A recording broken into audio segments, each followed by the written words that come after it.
Okay, hello everyone, it is Foul Play here, and we are back again for some more Modern here today. So yeah, what we're going to be picking up here today is a little bit of a Cascade deck, utilizing the crazy wild power that is on Crashing Footfalls. So Crashing Footfalls gives you a 4/4 or two 4/4 green rhinos with trample. Hopefully for not very much mana. Now that Modern Horizons 2 is out and Shardless Agent is legal in Modern, we've now got, I guess, 11 Cascade effects here that we're running today. And then we've got like a bunch of adventure creatures as well. So we've got the Brazen Burrower here.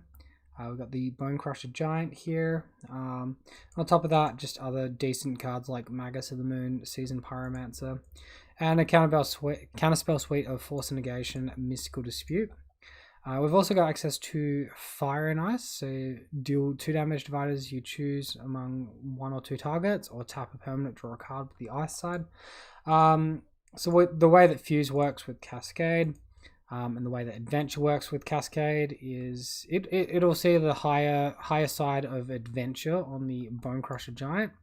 So it'll see the 3/3 creature before it sees the Stomp, and allow you to just skip straight through to your Crushing Foothills. And with the Fuse cards here, it just counts the combined converted mana cost as 4. Looking across at our sideboard, let's just get rid of this box here. Alright, so we've got some more counter magic with Mystical Dispute here. I'm actually going for 4 Leyline of Voids with my deck list. There's a lot of these food decks running around which utilize the graveyard and those creatures, so Leyline of the Void is obviously going to be pretty reasonable against that style of strategy. Got Valakut Awakening, I assume for against control decks, Ingot Chewer as Artifact Hate, Wear Tear as Artifact and Enchantment Hate, and then Dead Gorn as more creature removal in case our Fire is not quite enough and our Bone Crusher Giant is not quite enough. So yeah, I'm not particularly responsible for this list. I'm just, picking it up and playing it essentially. Yeah, we're going to see how we go. I did play some games during the week, and they didn't go like super fantastic. A little bit of it was variance, but then finding a league opponent, that doesn't want to work. Where's my league gone? This one here, cool. Get that screen updated for you guys. Yeah, a little bit of variance, like versing humans and just never hitting my second land drop. Pretty painful. Alright, so we're here today. Alright, so match number 1, and we win the die roll. We're going to be on the play versing Panzer. 10 looks pretty rubbish. Let's mulligan. Sand looks a lot better. We've got a Bone Crusher Giant, Shardless Agent, and a Force of Negation. I'm going to go ahead and keep. So as far as lands to go on bottom, I think ditching the Scalding Tarn is fine. I don't know why I'd need to shuffle, so we can just look to Breeding Pool and tap to turn 1 into a Stomp on Bone Crusher turn 2. And then hopefully get that turn 3 Shardless Agent. That's what the deck is about.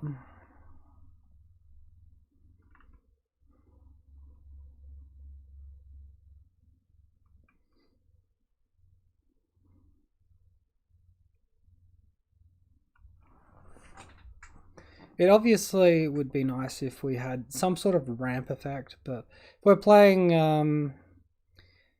any of those Utopia Sprawls, obviously that's a card you can cascade into any Explorer, and I mean, you're untapping the next turn and doing what you need to anyway, right? Mock Samba. Alright, this looks like maybe an Urza deck.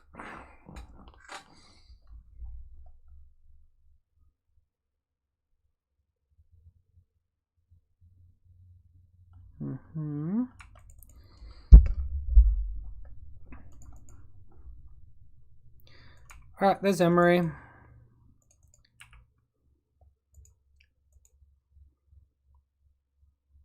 Oh, opponent ditches explosives, repeal Rise and Shine. think we're going to put a stop on our opponent's upkeep and look to stomp on our opponent's upkeep.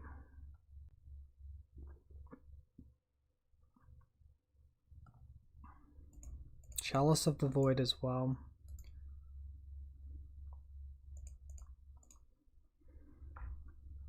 So yeah, we'll get rid of this Emery before it becomes too much of a problem. Otherwise they can just get Chalice back, Chalice on 0, and we're probably pretty sad.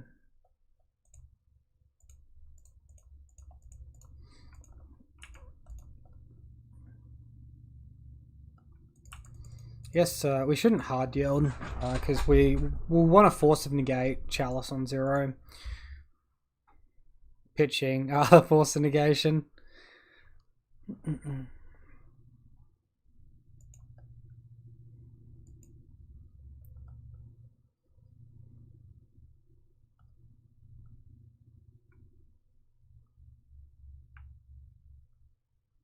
Exile target artifact or creature. Its controller puts a 4/4 blue red elemental creature token. Sure.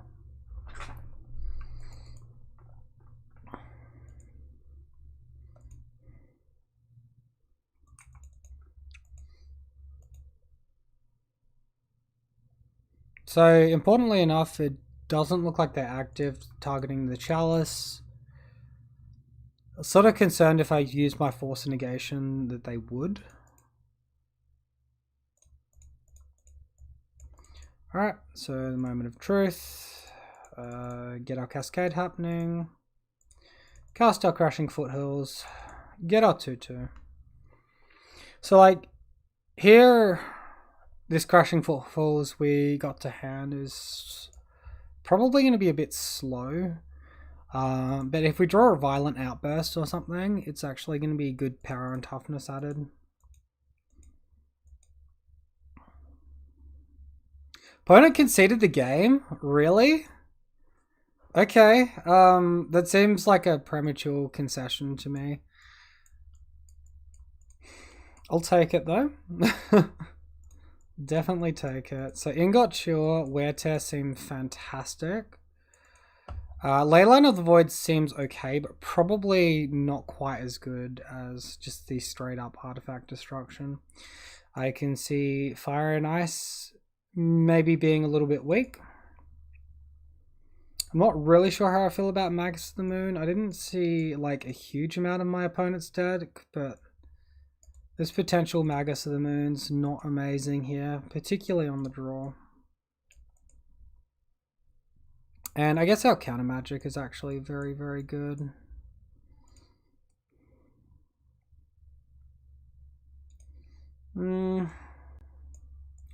Not sure how I feel about Brazen Borrower in the matchup. I think the card is very powerful though.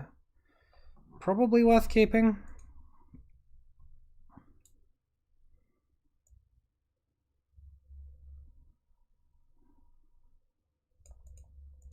Thing is, Mystical Dispute can also counter their Emery. It can counter their, the Emery and their Urza, which is pretty good for us. We could like look to ditch Seasoned Pyromancers and like a Bloodbraid Elf for a Brazen Borrower. Let's ditch 2 Pyromancers. Sorry, 1 Pyromancer, 2 Borrowers, 1 Bloodbraid, and let's bring in the Graveyard Hate. I think there's a pretty big strength there for the Graveyard Hate.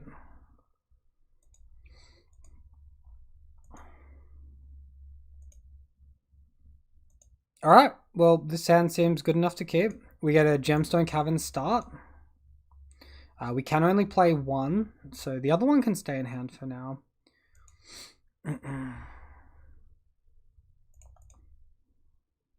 So Gemstone Caverns, exiling Gemstone Caverns.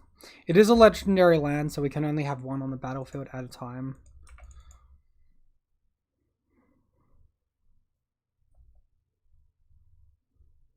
Brazen Borrower, a fantastic draw.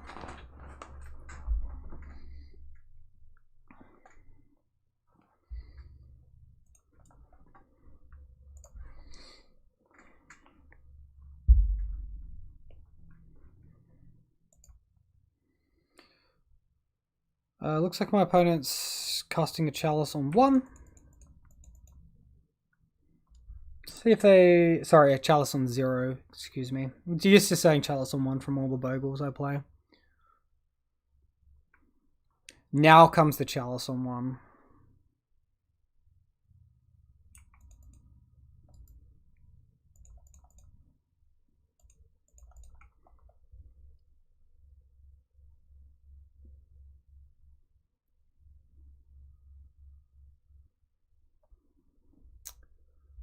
I think Steam Vents is fine here.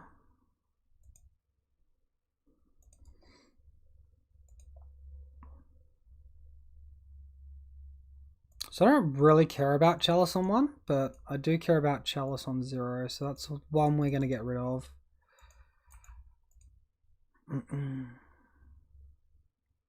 Another Force of Negation. So this is obviously a sorcery speed interaction here, so we've got to go for it at sorcery speed.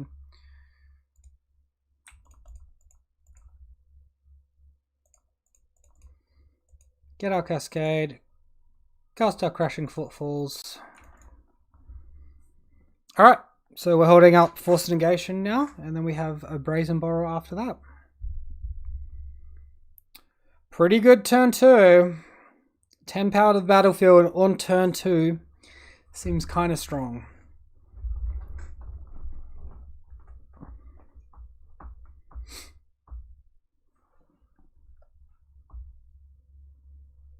Monastery Mentor.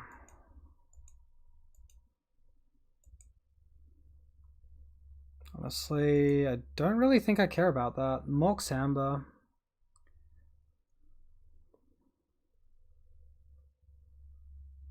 Interesting. 2 cards left in my opponent's hand.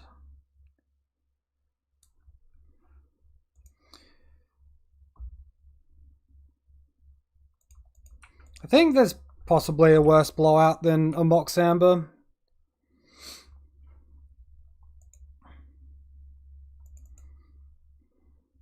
Another Shardless Agent. Okay.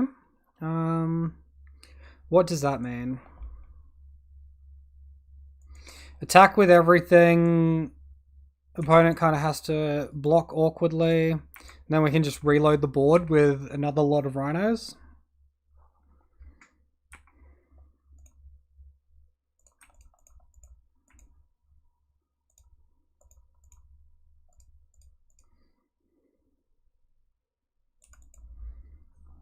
Alright, so obviously weak to engineered explosives on 0.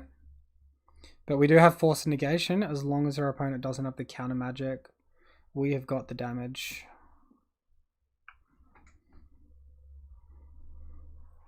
Opponent concedes. Alright, apparently it's that easy, people. So 1-0, moving on to the next round.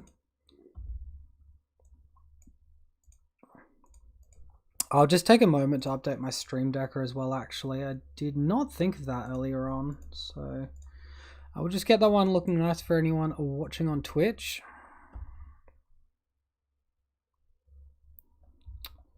When the website wants to load for us.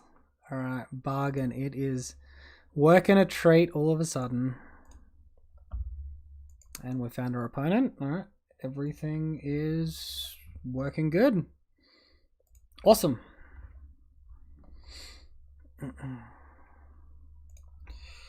Alright, match number 2 here. We won the die roll again. Excellent. We're versing Ramison.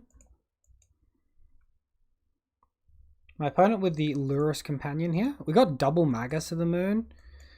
Force of Negation, Shardless Agent. This is like... We don't have anything to do on turns 1 or 2, but I think it's reasonable. I'm going to keep.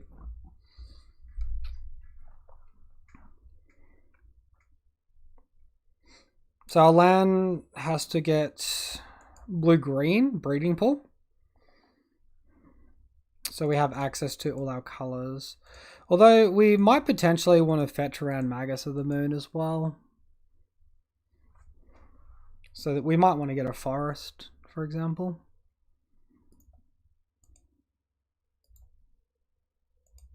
That's fine. Opponent wants to disrupt our hand. Imagine he probably just takes the Shardless Agent.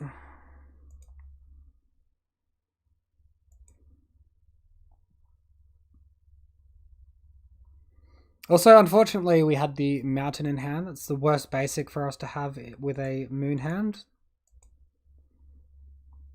I don't really want to crack that. Cool. We find steam vents. We find access to blue. Opponent knows steam vents is the card we're drawn for turn, and they know what's coming next turn. Force negation, currently not doing a whole lot.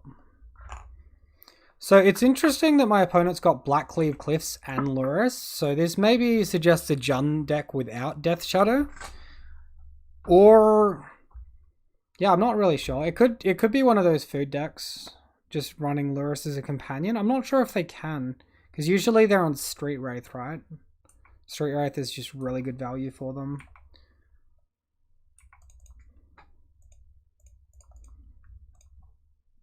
Alright, we'll get a forest.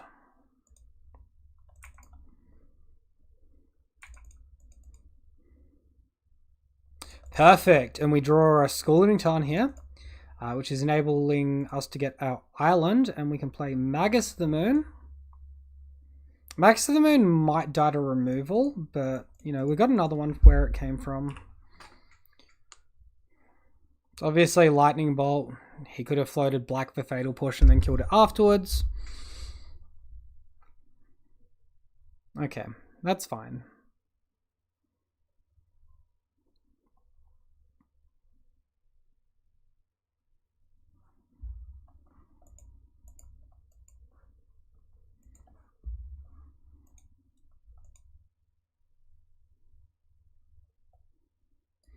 Well, hopefully we draw into a cascade effect, because I have a feeling like the creatures might be a little bit difficult for our opponent to deal with, the rhinos. Like, Fatal Push will hit them, Lightning Bolt won't. Opponent just puts Lurrus to hand, okay.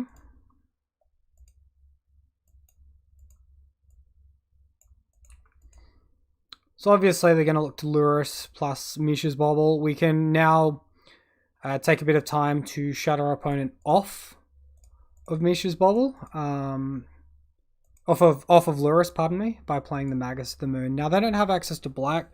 This does die to a Lightning Bolt. There's not a lot I can do about that. If they go Lightning Bolt into Lurrus, we can then just Bone Crusher Giant to kill the Lurrus, and that shuts off that chain of attrition before he goes too out of control.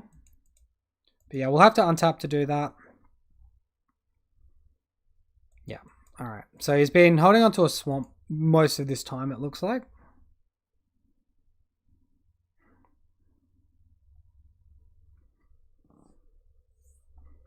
Oh yeah, interestingly enough, only Lightning Bolt will kill the Magus here, not Fatal Push. Fatal Push do diddly squat.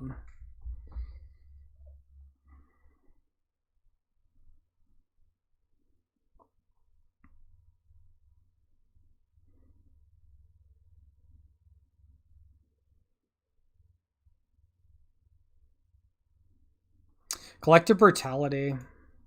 Well, they get like the Force Negation.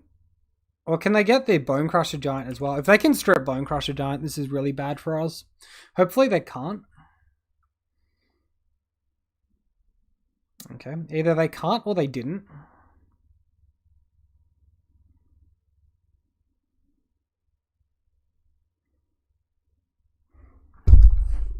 So opponent with 3 cards in hand, one of which is Lurrus.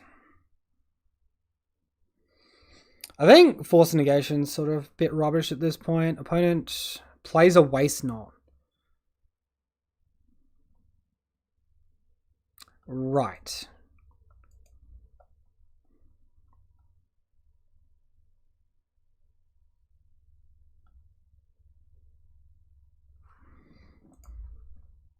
Well, we have double Bone Crusher Giant now, which we can cast the Stomp side of at instant speed.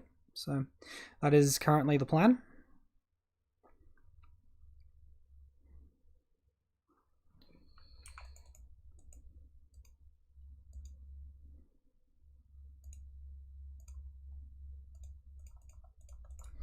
Alright, and we'll just look to kill the Lurrus off.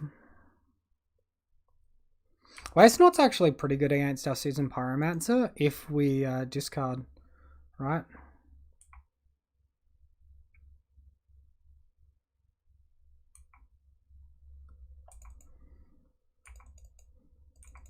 And I think we just want to get the Bone Crusher Giant out of our hand now. So it frees up Seasoned Pyromancer a bit easier.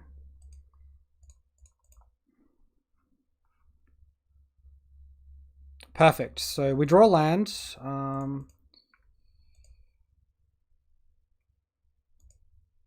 Yeah.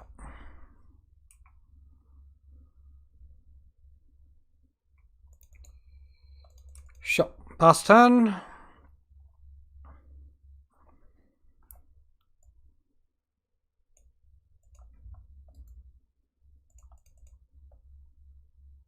Blood Chief's Thirst is fine. Plays Misha's Bobble, actives Misha's Bobble. So opponent effectively on 2 cards. We can look to shut down a lot of their mana now as well, again. Well, we can't get anything too exciting. I think maybe getting a breeding pool might be okay here. Actually, no, that's probably wrong. I think I'm supposed to get red mana so I can double 3-drop next turn. Yeah, I did that wrong. Although I can still double 3-drop off these guys. That's fine.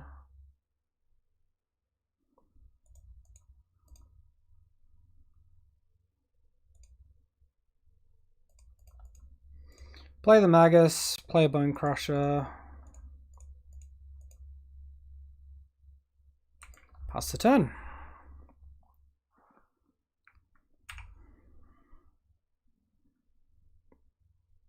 Inquisition. Alright, no discarding will be happening today. Oh, Burning Inquiry. Okay, well, never mind. Discarding is happening. Will we discard Gemstone Caverns, Crashing Footfalls? So double land, drew a card, drawing the Waste Knot. I guess Luris is gone now, so I can remove that from my vision. We're still winning on paper. Oh, there's a Croxer. Shit. We lose the Brazen Borrower. That's very frustrating.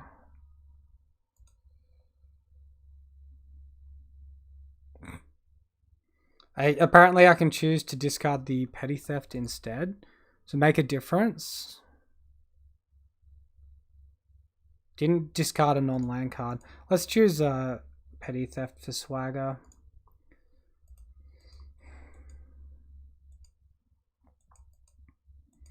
Oh boy. Well, that's suddenly very scary. Seasoned Pyromancer is an excellent draw though.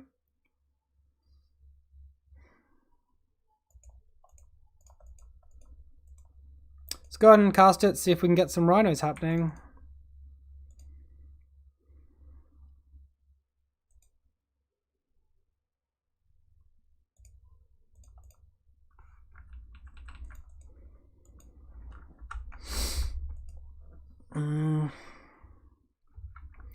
We can Cascade, but I don't think it's the best in this particular spot. We can also Cascade Instant Speed. Fortunately, I think we're going to lose the Bloodbraid Elf.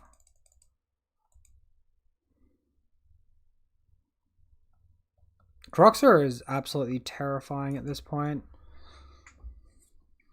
We could like cast Bone Crusher Giant and set up for a better Violent Outburst where we make use of the attack trigger. Don't really like that.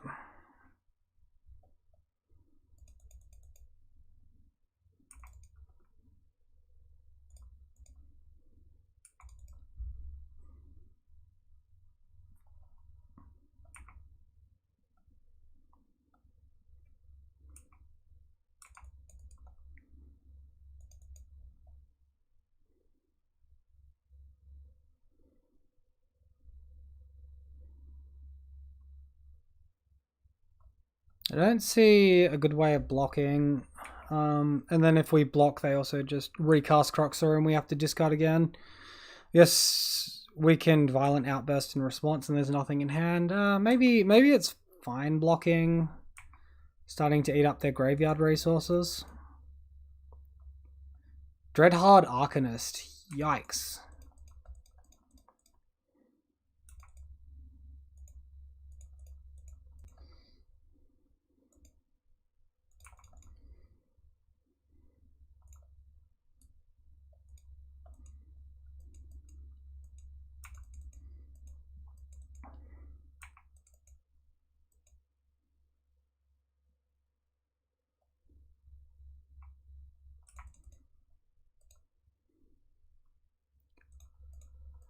Trample, trample.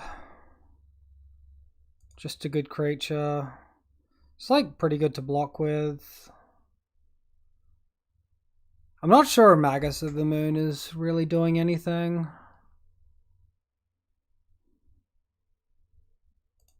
Let's attack with everything though. Seasoned Pyromancers can come back. We've already got one in the graveyard we can sink some mana into.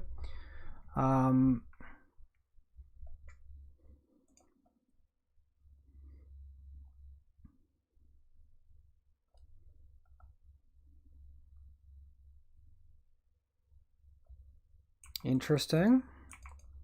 Looks like potentially they're playing around another Violent Outburst. I'm not sure. Seems a little bit odd. Because that would have only dealt an additional 3 damage.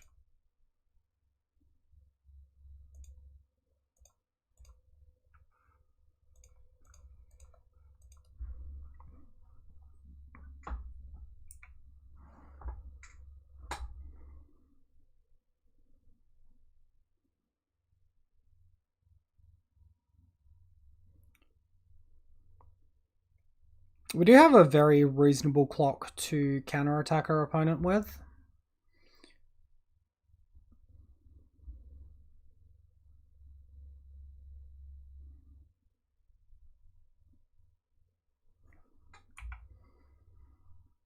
But yeah, with Burning Inquiry essentially getting flashback for free, they're going to get a few Waste Not triggers.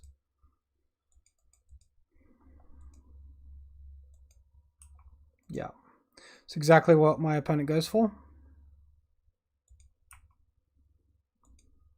He doesn't attack with Croxer.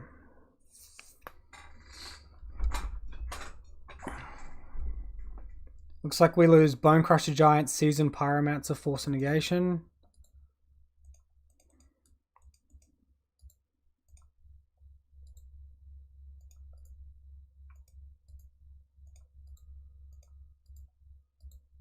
How do I yield to the remainder of these damn abilities? Jesus, man.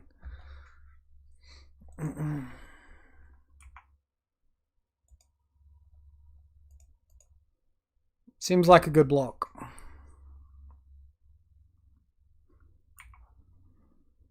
So we're 1 mana short of activating Seasoned Pyromancer at 5 mana. Surprise for getting Bone Crusher Giant on the battlefield.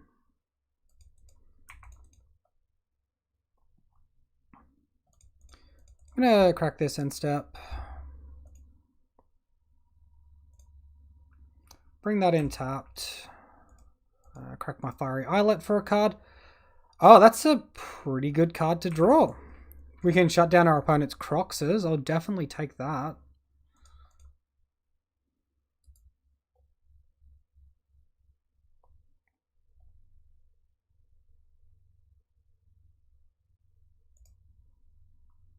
We'll upkeep, tap down Croxer. I don't see any good attacks here. Which will let us draw a card. Hopefully it doesn't get discarded, or else these Waste Knots are going to go pretty hard on the value again. What's my opponent doing here?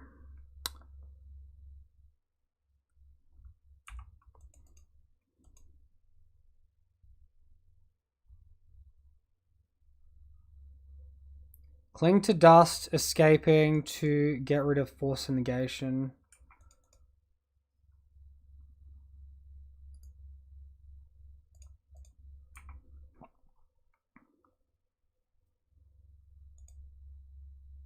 So we want to cast Ice to tap that down.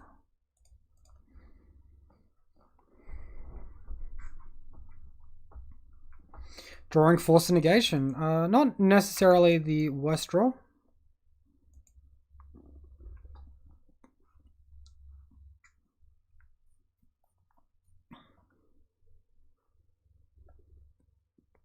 If our opponent makes us discard this, he...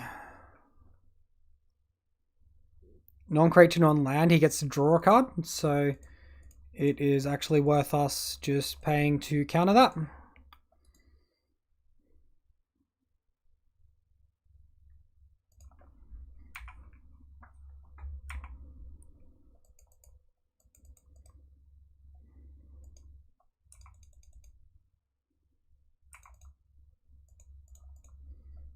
Crack Misty Rainforest.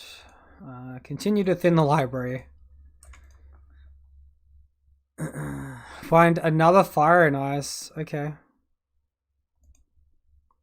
Could tap one of these other creatures. He has 3 blockers. We could deal 2 damage to his face after attacking. If we attack with the Bone Crusher Giants and the Rhino, we represent 12 damage. We attack with everything. Goes block, block. Takes 6.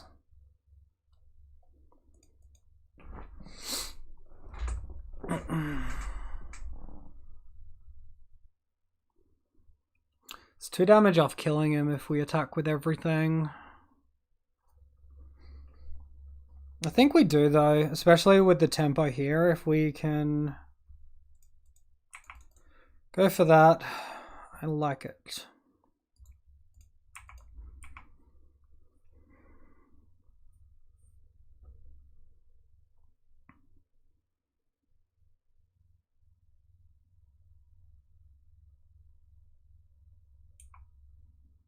Opponent lets me keep my Rhino.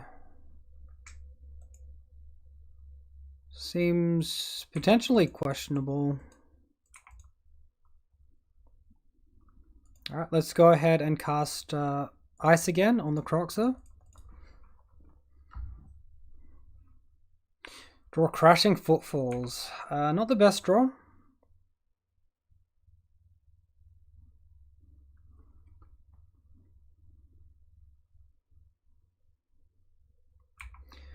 Alright, Deadhorde Arcanist.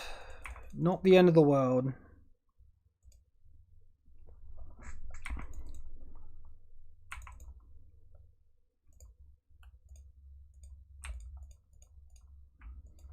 We'll get our Pyromancer tokens.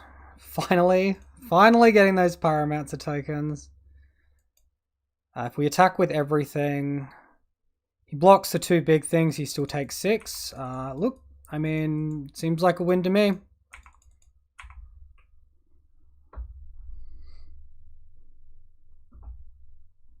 Wow, so Ice coming in absolutely clutch there. That was really, really close. Whew.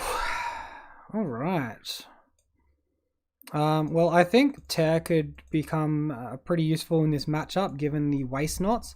I also really like the idea of Leyline of the Void as well.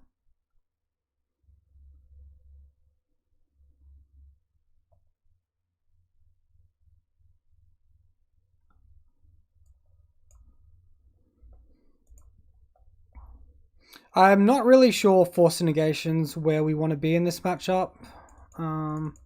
Given its attrition, same goes with Mystical Dispute. It's an attrition-based matchup, and Magus of the Moon seems kind of weak to me as well. Is there anything from my sideboard I would prefer to Magus of the Moon, maybe? Valakut Awakening... not really sure.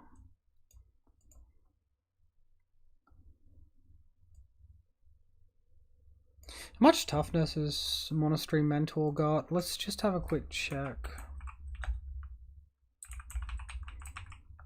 Wait, no, that was the matchup before. So that's not relevant.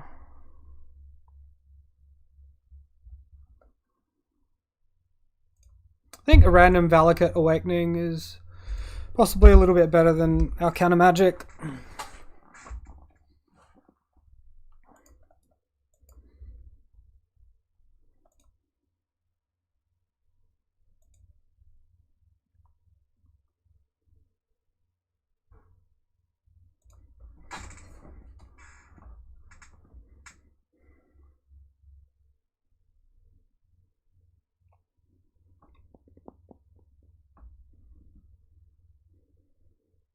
Alright, so we'll be getting into this one very shortly. Yeah, so far the deck seems pretty strong, in my opinion. We got 2 Cascade effects. Yeah, this seems like a keep. Wait. Oh, I've got to stop on my opponent's upkeep, right. Let's remove that stop for now. Turn 1 discard. Goodbye, Shardless Agent.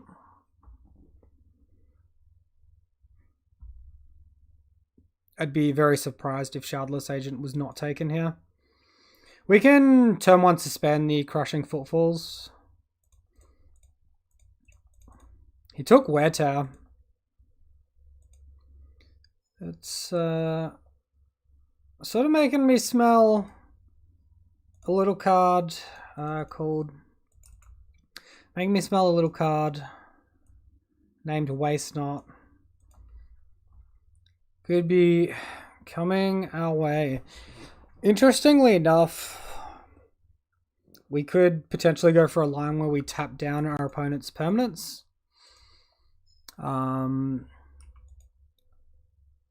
Brazen Borrower or Waste Not to hand would be really good if we could find Brazen Borrower.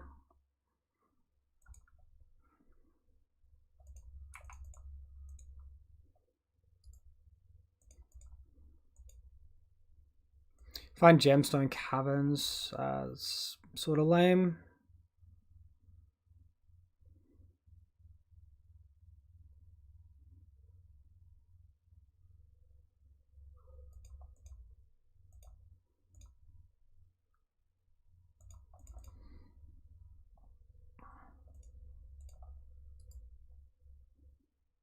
I think I'm just going to yield to my opponent's upkeep and ice.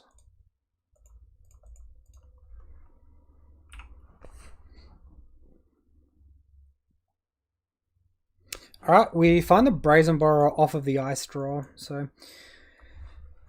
Card, potentially too late, because if he goes for a discard spell, we can get rid of the waste, like bounce the Waste Knot in response.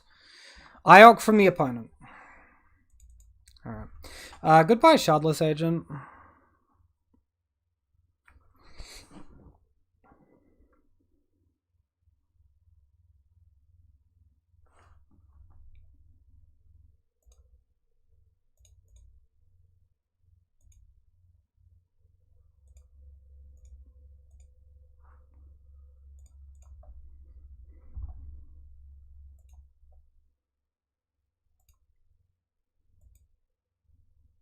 Alright. Because of the way I've done my mana, I can't cast Seasoned Pyromancer. That was certainly an oversight.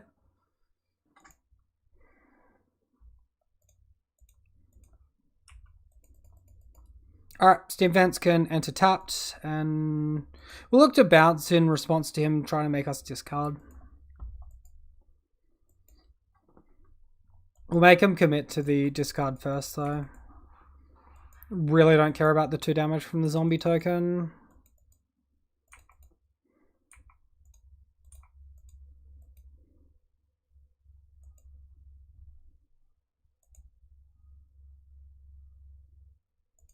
Alright, Petty Theft, the Waste Knot.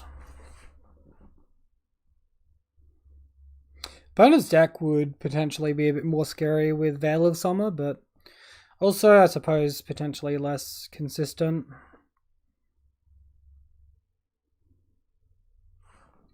An opponent recasts the Waste Knot. Find Valakut Awakening. Well, that can certainly go...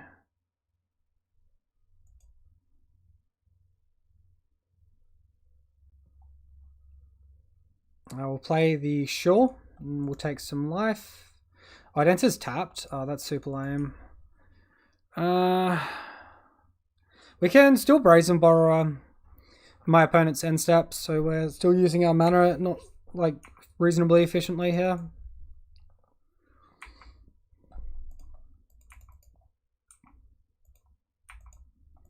Opponent is currently on mono discard. There it is. Seasoned Pyromancer to the bin. Opponent getting some more zombies.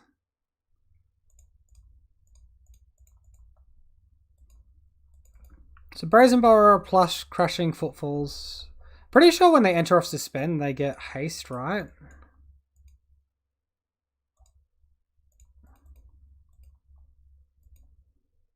No, they still have Summoning Sickness, and we brick with our draw as well, unfortunately.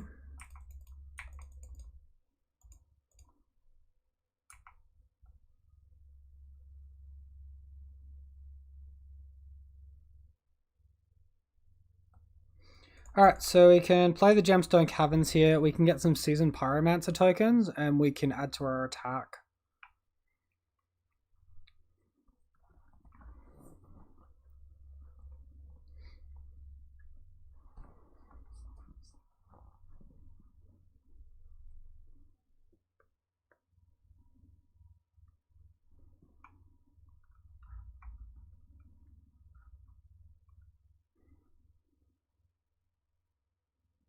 I don't really consider cashing in the Seasoned Pyromancer tokens to block the zombie tokens as a wise move.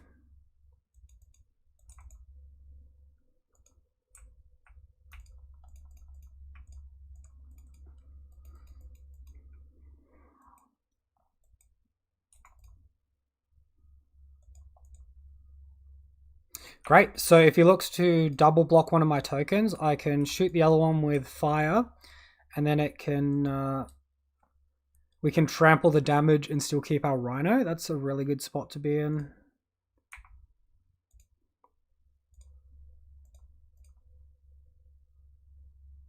Okay.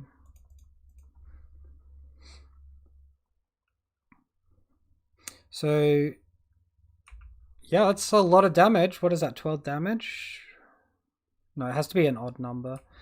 Opponent with the Lightning Bolt, he really wants to get that off the table anyway. Brazen Borrower has just been hitting in the meantime.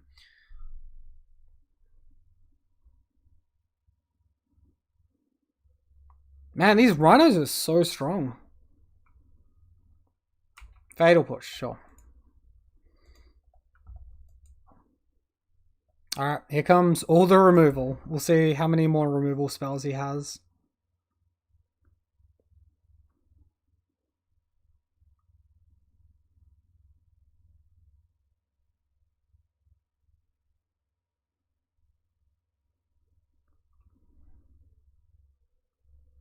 Long pause.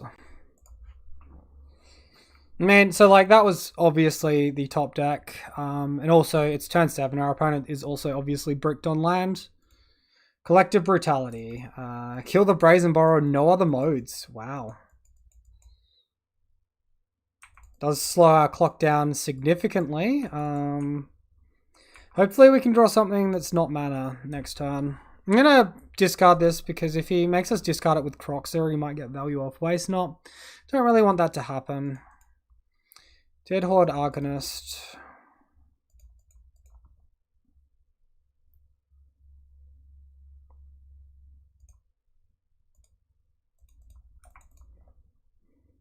Wow. Mono draws only lands. That is like really upsetting. We're getting so close to killing him as well. This just gets to start firing off lightning bolts for free, which is very terrifying. The good news though is if he attacks, he can't block with it. I guess that's some silver lining right there for you.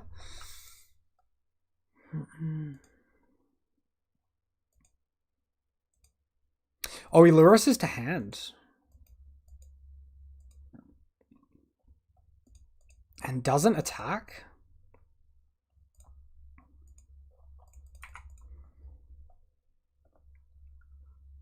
Really, really good draw. So now if my opponent blocks, we kill his Dreadhorde Arcanist. If he doesn't block, we kill him.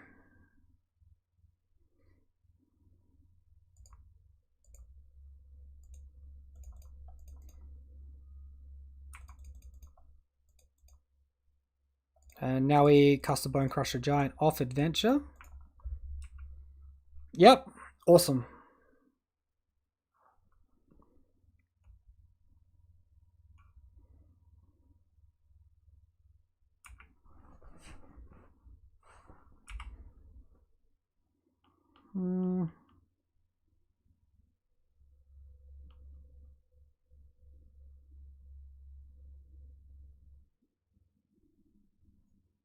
Alright, opponent mishes baubles to know the top card of our library. Finally is also starting to make their land drops as well.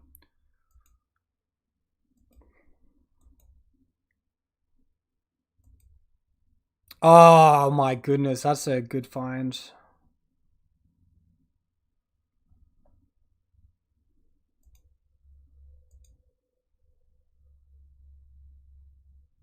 Sure.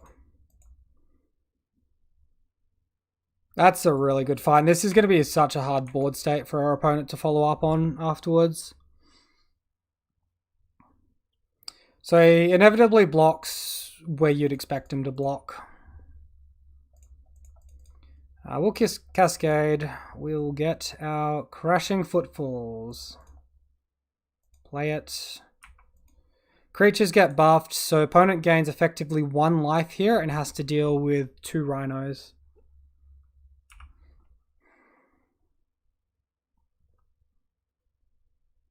Ah, Burning Inquiry is a good one. Looks like they drew the mountain for turn. I think they had an extra draw off the Mishra's Bubble as well, though, so they may have drawn both. Gets 1 zombie token.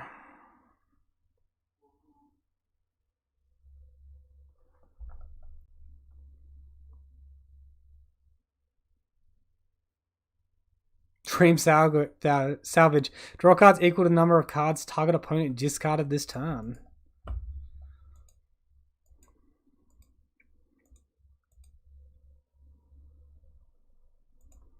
Alright, cycling these Mishra's Baubles, looking at me twice as opposed to himself. Odd. Wouldn't you want to know the top card of your own library as well? With 1 damage off killing our opponent.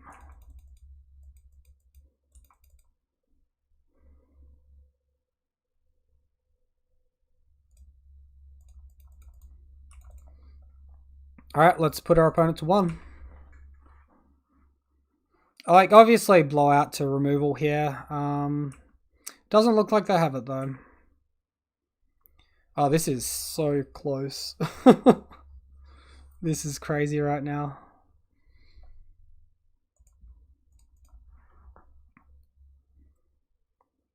Explosives on 0? Bruh, what you gotta do me like that for? You can exile a grave, that's not really that impressive.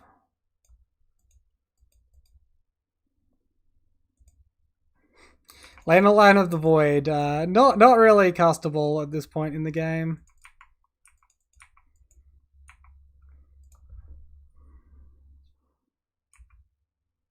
Opponent understandably cracks the explosives. Alright, well he's on a Crashing Footfalls counter. In another couple of turns, we're going to have it right on back.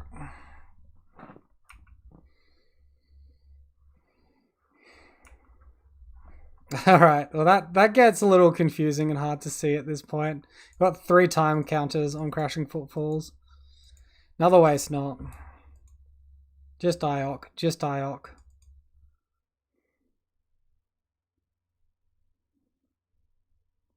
So I think we do want counter magic in this matchup. Mother frickin' hell. Okay. Goodbye Leyline of the Void. Opponent with the card draw. So Footfalls goes to 2 in our upkeep.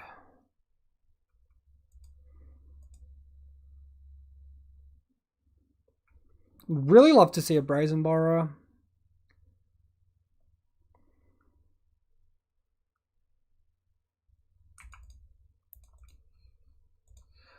Jesus, man. Alright, well, mono land. I'm sorry. We've drawn land for 3 or 4 of our last 4 or 5 draws. Our only non-land cards we've drawn in the last like 4 or 5 turns was this Leyline of the Void, and that was literally it.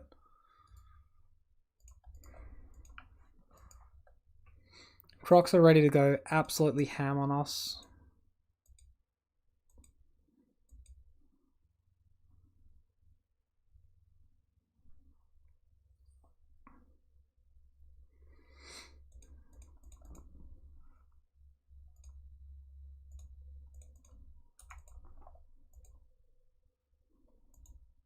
Come on.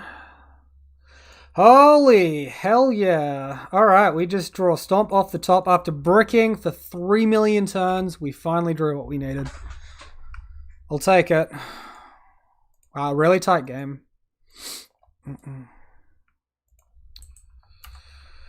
Ooh, wow. This deck is very strong. Opponent with the GG when he loses as well. Very, very nice of him. Very unusual, very uncommon, strangely enough.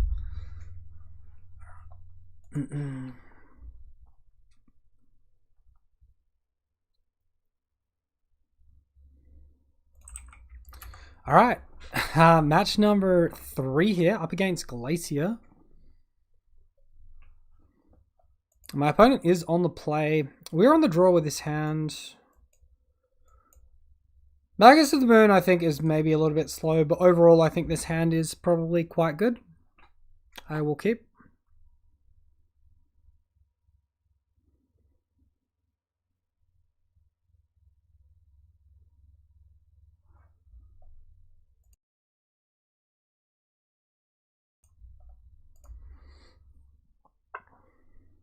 Botanical Sanctum. Into not very much. Alright, so we'll Scalding Tarn and we'll pass the turn.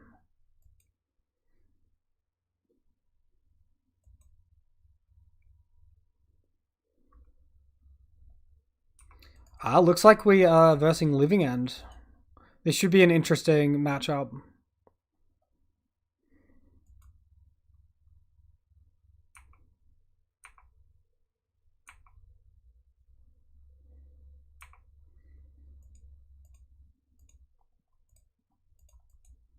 I think Magus the Moon's very likely to be dead this game.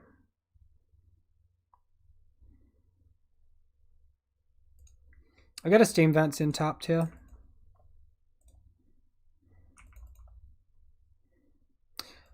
We top deck the Crushing Footfalls. That sucks.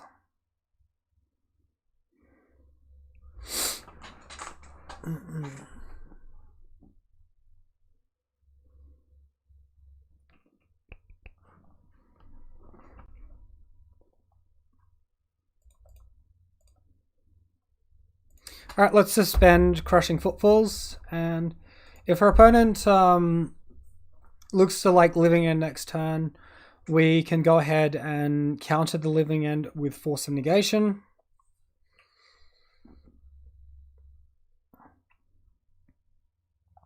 Of course, pitching the Brazen Borrower.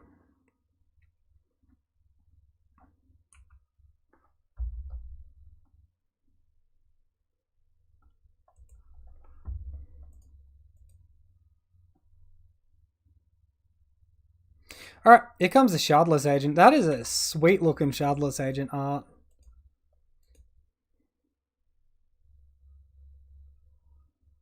And actually, Magus of the Moons gets a really, really good opportunity to just shut our opponent down really hard here.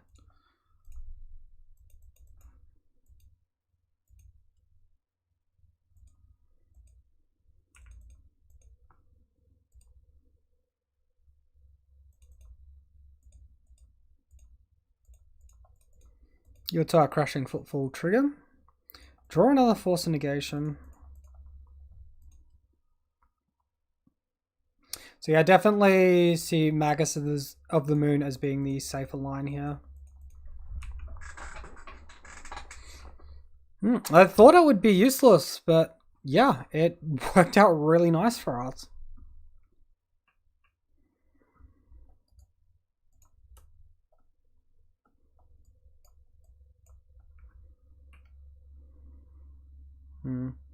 So Mystical Dispute's only cheaper to cast. Oh, wow. My opponent with Subtlety enters the battlefield, choose up to one target creature, spell, or planeswalker spell. Its owner puts it on top or bottom of their library. Look. That's pretty strong. So he evokes this. What do you exile Force of Negation? I'm going to put Magus of the Moon on top of my library, because we can Force to negate another Living End here.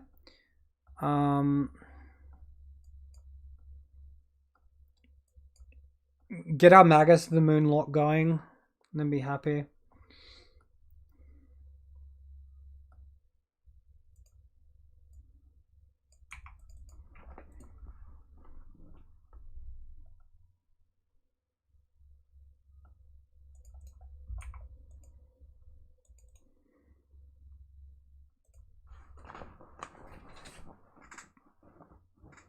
Yeah, Crashing Footfalls is slowly ticking down for us.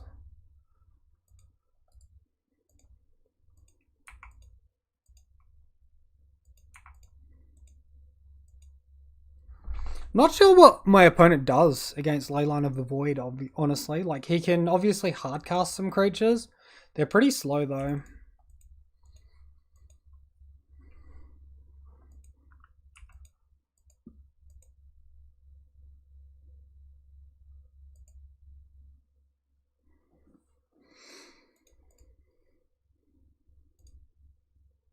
Alright, so we'll crack our Scalding Tarn for another island.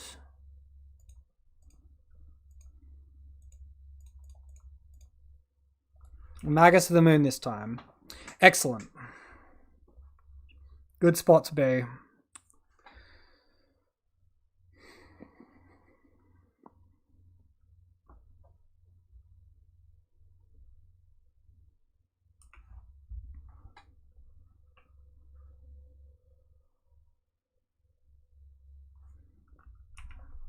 Very happy to just take that damage.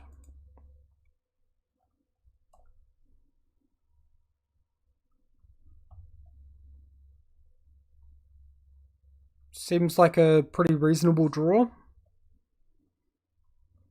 Crushing Footfalls coming off suspend next turn. I'm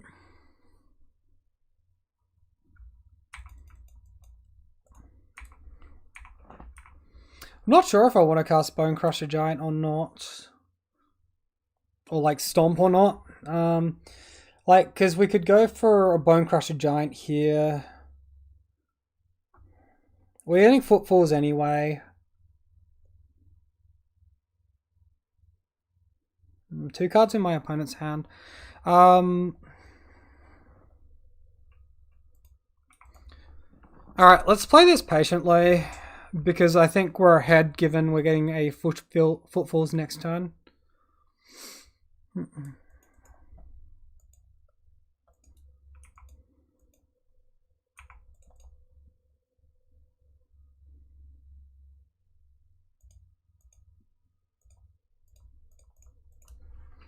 Go ahead and stop my opponent's creature.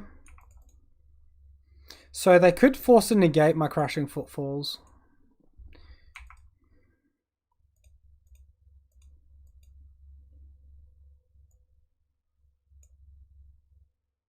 I can't cast my Brazen Burrow, right. Draw another Magus of the Moon.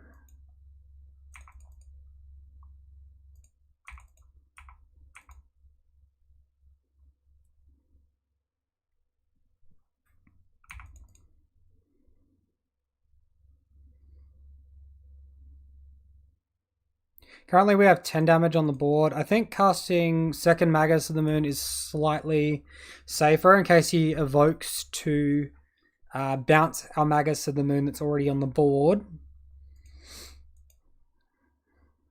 Cool. Awesome. What a deck. This is crazy right now.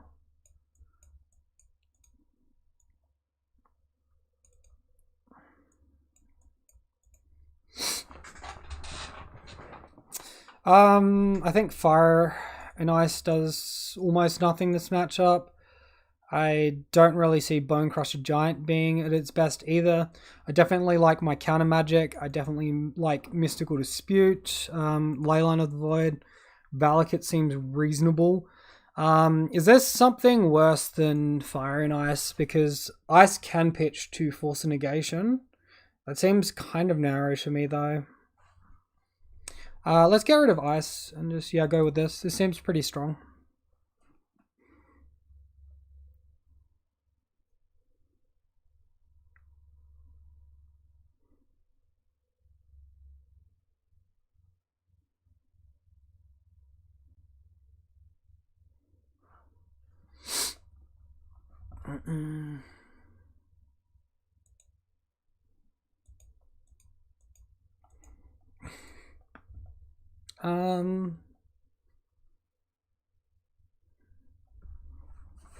What's his hand do?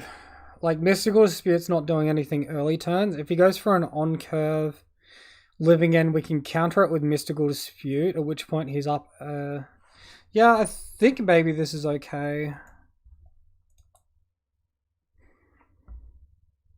I could definitely see mulliganing to something better, but this does seem functional at the same time.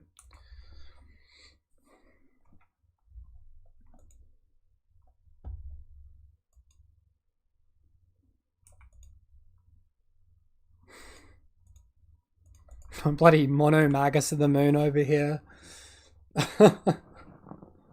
Crazy times.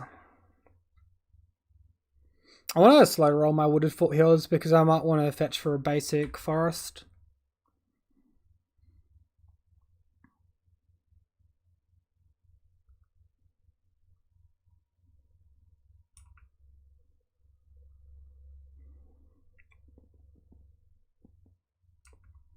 Right, opponent cycles a creature.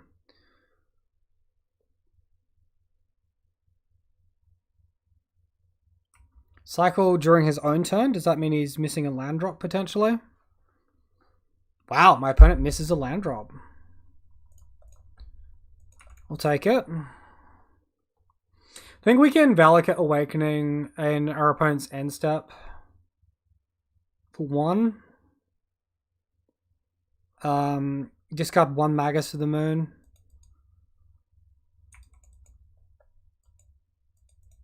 Us jamming Magus of the Moon could be running into that blue creature that's gonna put it on top or bottom though.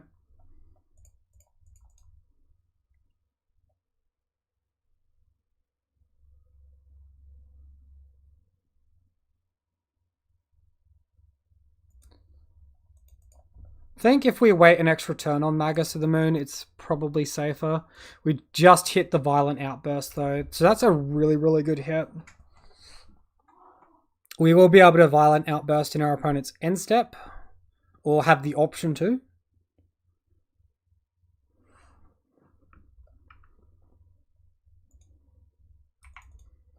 Our opponent cycles the Architects of Will.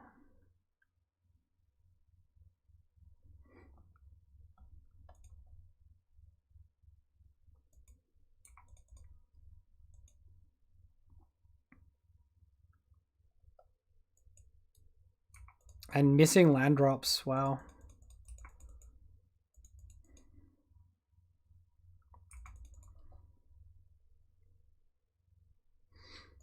Let's crack. I see value in having double blue, so I'm going to get Steam Vents. And we'll Valakut Awakening.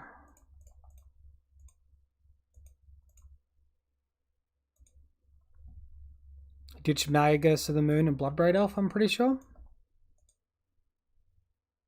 That allows us to draw 3. Any order. Alright, Leyline of the Void, not the best. We hit the Shardless Agent though.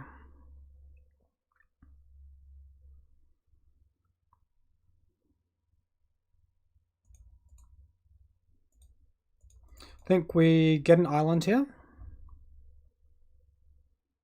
And then we stick to our game plan, which is to play Magus of the Moon and land screw our opponent. We can hold up Mystical Dispute while we do this.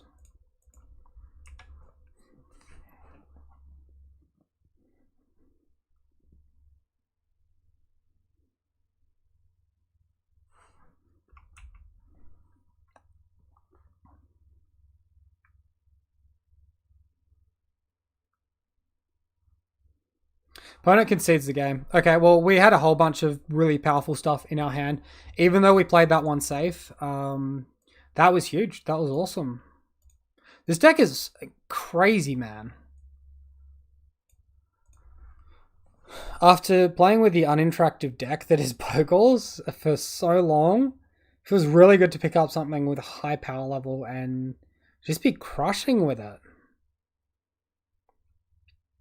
Should also note, we're boarded in Leyline of the Void in 2 of our matchups. It's not been in our opening hand in either of those matchups, and we have then drawn into it and it's been sort of bad.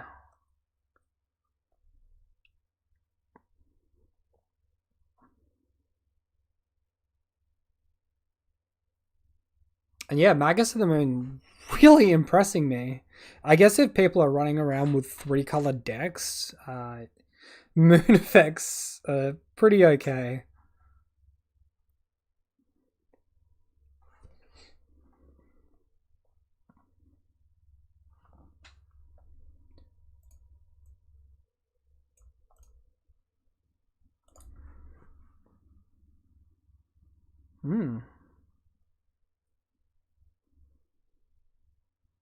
And yeah, this is not exactly the...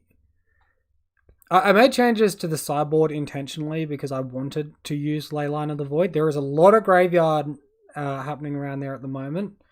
A lot of graveyard strategies that are out there. I think Leyline of the Void is very, very strong option.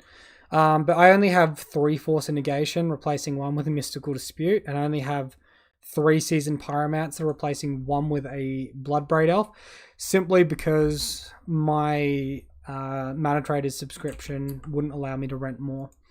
So match number 4 here, we're versing Axeno, losing the die roll.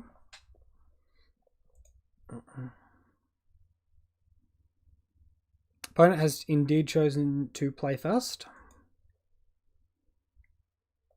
Looks like maybe an Obosh deck here. We potentially have the 3 Gemstone Caverns. It's probably mono red. Magus in the Moon's not the best here, but we could start the game on 2 mana.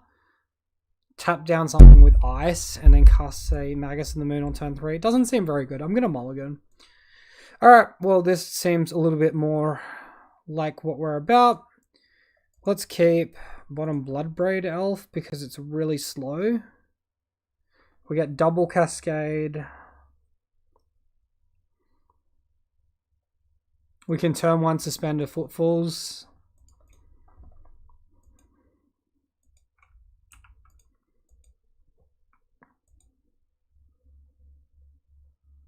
A little bit greedy on the land here by me as well. Hopefully we don't get punished. I mean, I guess maybe this is just a mulligan to a better 5. The upside is like so crazy on this though.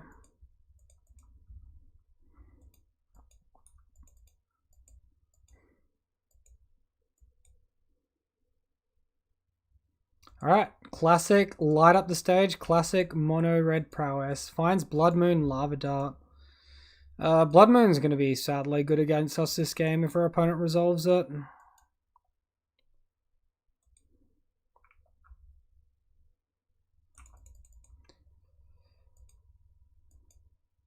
We have now bricked on mana.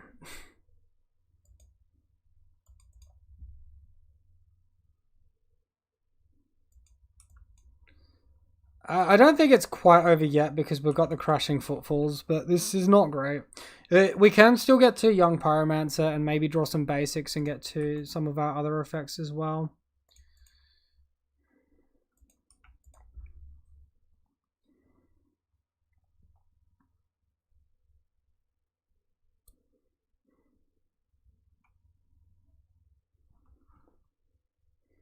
Alright, so preferably if we hit a basic forest or island, that would turn on a lot of our deck.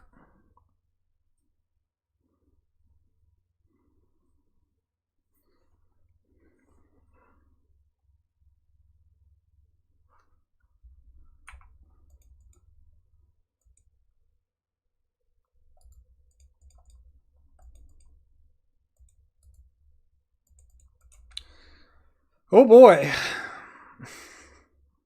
Yeah, so Mulder 5, don't keep a hand like that. Don't keep a 1-lander against what is very obviously Obosh prowess. Another Blood Moon. The Blood Moon is a prowess trigger. They flooding out.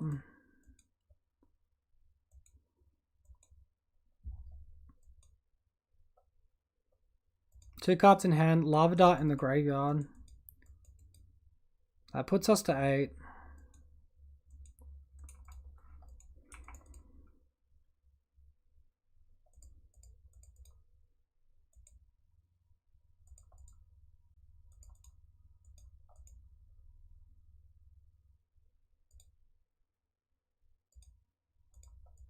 Why can't I cast this card? Oh, it's down there underneath this. What an annoying way that this sequences everything.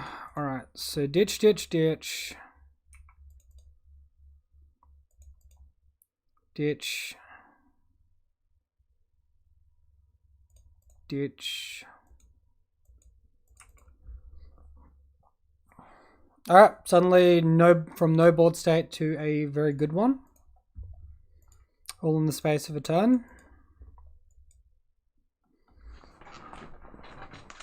Yeah, we'll look to just chump block with elemental tokens and then crack back with rhinos.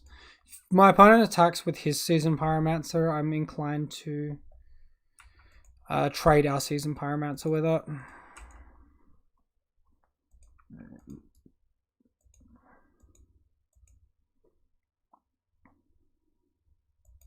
Still no Force Negation for us either.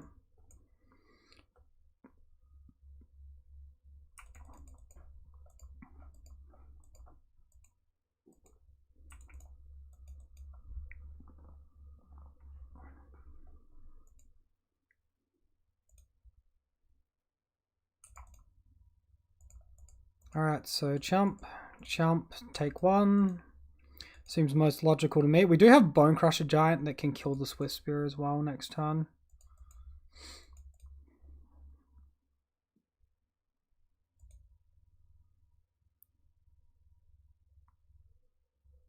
Puts Obosh to hand. It's a little bit scary. It's a mana short of utilizing it though.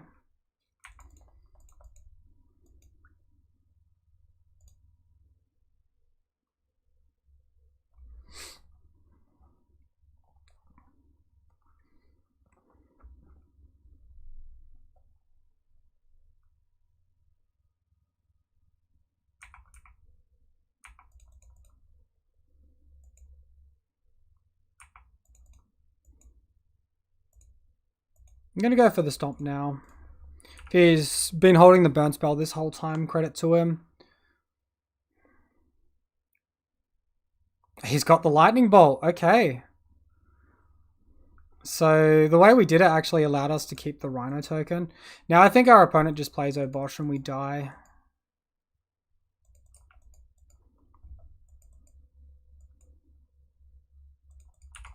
Like more than dead. Alright, well if we didn't do nothing for the first however many turns of that game because I kept bad hand, would have been a lot closer.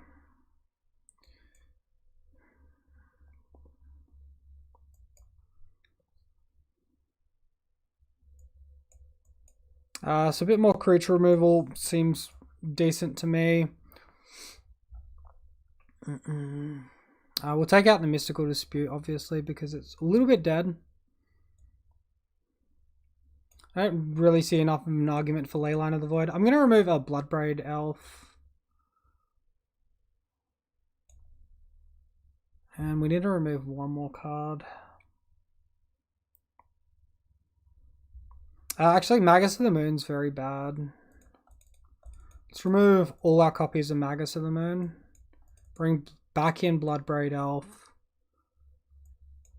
Mystical Dispute seems kind of soft.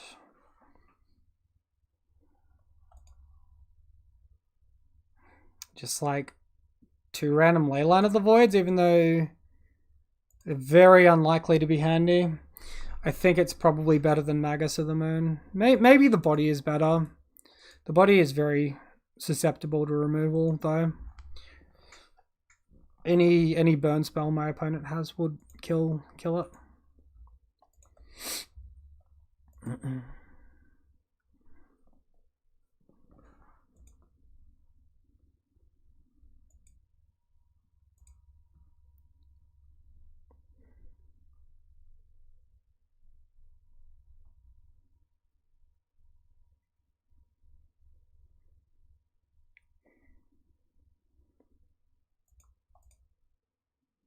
Leyline of the Void in opening hand. We have Brazen Borrower for tempo, and we have Violent Outburst. But we don't have red mana currently. So it's sort of tough. I think it's a keep though. This could be me being greedy, but I think it's reasonable.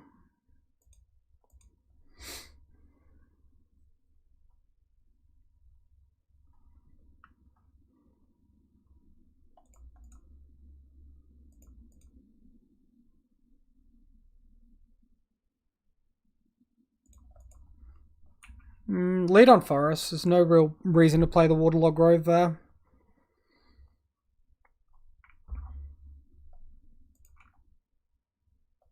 Oh, he's running the new monkey.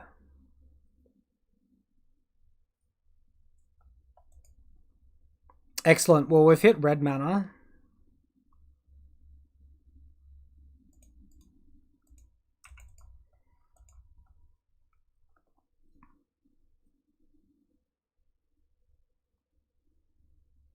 Maybe I'm supposed to Brazen Borrow during my turn because I might be turning on my opponent's light up the stage here with my Fiery Islet.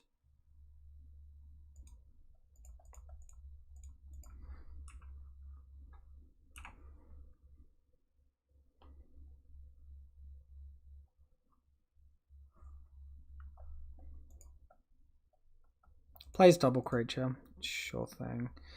We hit Shardless Agent. Cloud of Gemstone Caverns, instant speed fiery, a violent outburst. We can do that in our opponent's end step to play around all this rubbish. Or we can look to kill a Ragavan Nimble Pilferer.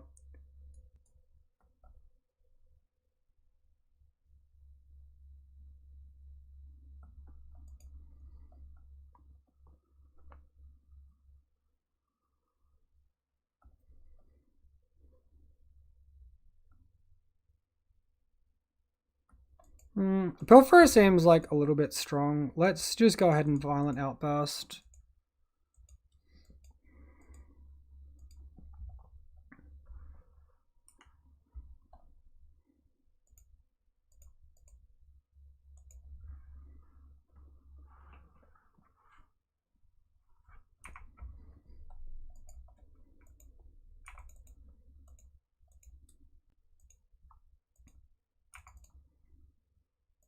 I think I'm happy blocking with both creatures. There's potential that this goes bad with burn spells, but he's going to have to use a lot of them. I don't think he removes both creatures.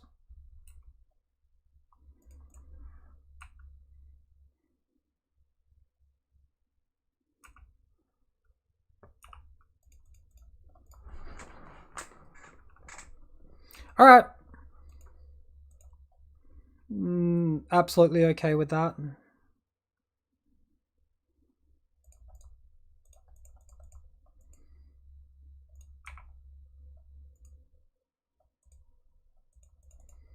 Play a Crushing Footfalls and pass the turn.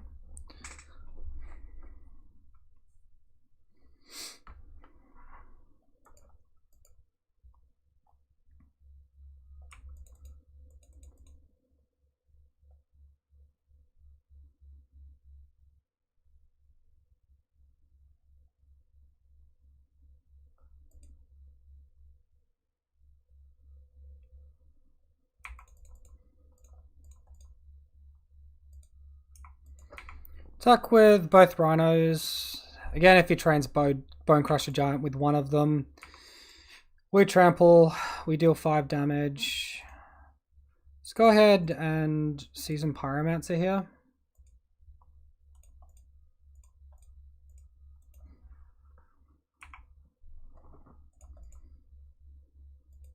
We find Bloodbraid Elf for next turn. That's pretty nice.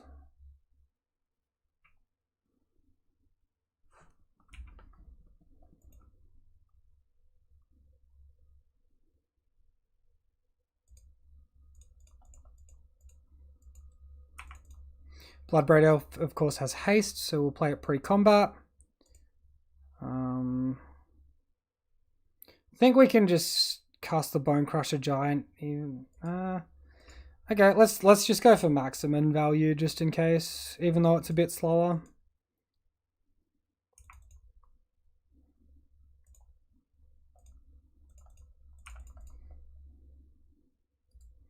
We're still attacking for some ridiculous amount here, missing 1 point of damage to utilize both sides of Bone Crusher Giant. Oh, we don't miss damage on Bone Crusher Giant this turn though. It's only next turn we miss it.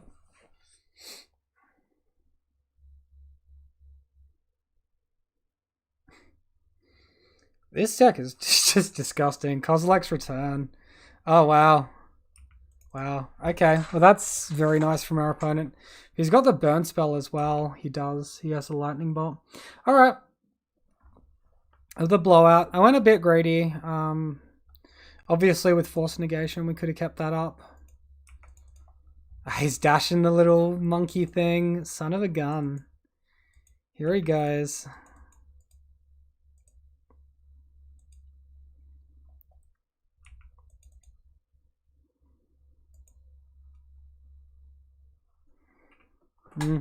So yeah, because I didn't think of Kozilek's Return because we got greedy there.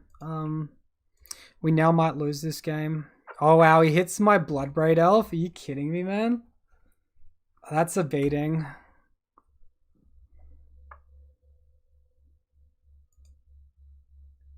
Opponent finds a Flame Slash, so at least he finds a dead card.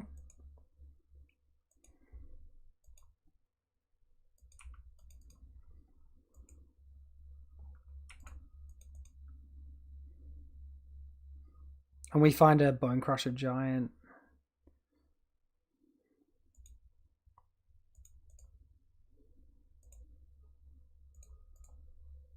I think we cast this Bone Crusher Giant.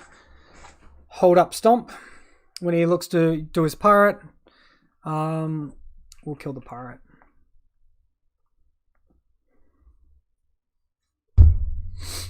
I mean, we could just block the pirate. That's bad against exactly Lava Dart. But then my opponent also takes 2 damage if that's his line.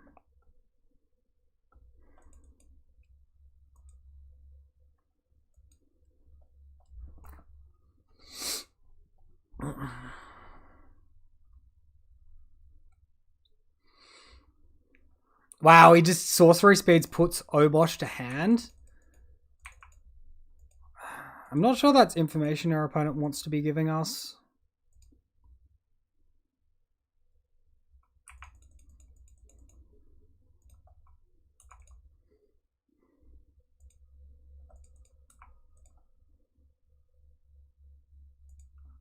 So we'll cast our Brazen Borrower. Seems pretty good.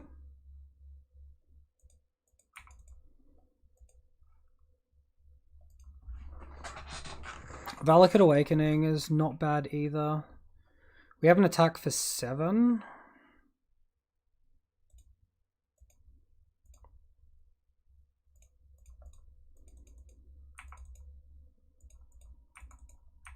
And then we can put another 3 mana creature on the battlefield. Alright. Seems decent.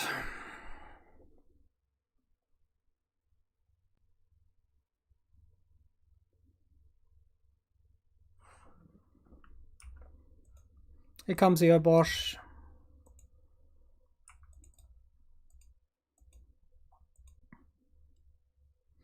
We top deck Bloodbraid Elf, which seems like a really, really good draw to me.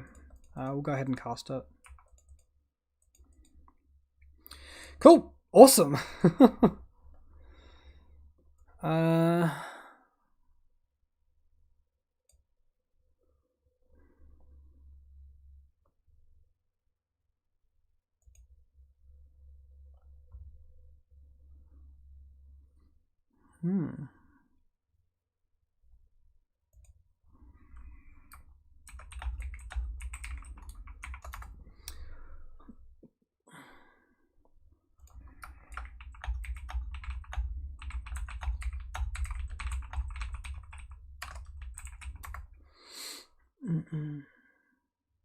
All right, let's run it back.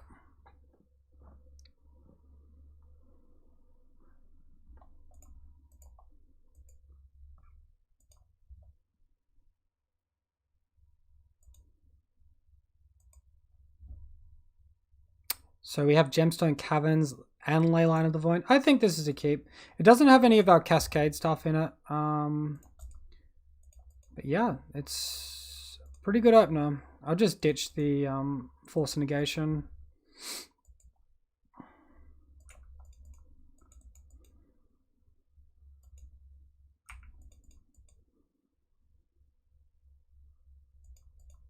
Sure.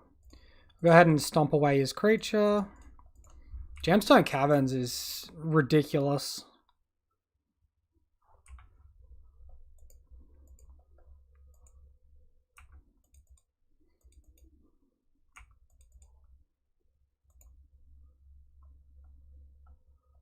It's not awful. It's definitely an argument to just play the Bone Crusher Giant here though. So I guess we'll go ahead and do that.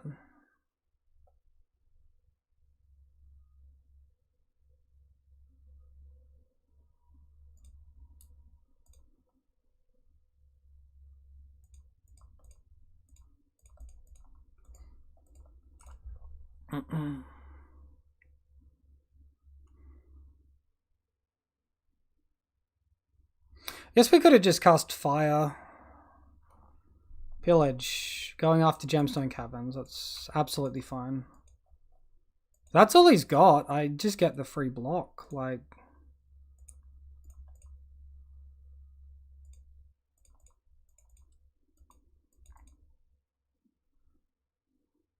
Seems weird he's on Pillage like that. But yeah, we get the attack for 4. And soon we get to reload with Seasoned Pyromancer. Soulscale Mage from my opponent. Their own Seasoned Pyromancer.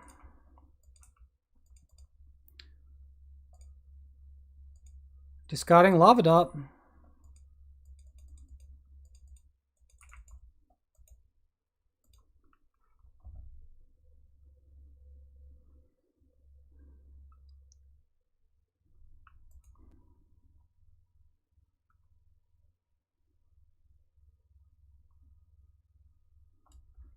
I'm not sure we want to give up our Bone Crusher Giant here.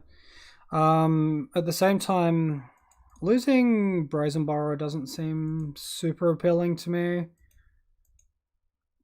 We could attack if he blocks bad, bounce something.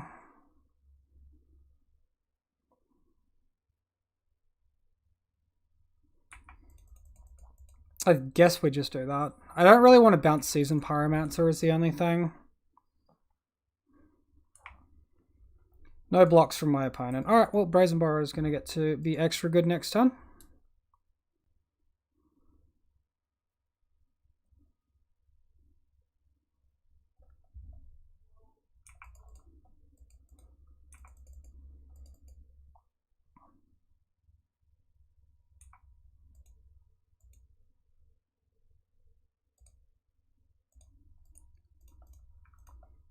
Alright, Petty Theft this one to hand. Soulscale Mage right back to where it came from.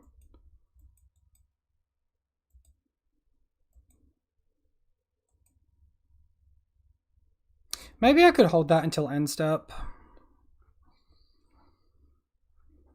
We also had the option to permanently get rid of the elemental token, which could have been correct.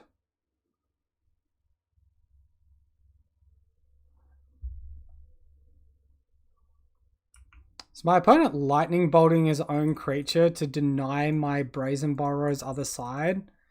That is a very aggressive line. I don't know if I agree with that.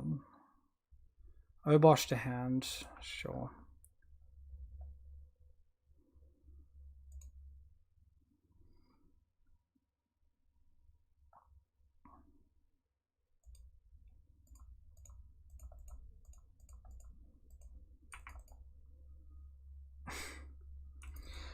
Alright, well, we've got another land off our top of our library so we can actually do something decent. Maybe. Oh gosh, if my opponent attacks, my Seasoned Pyromancer obviously still goes to graveyard.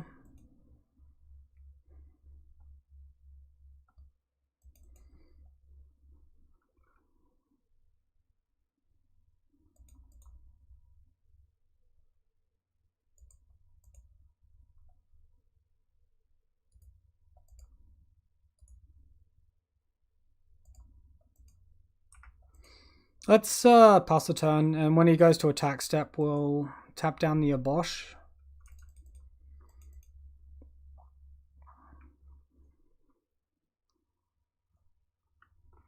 Pirate John, how you doing? Super aggressive. Yeah, it's a weird line to me. I think Lightning Bolt face, especially if he's looking to cast the Obosh soon, it's probably a little bit better than denying me the flyer. That and he can just bolt the flyer anyway.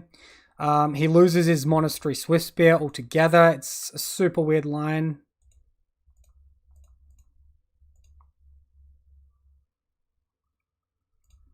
Let's ice down the Obosh. How you been, John? What's been happening? Are you enjoying the new set so far? The new metagame? Have you played much? Wow, we're still drawing lands. It's kind of lame. Wow. We are... We're in a world of trouble here. You're good? Good to hear, man. Don't play Magic the Gathering online because it's bad. That's fine. I respect that.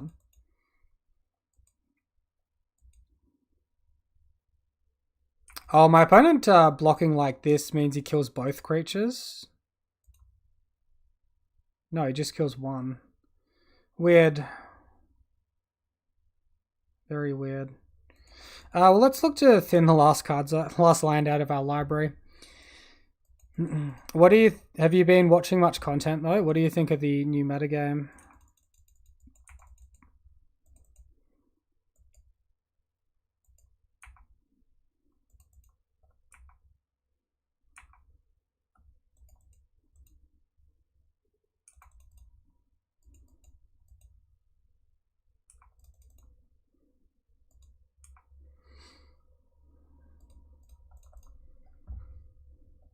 Opponent's now down to 0 cards in hand. We've got one more fetchable land in our library, which is a forest.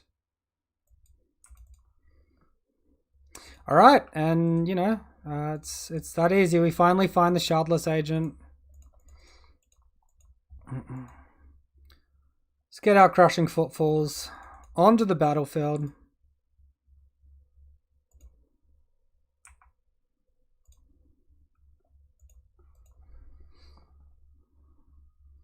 Seasoned Pyromancer seems potentially better on defense. Food makes Skyclave Apparition less of an auto-include. Yeah, Food seems kind of strong at the moment. That's why I'm running around with 4 Leyliners, the Void in my sideboard. I brought 2 in here because it was otherwise a dead card. Saw them both. I think just block with Seasoned Pyromancer is my best mode.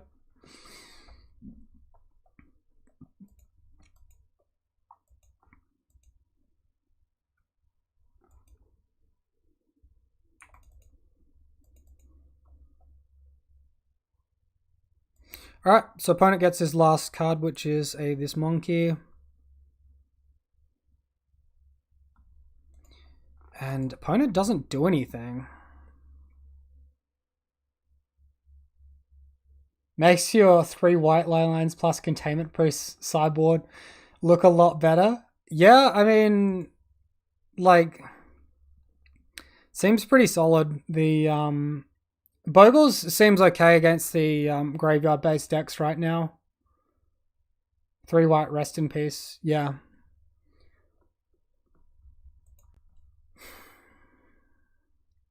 So what happens if we tackle out here? Obosh blocks a Rhino. We then have a chance to kill Obosh as well. Monkey probably blocks the other Rhino because it will trade with the Rhino, and Soulscale Mage will block Shardless Agent, leaving us dealing 2 damage to our opponent, and we can remove Obosh. That seems pretty good.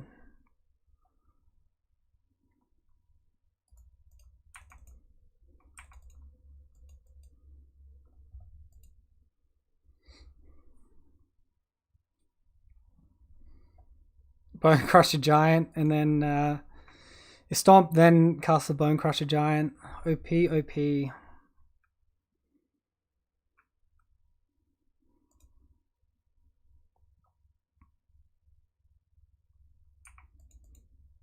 We are fine with this. We trample damage. We deal 2. We'll go ahead and stomp this ugly thing. And yeah, our opponent can... opponent got like a little bit salty. Apparently playing Shardless Agent makes me a degenerate. So winning is all the sweeter.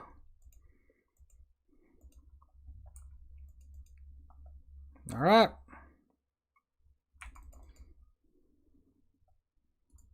Opponent forced to block and go to 1.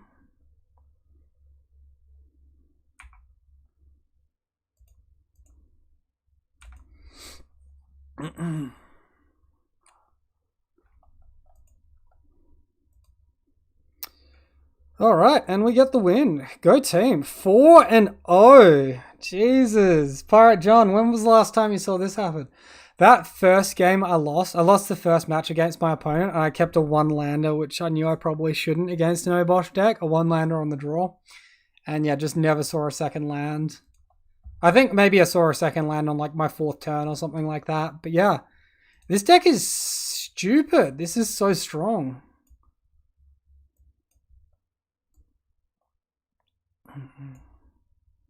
It feels good winning after the amount of games I've been losing on Bogles recently. I'm not sure I've even seen you win a match, lol, and you keep coming back. Yikes. That's some Pog burn right there for me.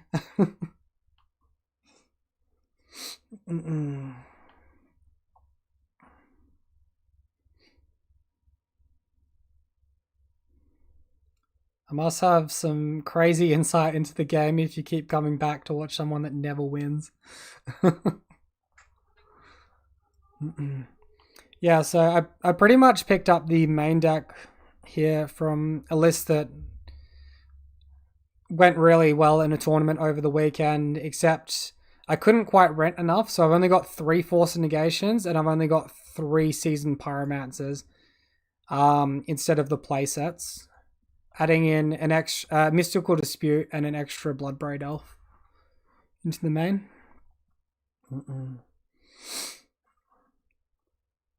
Yeah, I will say though, like now that I'm playing an actual deck, the leagues are taking way longer.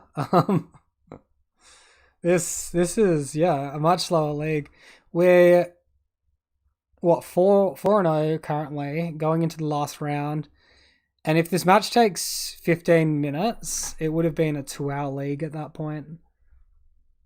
The deck's like pretty simple to play though, I think. I think a lot of it makes a lot of sense, and you just look to get maximum value out of your cards.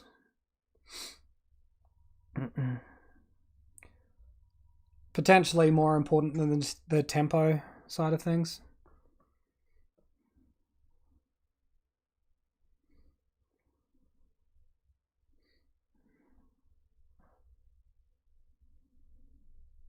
What do you think of the new Dash Pirate that they printed, John?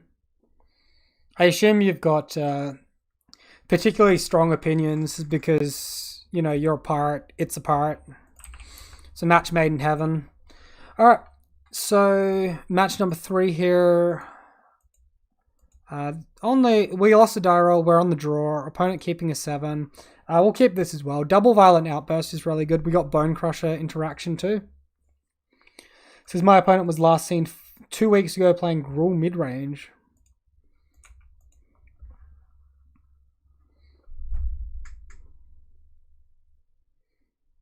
It's most possibly the most broken card in Legacy. I think I agree with you there. It seems very, very strong.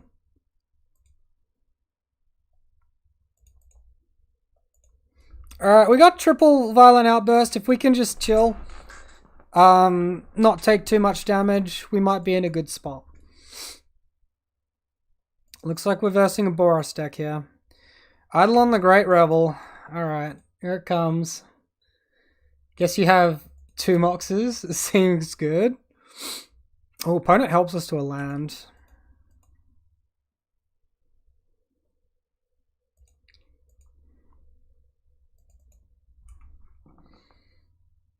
Yeah, like some of the card prices are just going a little bit crazy at the moment. Bloodbraid Elf is probably just a little bit too slow. It does curve out nicely though. I guess we can bottom a Violent Outburst.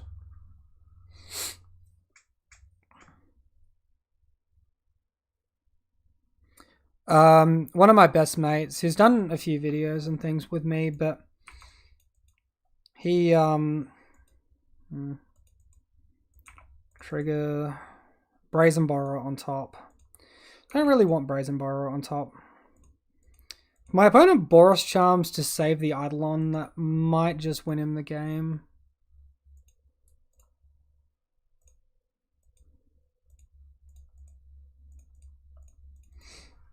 But yeah, he bought a whole bunch of random cards for commander purposes and ended up making a lot of money out of it over the years.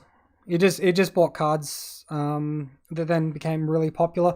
Or he'd look to build like a modern deck that was banned just for fun. He'd spend like $60 buying some things, and then the prices just exploded on him.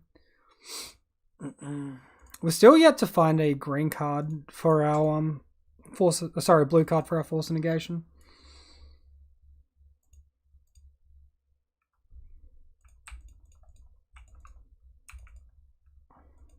Can Violent Outburst though.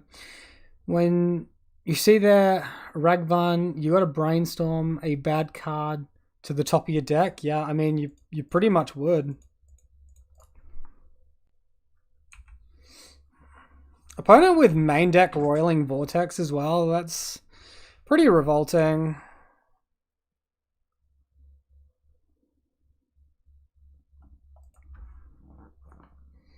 Lightning bolts us, sure.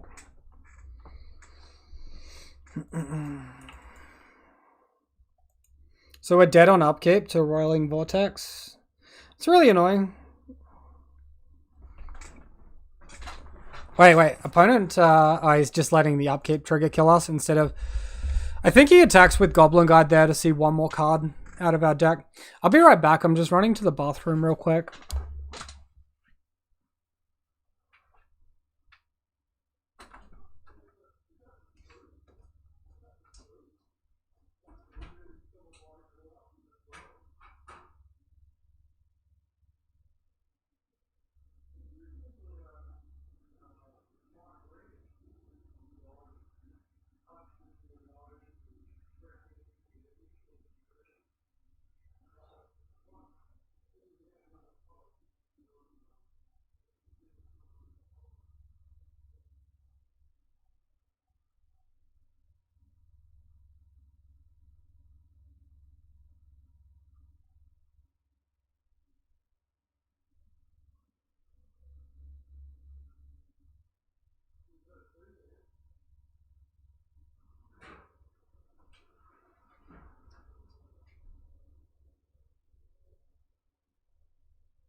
You too? On the bathroom break. Makes sense.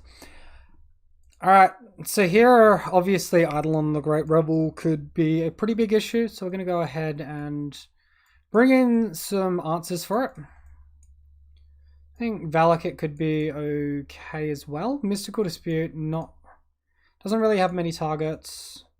It'd be funny if our burn opponent was playing Chalice of the Void to play it on 0.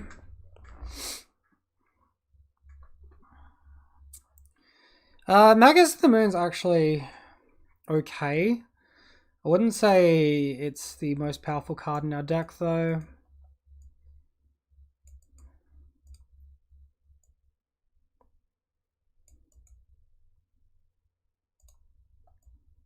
I think we can potentially minus Crushing Footfalls as well. We might be looking to board in too many cards at this point. I think Valakut Awakening is probably the most questionable out of the bunch.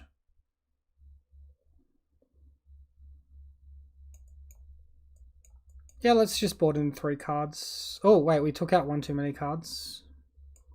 Alright, we'll keep in an extra wear tear then. Alright, let's go ahead and spit.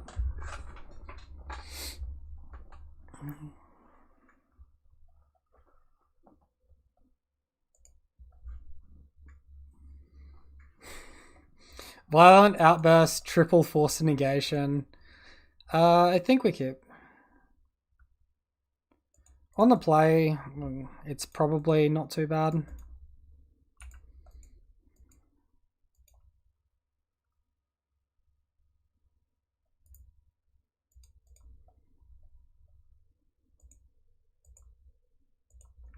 And attacking with the guide, revealing the Shardless Agent. I do want to draw Shardless Agent, so I'm not going to fetch.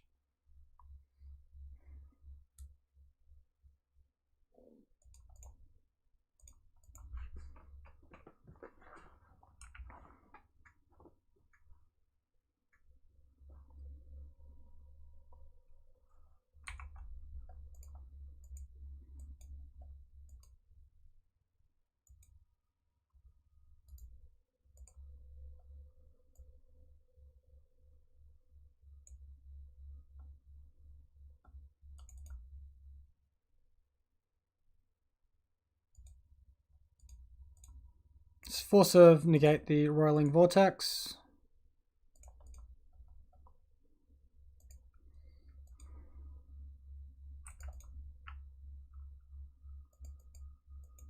Chalice on 0 looks pretty strong. I think Chalice is well placed at the moment. So let's go ahead and get some tapped green mana so we can minimize on damage.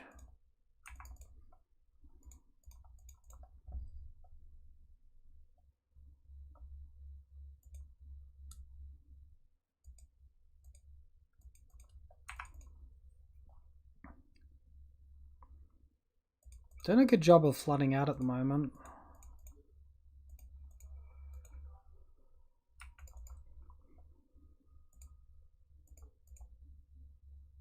Alright, we'll cast our Crashing Footfalls. Just realized we can't even cast the enchantment side of Wear Tear unless we have Gemstone Caverns on the battlefield. So literally if we draw that card, it's only going to target artifacts. We bought it in 2. Opponent suspends Rift Bolt. Lava Spike's face, sure. Oh, there it is, lol.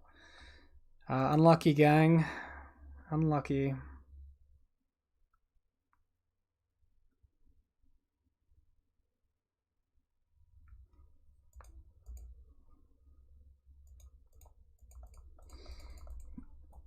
It's a Violent Outburst, Crashing Footfalls. We get plus to the board this turn. Attack for a casual 13 on our turn 4. Opponent just trades the guide off, which we are okay with. I think like a one of blue-white land like a Hallowed Fountain or a Sacred Foundry red-white land could be good for the Wear Tear.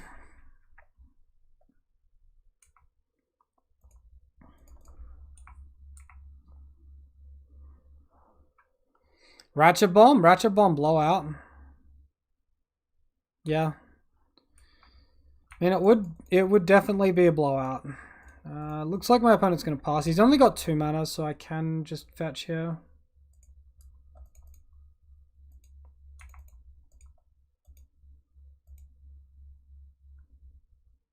Maybe like Deflecting Palm is in my opponent's arsenal. We can hardcast Force of Negation if he does anything too sinister though.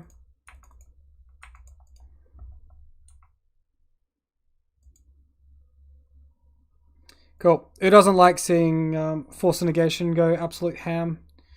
Alright, let's take out these Wear Tears because I decided that they're secretly bad. I mean, maybe they're okay on the draw.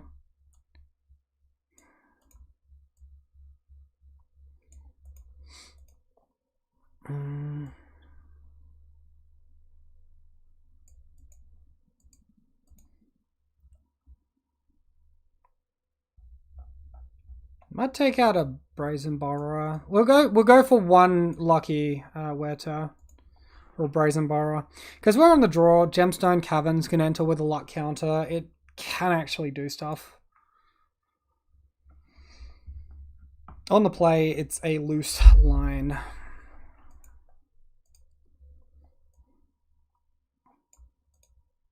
What do you think of all the new Merfolk's printed as well, John? I think Merfolk looks like a pretty sick deck to play at the moment. They got a lot of strong upgrades.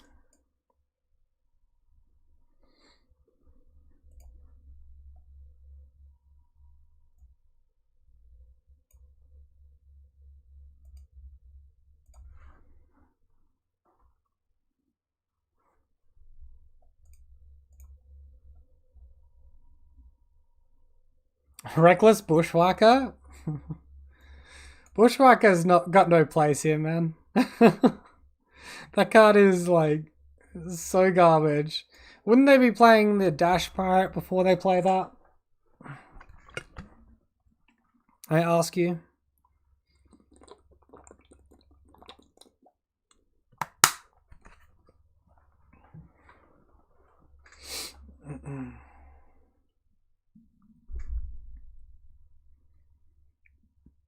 So yeah, Magistem are not like super crazy. I guess Petty Theft's actually okay.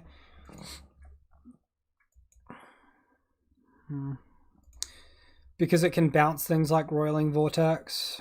Sounds a bit slower. It's not awful though. We might have a bit of trouble with a turn 1 creature.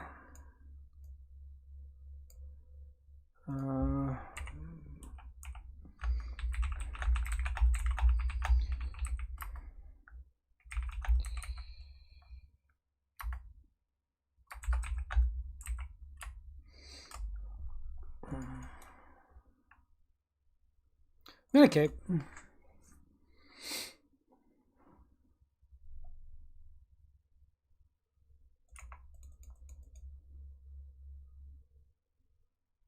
Replace Brazen Borrows with Whackers? What Whackers were you talking about? As in, I should have Whackers in my deck. Okay, that's an idea. Brazen Borrower, we are light on blue cards though, and Brazen Borrower does give us...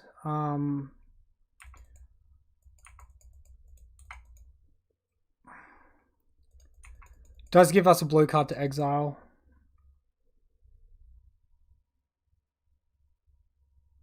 Anger in Fugod decks. Isn't Anger of the Gods?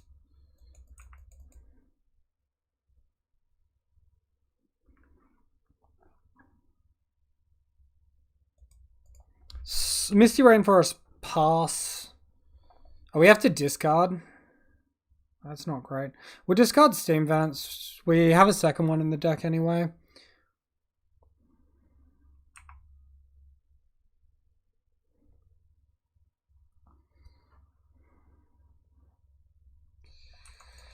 That's frustrating. Definitely another Gemstone Caverns would be pretty wild for us.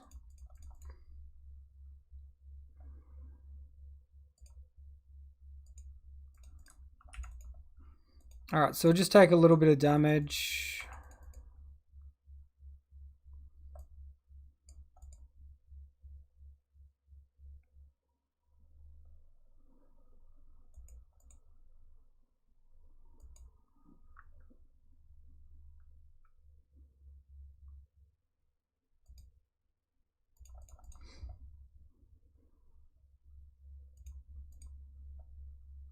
I'll just stomp during my own turn so my opponent can't save it with Boros Charm here. Bush kind of Whackers, not legal in Modern, but the reimprinted Wonder. I mean, we got like Relentless Bushwhacker or whatever it's called. That card's not too bad. Opponent now with the Roiling Vortex as well. That's a good draw actually. But we can't destroy the enchantment because we don't have Gemstone Caverns. We can bounce Roiling Vortex. Damn it, I wish I could cast this card. It's a massive, massive nerf not being able to.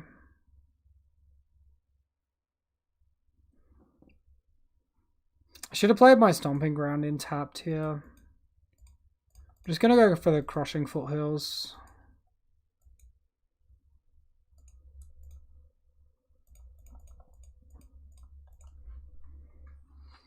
They are reprinting like so many Legacy cards into Modern though. It really does feel like Legacy without the reserve list.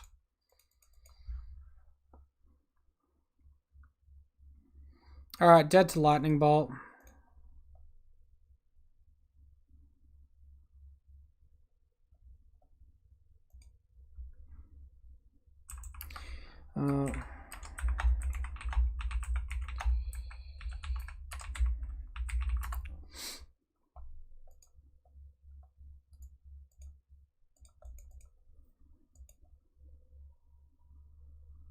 We'll just go ahead and reveal my hand to my opponent. He had triple burn effect in hand, so we weren't going to get that. Should have dodged the Lightning Bolt. Yeah, what was I thinking? Should have like ducked, died, hid under some concrete or something like that, and just dodged away from it. But you know what? That is still one hell of a result. That's 4-1. That's for the first time playing a deck. That is freaking crazy impressive. Well, yeah. Unfortunately, we couldn't get there. I'm sorry for no 5-0. I'm sorry you still haven't watched me win. What do you want to watch me play now, John? Do you want me on this deck again? Rolling Vortex looks sweet. Yeah, it's slapped me about fairly hard there. What do you reckon? This deck again or something else? I can make some sideboard changes. I really don't like Wear Tear after that one. Mono White Heliod. Oh man, I don't have the cards for that.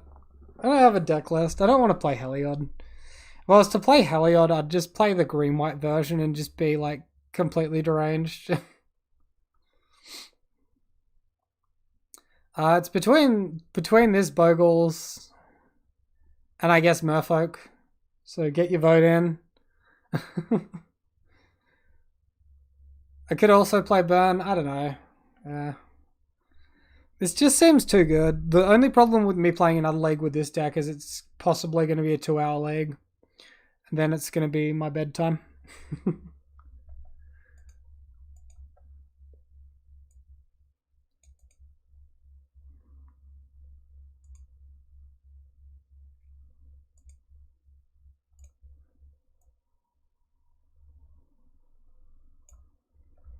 Alright, so what I'm thinking currently is another league with this deck.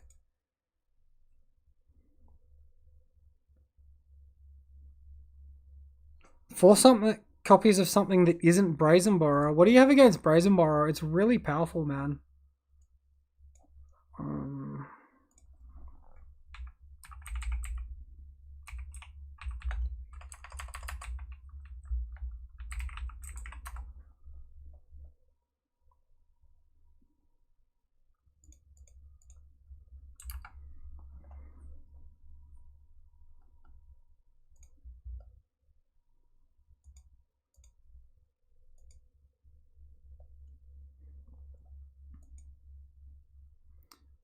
Alright, I think we'll just include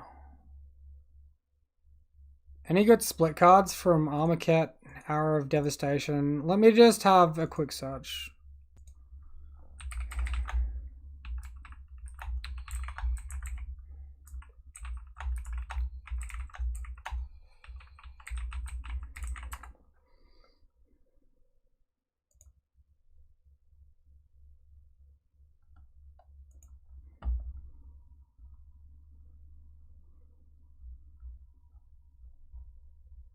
Looks like I've loaded up into some advertising page currently. The pictures are taking ages to load right now as well.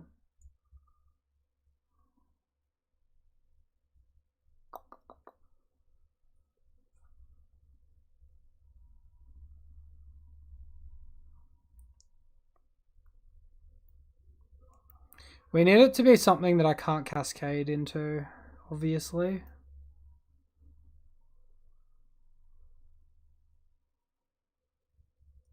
Is there a way for us to give ourselves hexproof, or Like, because if burn is our only bad matchup, farm or market, that's a bit expensive. Oh, half the multicolored cards didn't even load. Let's go ahead and try again.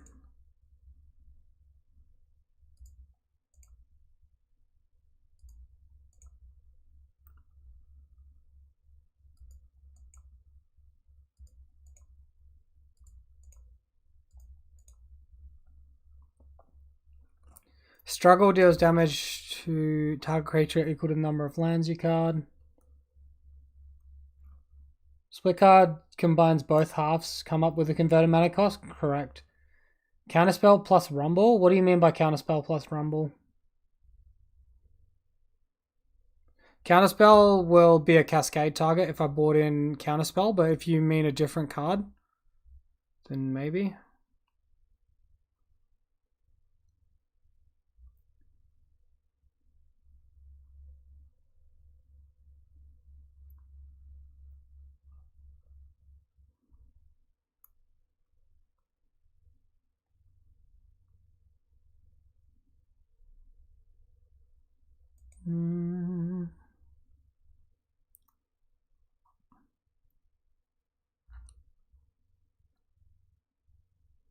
A way to give haste would be nice.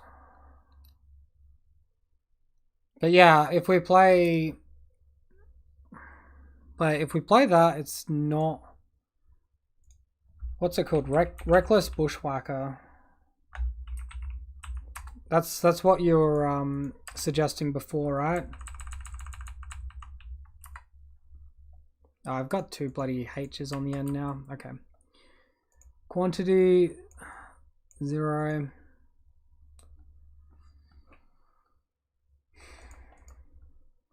This doesn't want to expand for me. I love when Magic Online works. Alright, cool. So it's a 3 mana creature. When it enters the battlefield, if its Surge Cast was paid, other creatures you control gain +1 in haste. So essentially, if we were to have a Cascade with 2 mana up, we could then cast this and it would be reasonable. I think we're taking up Bloodbraid Elf if we're bringing that in. Turn 4, it's going to be turn 5.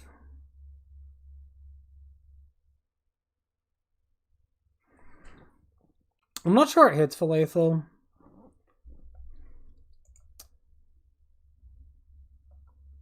I think it's an interesting idea.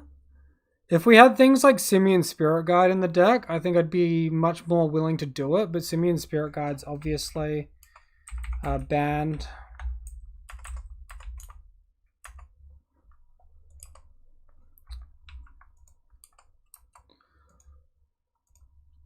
I think I'm going to just board in 1 Hallowed Fountain, get rid of 1 Wooded Foothills.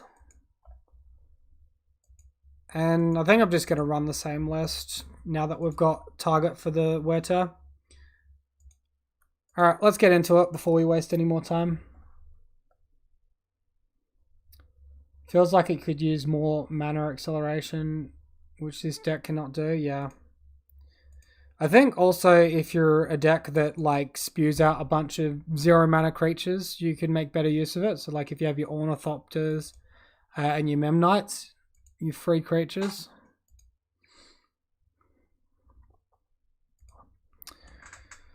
Alright, let's load into it. 1 copy of Insult.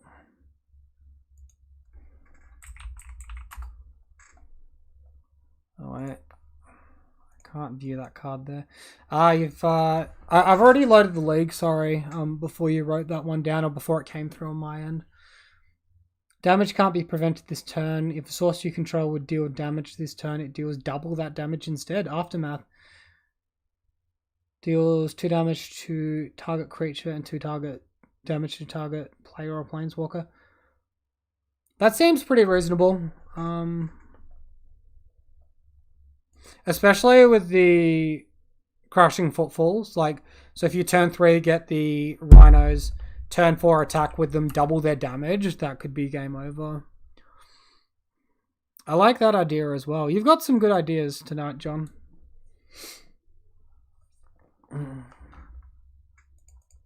Oh, you're counting the damage from the Shardless agent? Yeah. Very true. Alright, well, immediately we're being punished for removing Wooded Foothills for Hallowed Fountain with this hand. It's got double Shardless agent though. We're on the draw against Y Principal. Okay, so this is literally the chart chopper. I think he normally goes for Tron. We got Magus of the Moon, which is good against Tron. Opponent leads on Swamp. Let's play a tapped Hallowed Fountain and pass. We've got all the Cascade. If he wants to go some sort of controlling route, I'm fairly happy. Black Tron? Yeah, it could be. Dithori, Voidwalker, Shadow. Oh, it's a Shadow creature. The card would be put into an opponent's graveyard from anywhere, exile it instead. Sacrifice it, choose an exiled card an opponent owns with a void counter on it. You may play it this turn without paying its mana cost. This card seems strong.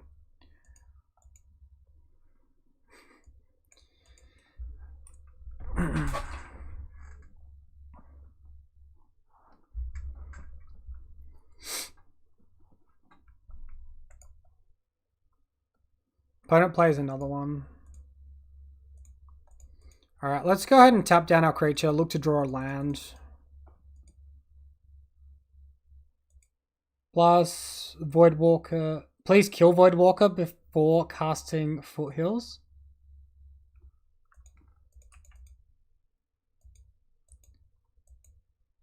If I can get to red mana, I'd love to kill them, John. If I ever see a red mana. Nope. Oh my goodness.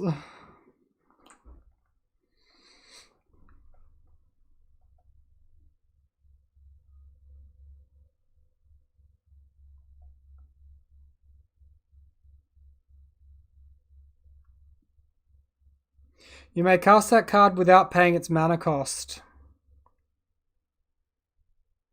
I really don't like where this is going. I don't want to give my opponent any of these cards. I guess I should have bounced one of his creatures. Let's give him Magus of the Moon. So that should have some weird void counters on it. Yeah. Don't show him card concede.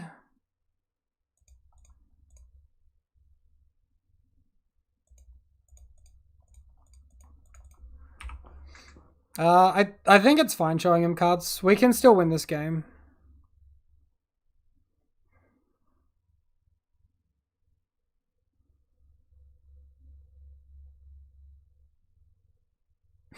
Concede. You're begging me to concede. I don't think it's over. Our opponent's deck seems pretty strong though. These creatures seem very annoying.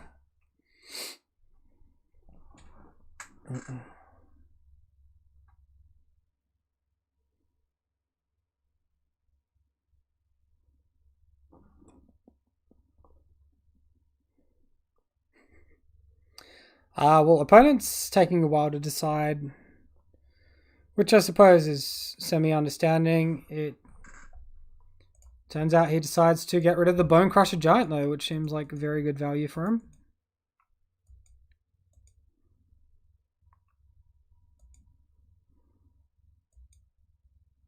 Opponent plays his own Season Pyromancer. Discarding Croxa Fatal Push. Man, we are so dead. Cast Magus of the Moon without paying its mana cost. Alright. Pretty turned off stuff now.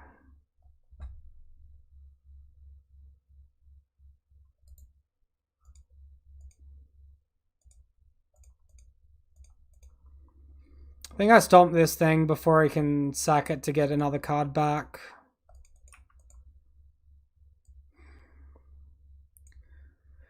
Then take 6 damage, go to 9. Has he still got more? Holy shit, man.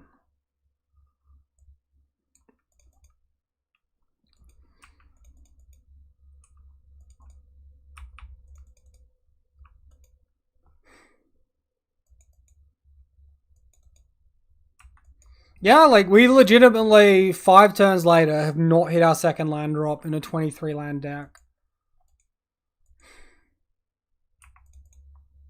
Oh wow, and he's got the pirate? This seems busted, man.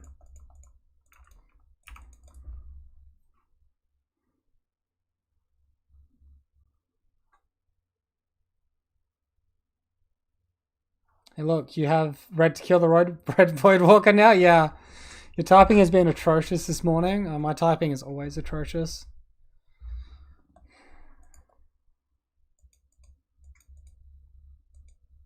Forest. Cast Bone Crusher Giant. Lose. Okay. Well, that went about as well as I... Jesus, man. That was disgusting. We do well last league and suddenly we're versing big boy decks right now.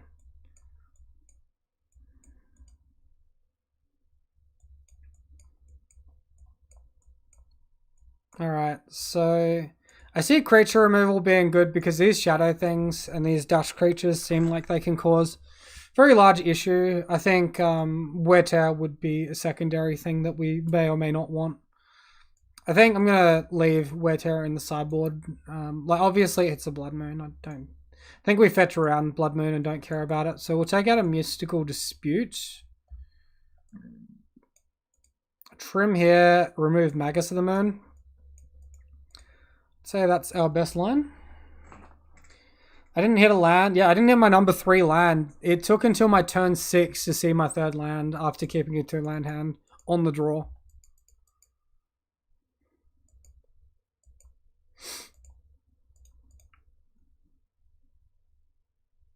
Ingot? Because they might bring in Chalice? Maybe. I've just gone straight into it from now though, unfortunately. This hand seems like a keep. Gemstone's Caverns is probably our weakest card because it doesn't tap for mana. Although it does allow us to potentially cast our Foothills. A Violent Outburst, pardon me. I'm going to keep... Stitch Force of Negation. We've got no blue cards in hand. We're on the mulligan.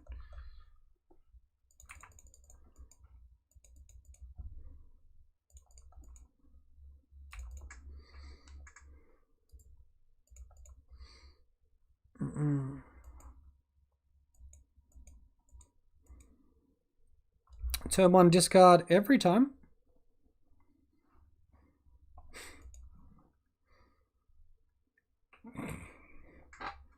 Why always me? That's just upsetting. Goodbye. I'm pretty sure he takes Violent Outbursts, but if he has another discard for the Season Pyromancer, that would also be upsetting.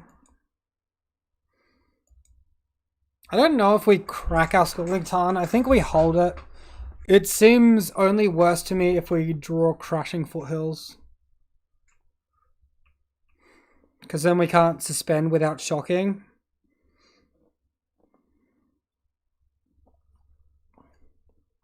Opponent decides to take the Season Pyromancer. Draw another Violent Outburst. Alright, not bad. Chalice on 0, hopefully not. Don't worry, I'll top deck into Cascade. I found my Cascade. I got no shame here.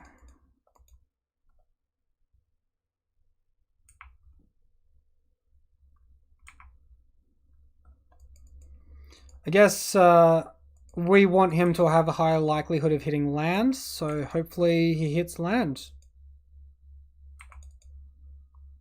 Hits Bone Crusher Giant? Fuck me, man.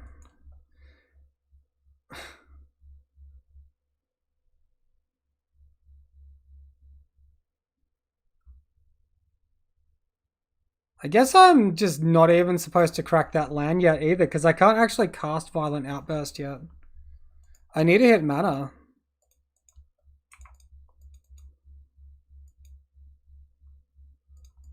Alright, that's a bit better.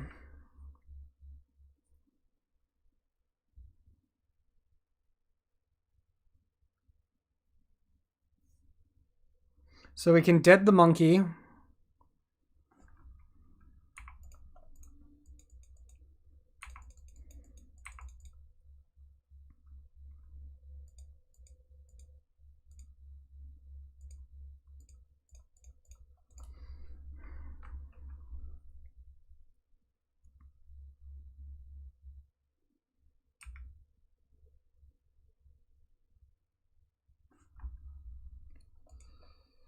Oh boy. Alright. Well, it's not the end of the world. At least we can still draw cards and things like that. Yeah, the manner of this deck just seems to have just gone to absolute crap. Does he still get the tokens if he discards double land? Cracks Bloodstained Mire.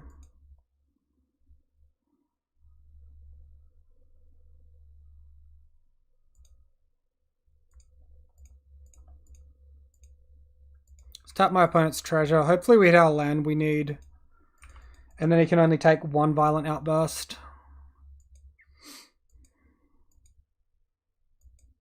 Oh, he's actually floating the mana off that. Oh, wait. Am I an idiot? Did I just lose the draw a card effect? Okay, I'm just an idiot. I'm an absolute moron. Yeah, that was really dumb. Okay.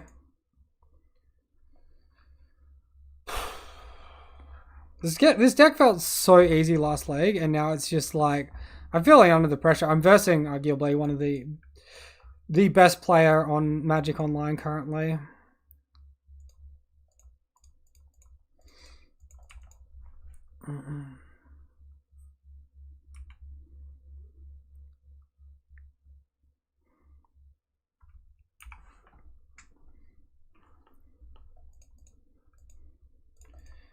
Alright, we finally hit mana. You know what that means, people. Time to Violent Outburst into some goodies. We'll see if our opponent has any way to stop this. Alright, we get our guys. Really cool. It's definitely good to do that now before he potentially draws a discard spell and gets rid of it, the Violent Outburst. Feels worse when you don't draw lands, yeah. I mean, it's fine.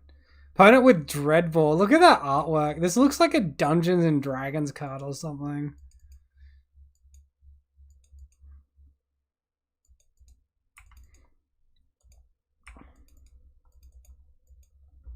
Alright, we'll attack for some damage.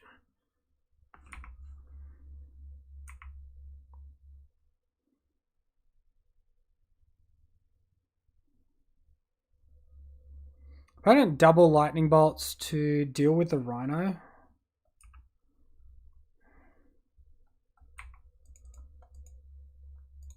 I think mostly we're going to be fine running out the Bone Crusher Giant here. Even if we potentially lose Fire and Ice, we should be in an okay spot.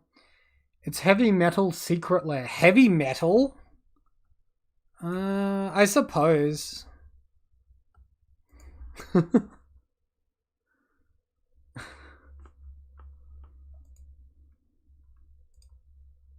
Opponent top decks the Lightning Bolt. Pretty good.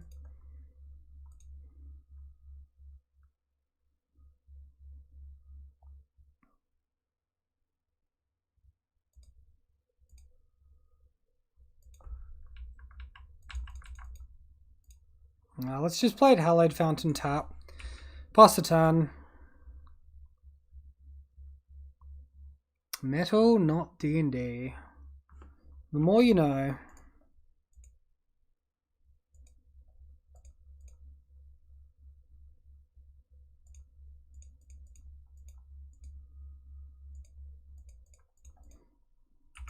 Draw Crushing Foothills. Violent Outburst. Cool. Oh wait, I just shut off my red mana by cycling that land. I'm a nimpkin-poop. Jesus, man. Alright, Foothills on exile.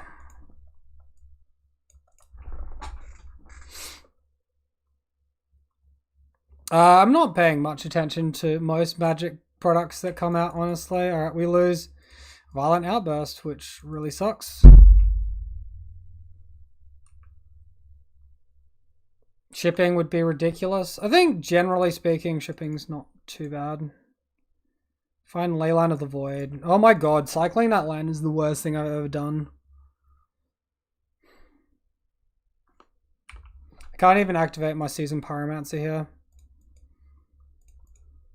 Alright, now I can activate Seasoned Pyromancer.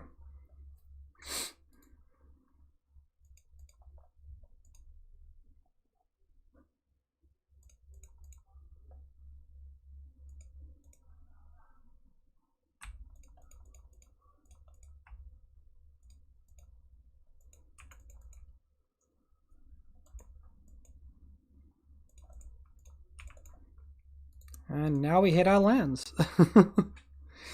Right when we didn't want them was when they had literally no tempo at all.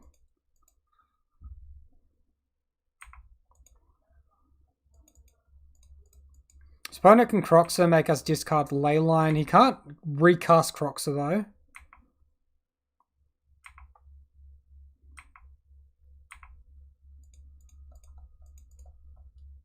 Might just start fetching around maybe a Blood Moon by getting some of our basics out. If you keep lands in hand, you tempt your opponent into thought seizing me. Yeah, I suppose that's true.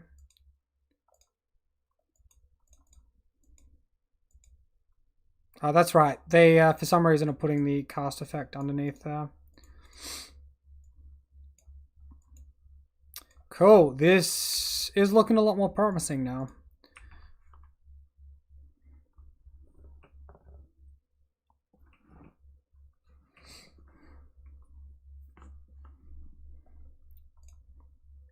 Opponent concedes. Cool. Alright, we eventually got there.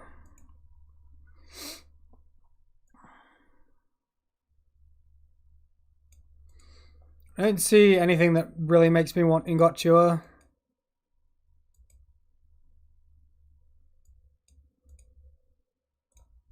I think it's just to run it back. Maybe we want all 4 copies of Fat Footfalls.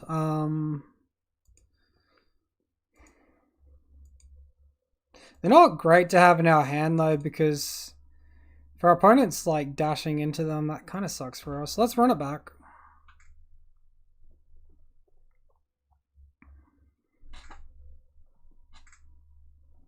Harry the Ingot Chewer, yeah.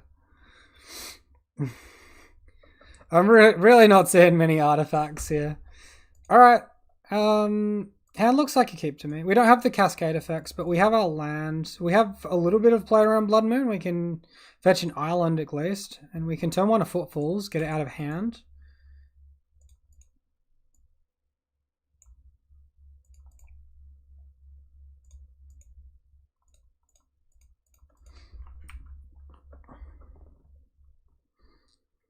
Lots of adventure creatures to keep things interesting.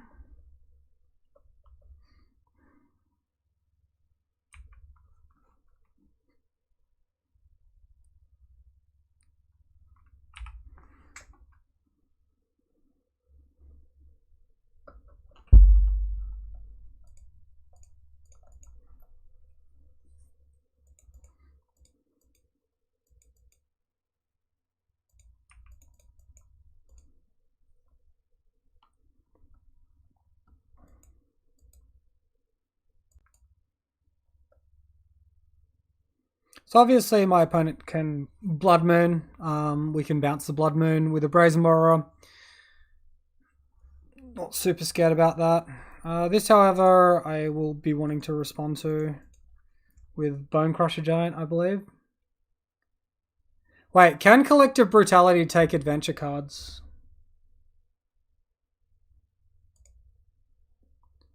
This is something that's extremely important to know. Can...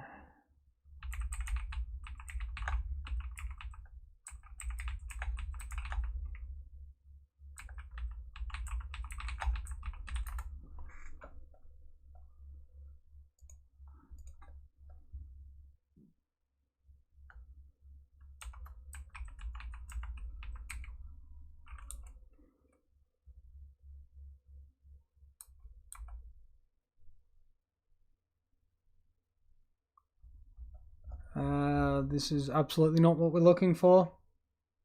Adventure cards are only creatures. Okay, that's fine. I guess I'll just go ahead and get my island then and let him blank. And hope you're right. I really want to try and have a little bit of hedging against Blood Moon here.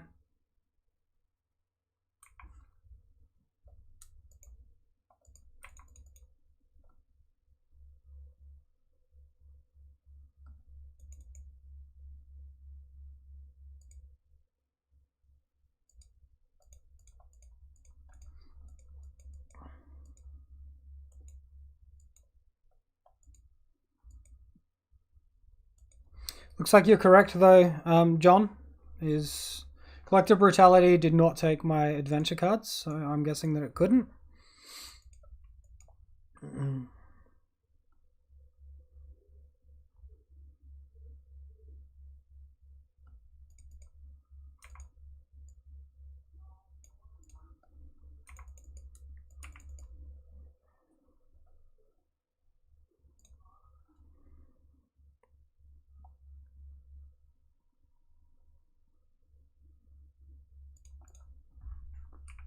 Alright, let's leave our options open for Brazen Burrower and Bone Crusher Giant. Yeah, that's sort of the ruling I was looking for, was if they're creatures in all zones or not.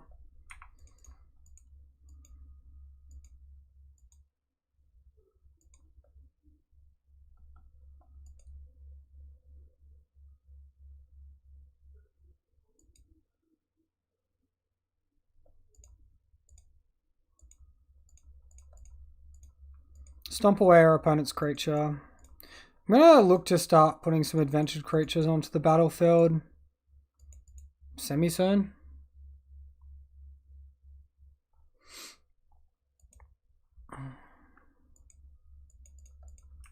So that's the reason why I Gruul Possibility Storm. So turn 3 deck in Pioneer. Only one Modern Tournament result as Jeskai. I'm not that familiar with Pioneer, John. Don't mess up the foothills, by the way. You mean through the damping sphere? I'll try not to.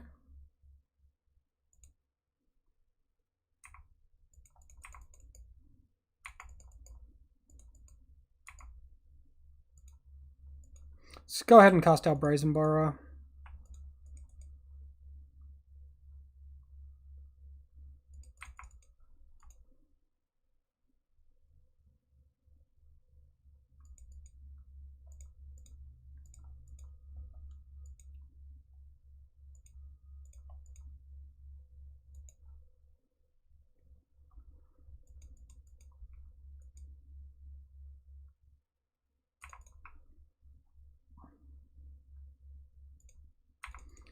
Alright, attack in the air with Brazen Borrower.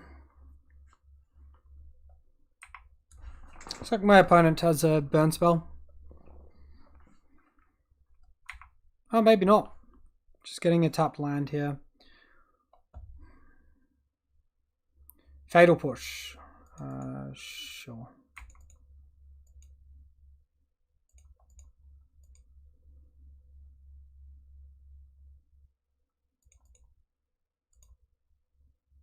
Let's go ahead and fire our opponent's Seasoned Pyromancer.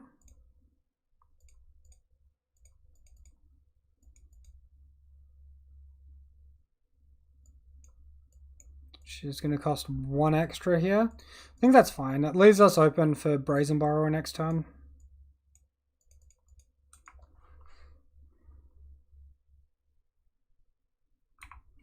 Alright, so you go with Possibility Storm. Whenever a player casts a spell from their hand, that player exiles it. Then exiles cards from the top of their library until they exile a card that shares a card type with it. That player may cast that card without paying its mana cost. Then they put all cards exiled with it on the bottom in a random order with Enter the Infinite. I know Enter the Infinite. I'm sorry, did I skip through something? How come my Brazen Borrower just got discarded? Sudden Edict.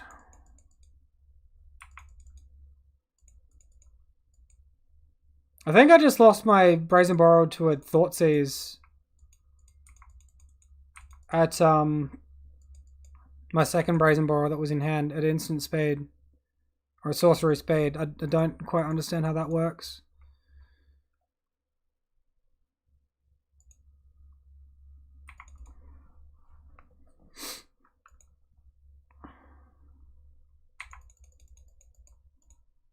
Did I accidentally just click priority to my opponent? Is that what happened?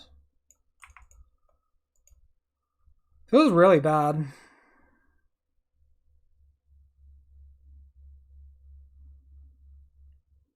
So we Pyromancer, discard Pyromancer. I think Bone Crusher Giant is probably just the go.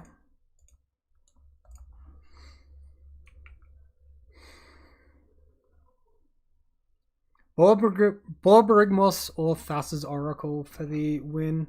Yeah, I get you.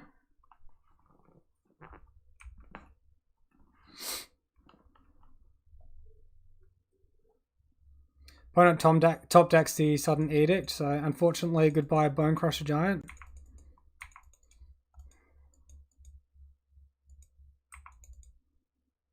I can't cycle Fiery Isla or else I can't cast Season Pyromancer. These Sudden Edicts are extremely annoying.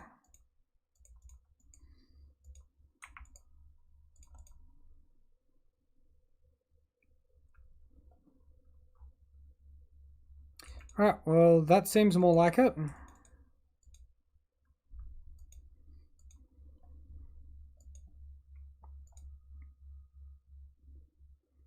Opponent draws land. Let's go.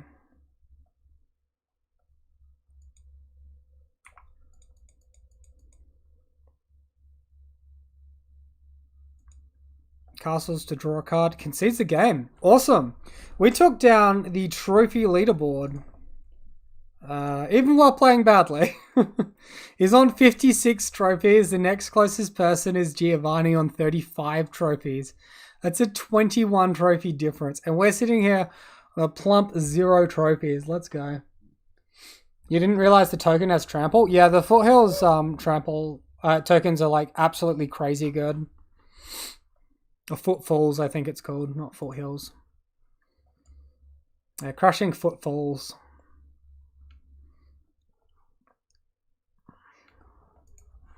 It feels so good. This deck's really strong. BDC, welcome back, man. You're waking up late to catch my streams lately. No worries, man. You can always find the replays if you want on... I think the replays stay on Twitch at this point. I don't know. But yeah. Thanks. Good to have you back here anyway. And, you know, I hope you're doing well. We're playing a Cascade deck with Crushing Footfalls and a whole bunch of adventure cards, actually. It's really strong. Last league we went 4-1, losing the final round to Burn. Yeah, that's a crazy trophy gut, John. You're not sure what a trophy is? So if you get a 5-0, you get essentially a trophy for getting a perfect league result. And the league has been going since like pre-Oko banning.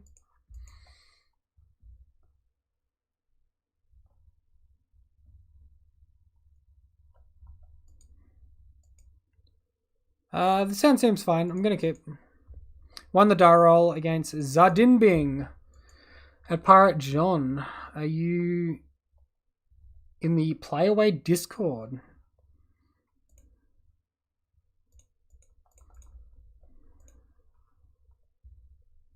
I should really be fetching off of the Wooded Foothills there, not the Misty Rainforest. I've used the wrong land here.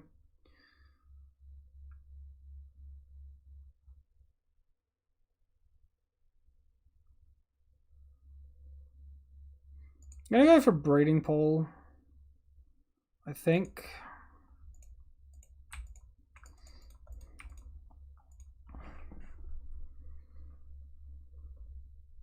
The #1 rule of Playaway Club is you don't talk about Playaway Club.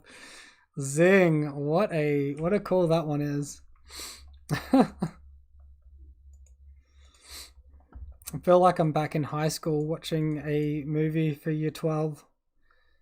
I think this is worth force negating to protect. You're one of the few Bogles players in the play away and MTG at home.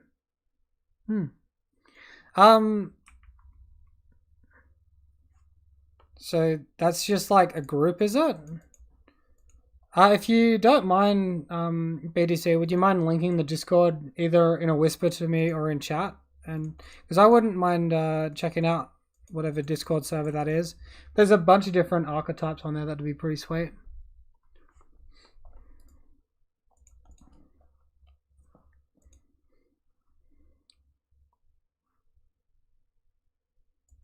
Get a bit more of a Bogle present going on. Presence, not present. It could be the both. It could be both at the same time. Time will go for our opponent. Alright, so it looks like we're versing a Jund deck.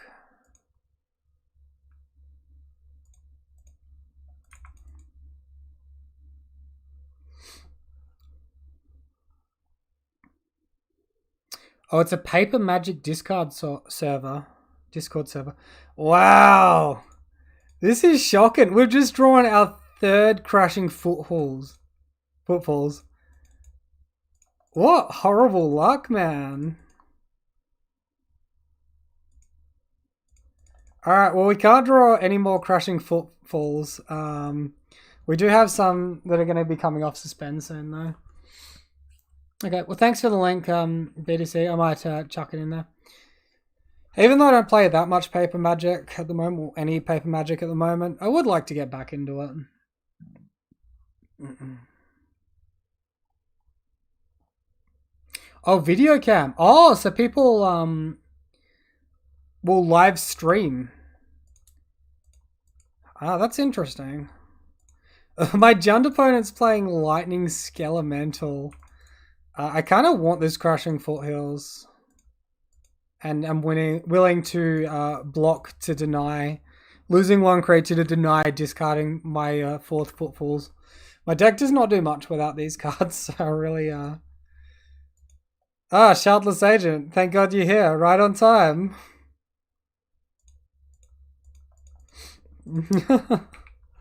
So that actually puts a creature in my opponent's graveyard, but it's important to note he was going to get that creature regardless.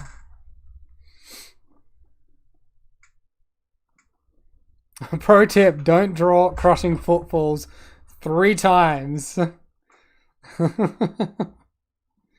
Pro tip, don't be me. Paper Magic with video cam so you can find other people to play with. That's pretty funky. That's a good idea with like COVID times, right?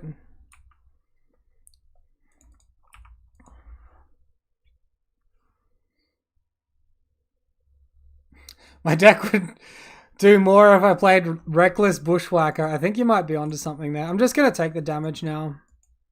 Hopefully he doesn't have too many more Lightning Skelementals.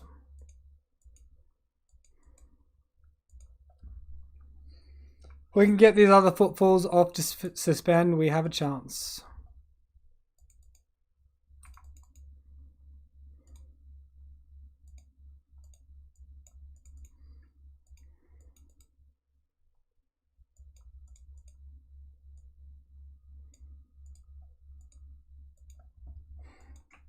Bloodbraid Elf without the land to cast it. That feels bad. We'll attack. We'll maintain some description of aggression here.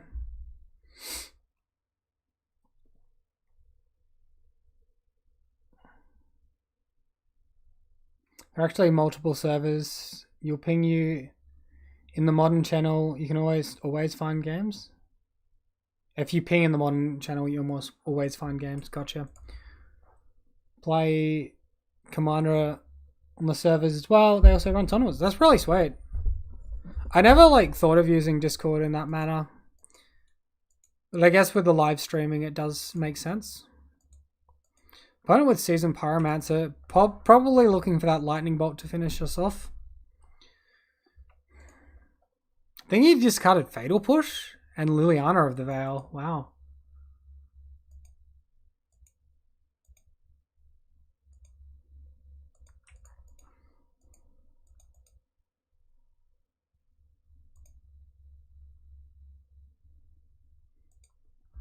If opponent decides not to block, that is definitely better for us. Most people have crappy cameras, yeah. I mean, I think my camera's pretty crappy, actually.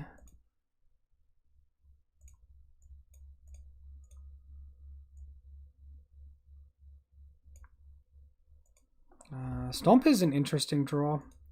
So now we can attack for 12. Our opponent has a lot of toughness to block with, so he has 11 toughness to block with.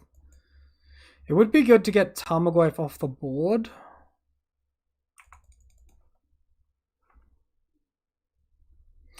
You love my video on cards that Bogles need. You do have to say though, some of your cards were kind of broken. I mean, yeah, maybe I got like a little bit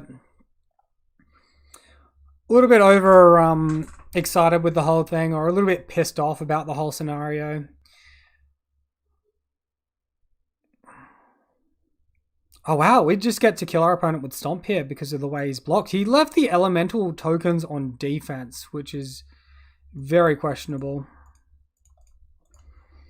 I think the better Stow card that I put in, that would be like a really sweet way to protect your core Spirit Dancer, by the way.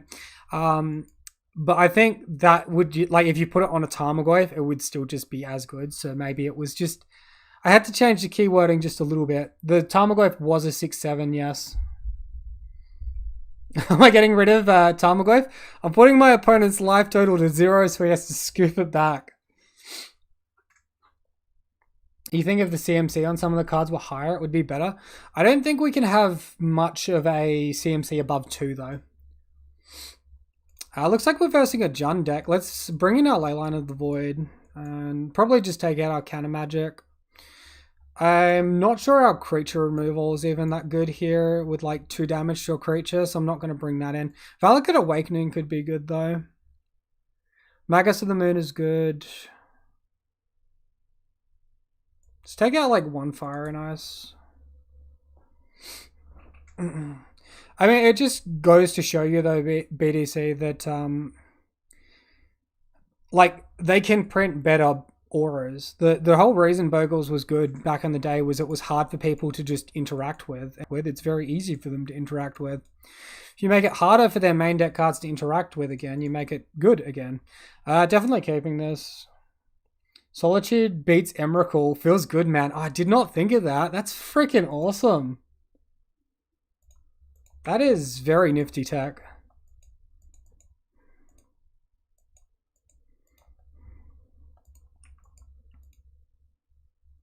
And we find the Magus of the Moon as well. Awesome. Hand's shaping up to be really good here.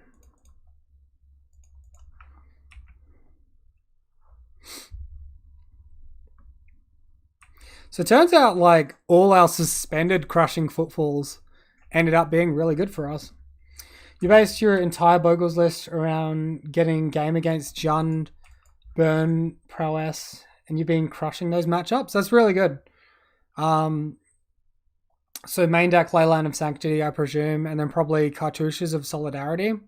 Opponent cycles Unearth. What the?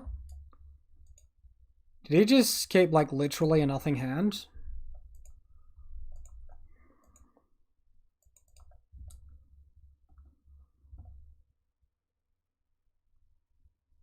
Paths and Cartouches. No Leyline of Sanctity, BDC.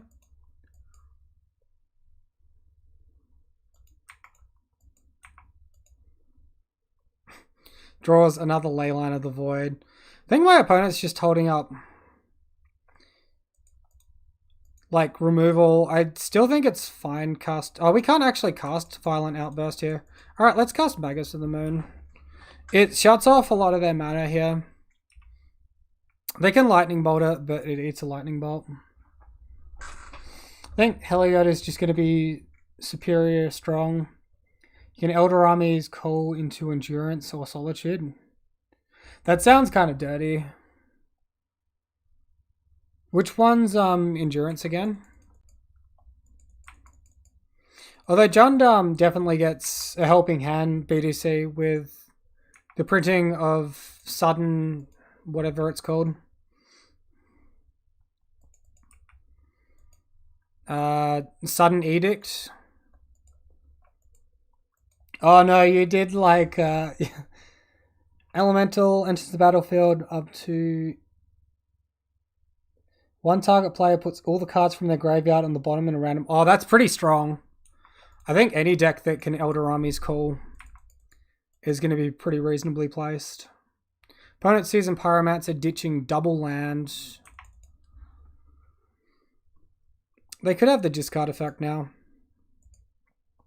They do. Let's go ahead and stomp the Pyro.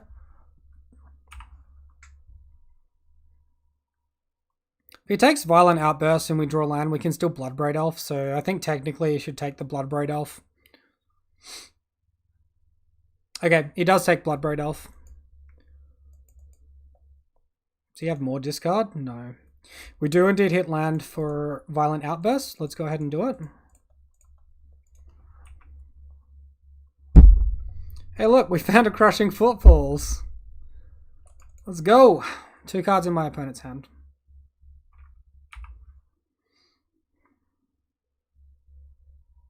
Opponent concedes. He's had enough. Oh my goodness. 2-0. This deck is dumb. This deck is so dumb. What even? I'm not even playing the most optimal list and it's still just so strong, man. Alright, match number 3 versus Pastel Zero. We lost the Darrow. We're on the draw with a 1-lander. Pretty top-end 1-lander. I think we can see a better hand here. We'll mulligan. Opponent keeps a 7. Alright, well, at least we have better stuff going on here. I'll keep this one. We'll ditch the Hallowed Fountain because it doesn't actually get any lands that we want. Not even playing Bushwhacker, I know. Go figure. We don't even need the Bushwhacker here.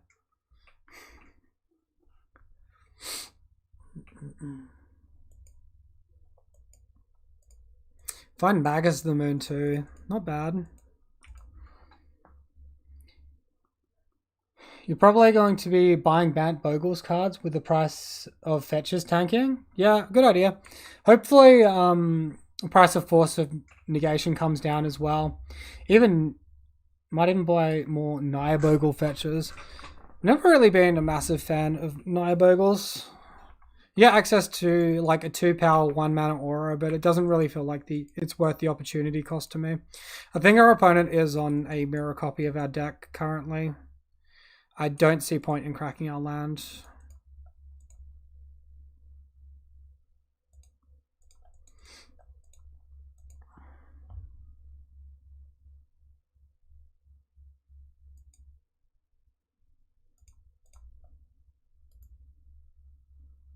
So yield until our opponent's draw step, and then we'll tap down one of his lands to delay a Cascade.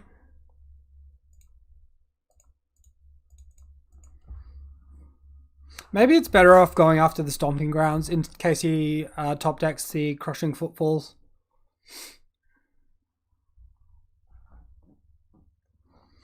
Alright, we hit land. Awesome.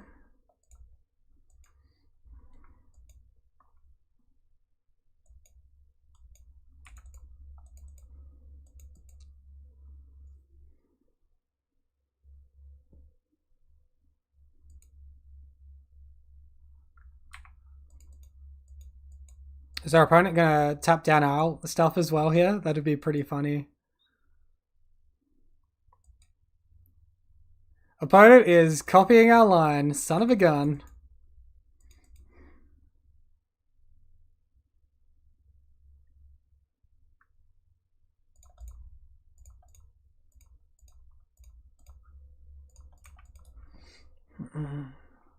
You'll be attempting to buy Misty Rainforest at around $35 to $40-ish each. Yeah, it's a pretty good card to have in your collection. Like having a finished land base is very, very good.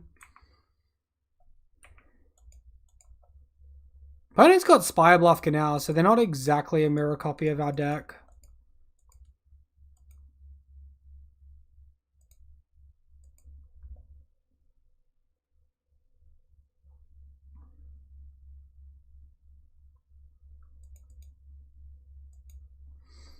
A little confused as to what they're doing. Misty Rainforest is already $45 on pre-purchase, so I don't think you'll be buying ton of fixes during the dip. Yeah, I mean, it depends on what you can afford. Different card prices mean different amounts for people. Like, people might see it at that price, think about how rarely it gets reprinted, and look for an opportunity to get a whole bunch of stuff. I think I'm going to go ahead and cast Magus of the Moon here. Shuts off my blue cards. My opponent can potentially kill it, but it shuts off my blue cards, but turns on my Bloodbraid Elves, and I think I win the match if I shut my opponent's lands off and then just start casting Bloodbraid Elves. You're gunning for the retro maces and tarns? Yeah. I mean, all the retro stuff's probably really, really sweet. Alright, opponent with Crushing Footfalls. Gets his rhinos. That's a bit scary.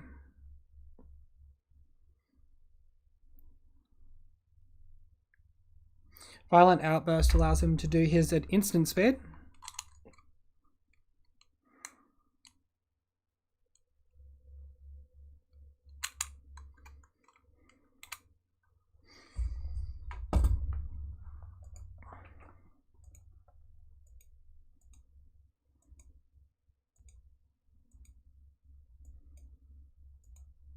So our Brazen Borrowers can start bouncing rhinos. We do need to find blue mana for that to happen though. So likely we're just in a lot of trouble here.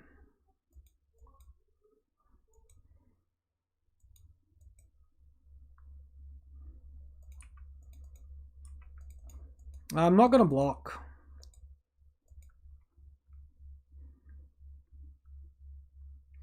Pretty much land or bust here.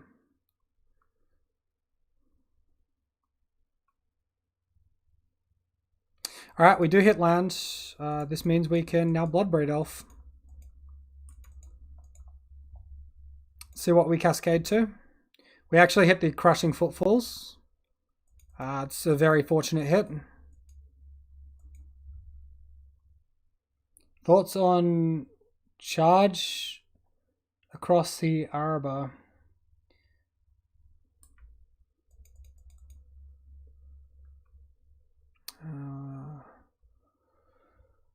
So white for a 4-on-1 white instant. Arcane Sweep. Return any number of planes you control to their owner's hands. Creatures you control get +1/+1 until end of turn for each planes return this way. It's an arcane spell, so you can get it back. It's interesting. Opponent bounces the Magus of the Moon. Probably just start ignoring Magus of the Moon now. Violent Outburst from my opponent. Alright, we just lose to that. That's fine.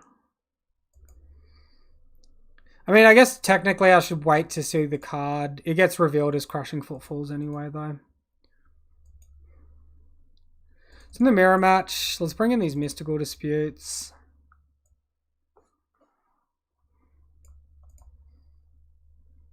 I think Fire and Ice have play. Bonecrusher Giant doesn't seem as amazing. Magus of the Moons maybe just weak. Born in Chalice for the mirror? You got it, buddy. You got it. I'll just pull my imaginary chalices out. I'd actually love to do that. Resolve my Crushing Footfalls and then just cast a chalice and just watch them cry. That'd be sick. I think Charge Across Araba needs better enablers. Like, if you made... Your best mode is a mono-white token deck. And you still need to 5 mana put it to hand. It might be okay if you splash for other arcane spells and get it out cheaper. Swap out Footfalls for Chalice. Lol, if only. My opponent's probably bringing in their Ingot Chewers though to get me.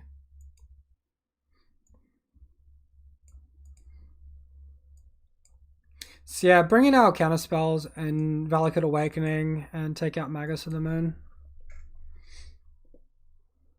Gemstone Caverns could be our worst enemy in this matchup if our opponent has their gemstones. We obviously have to mulligan this hand. Now we have a one lander with the same problems going on. Alright, we mulligan again. 22 land decks and you still get these mulligan problems, man. We actually sided in an extra land too. Opponent also mulligan to 6. We're going down to 5. Alright, this is more like it.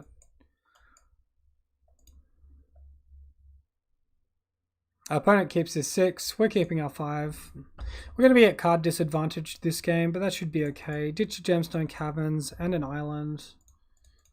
Get into it.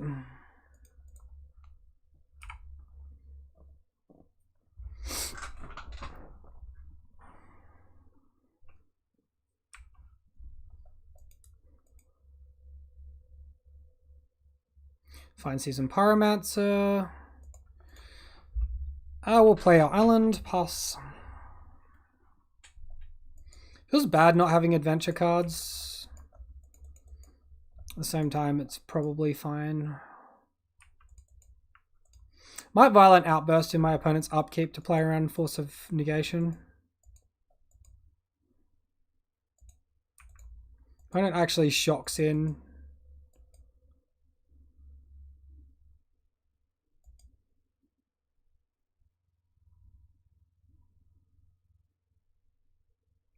So they're going to tap down our permanent. That's unfortunate. I guess we can return the favor though now. So that was unfortunate into obviously a good top deck.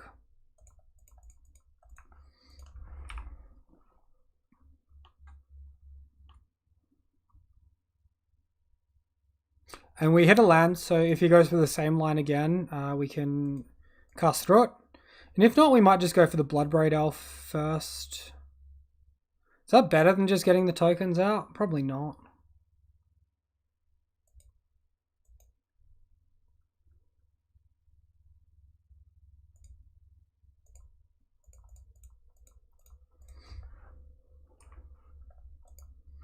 Alright, we'll see if our opponent has counter magic. I guess this is actually instant speed. I should be doing this during my opponent's turn. It does resolve though, fortunately. I didn't do that the best way that I could have though. I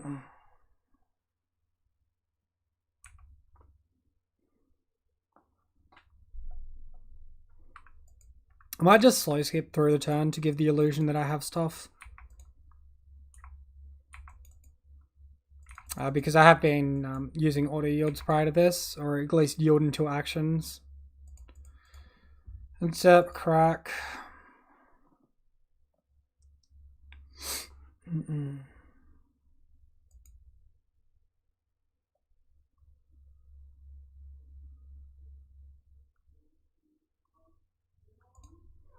think I want Breeding Pool. Got red in hand already for the second red here.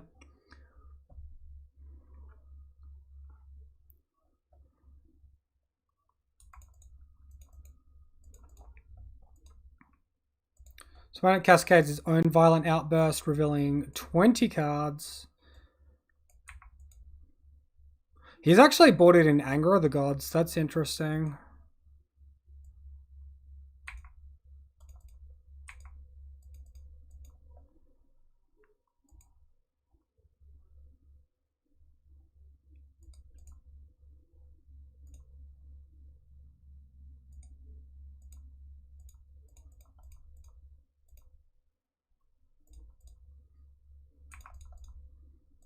We'll cascade our Bloodbraid Elf. We'll stomp our opponent's face.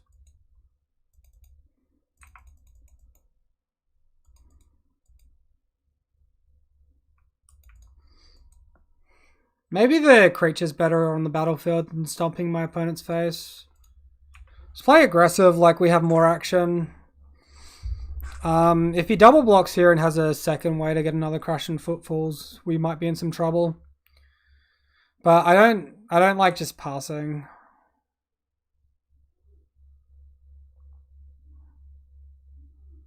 Swap Footfalls for 4 Chalices. You can run a copy of General Ferros. Legendary for 3 mana, 1 red, white. Oh, that's the human. I had an opponent play a copy of that card. Yeah, that card would be pretty sweet. Yeah, opponent with another Violent Outburst here, so this is why I like doing the line the way I did. Just more cascade effects are favored. I think if we hit a Violent Outburst, we can attack and trade with a Rhino, and that puts us in a decent spot.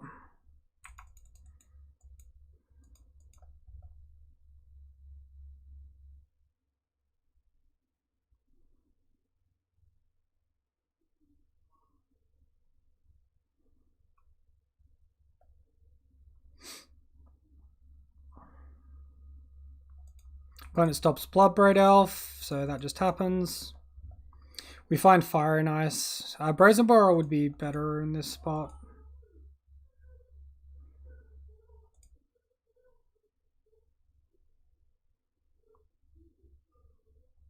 I think we just forsake the Fire and Ice to cast the Seasoned Pyromancer. 1, 2, 3. Then we can't cast Violent Outburst and we're only casting Shardless Agent. General seems interesting. Like, I am actually running white in this deck now, so...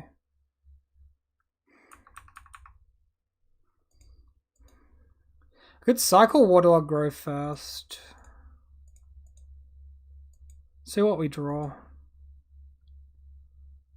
Okay, so we draw the Shardless Agent.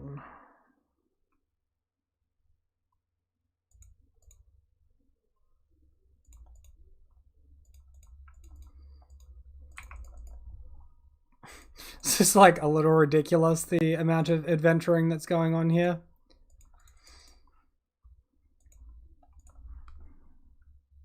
It's a war of Rhino attrition. Yeah, so right there I'd have a 4/4 Golem off of the Shardless Agent.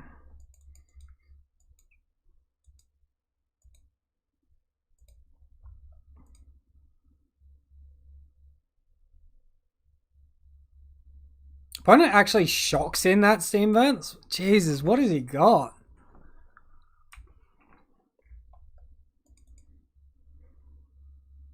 We're on a higher life total though, which is nice. No attacks from my opponent. Interesting. Is he gonna go ahead and cast the Rhino, the Bone Crusher Giant off Adventure? No.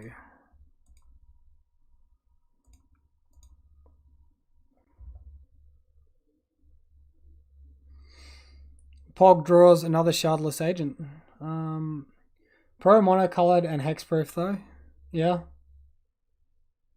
Hexproof from monocolored. Not hexproof from colorless though.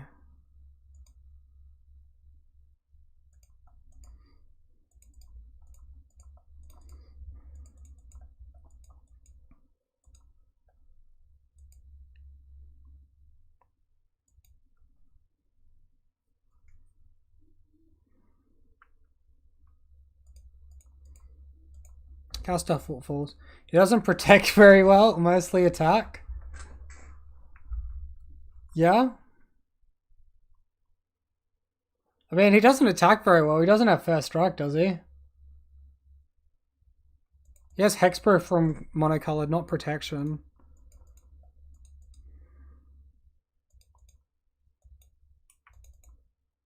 I think I like attacking with the Rhinos. We'll leave everything else back. If my opponent does nothing during his turn, we'll ice down a Rhino. Opponent's packing the Cryptics. Wow. Alright.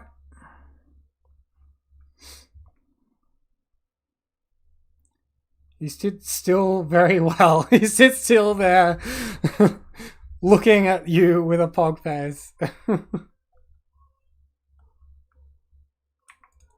Opponent shoots some fire at our face.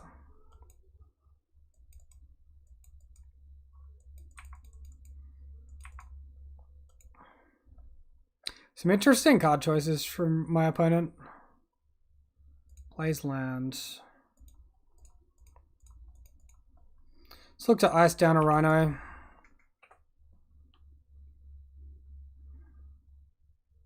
Cool, that works. We get like the biggest attack that was ever big here. Opponent attacking for 4. Does he have another cryptic? Is our opponent just packing like all the cryptics?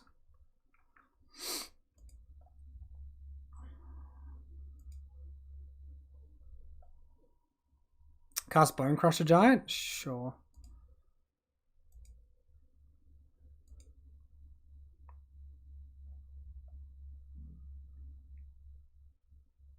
Wow, he does have another cryptic. Holy smokes. The rhinos are doing nothing. These are very, very zooed rhinos here. They're just sitting there. They don't have any choice on anything.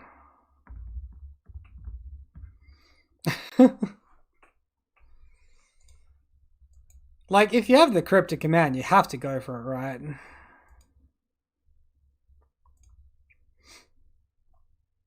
Seems crazy to be considering anything else.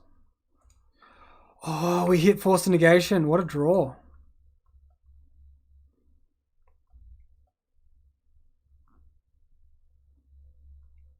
Oh, opponent, don't do this to yourself. Man, oh man, that is so greedy.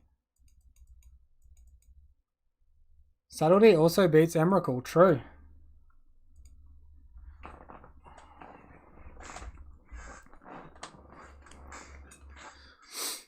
So opponent with Anger of the Gods and some cryptic commands. That's very bizarre.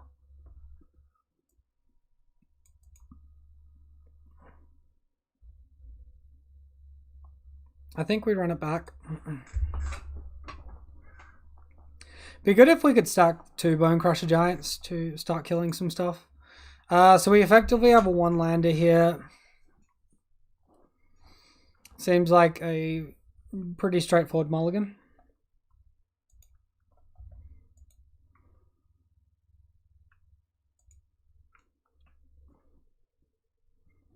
I wonder if my opponent's having trouble affording Force of Negations, so he's going for Cryptic Command, which might be a slightly cheaper option.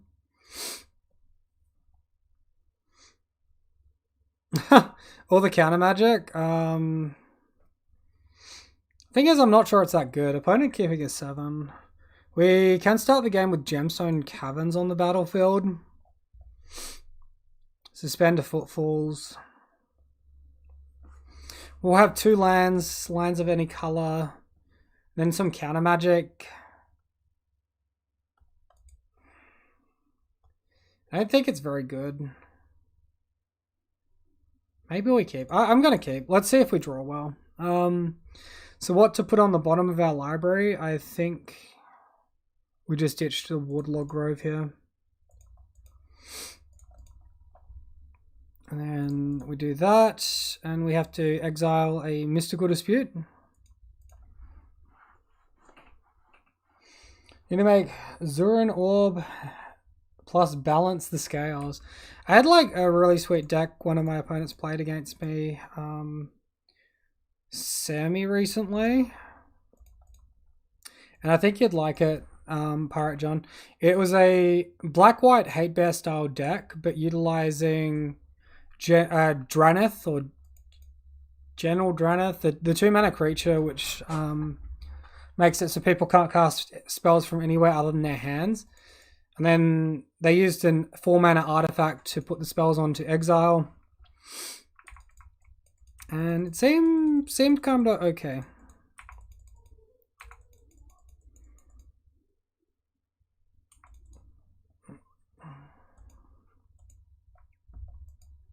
Plus the Elite Spellbinder that we all know so well.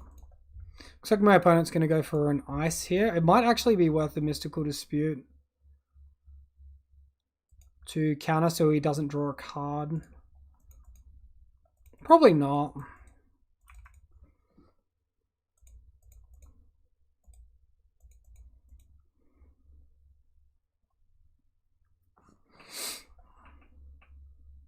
Alright, ice can happen. That's fine.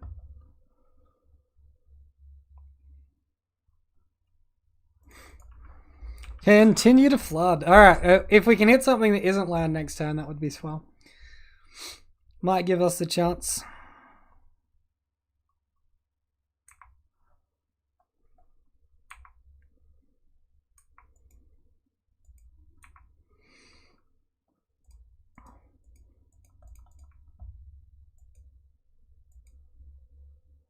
I guess I should play a little bit around Blood Moon or Magus of the Moon in case he has it while he's on the play. Find Brazen Borrower. So having both Force of Negation up and Mystical Dispute up seems important to me.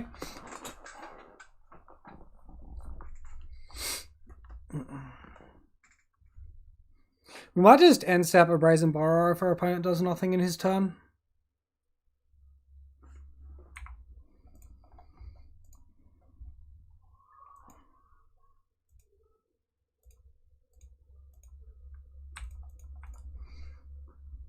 Force negate to counter Crushing Footfalls. Cool. Alright, so that amounts to not a whole lot. So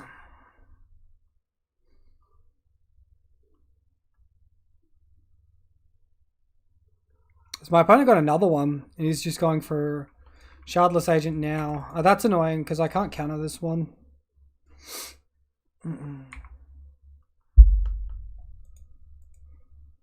We can counter the Shardless Agent, but there's no point. We might as well protect our own Crushing Footfalls with Mystical Dispute.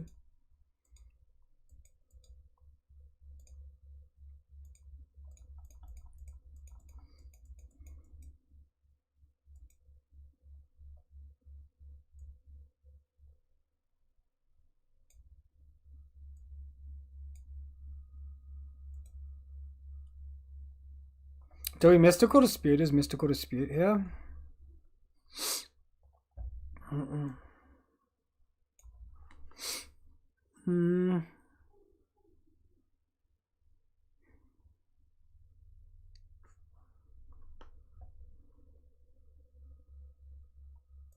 I think so.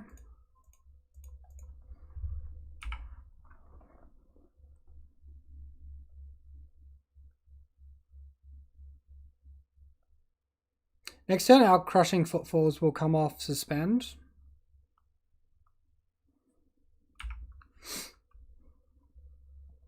But we are taking a chunk of damage in the meantime.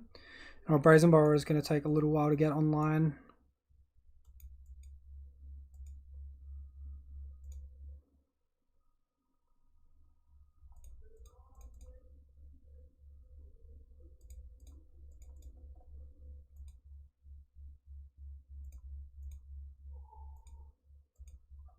My opponent got another Cryptic Command.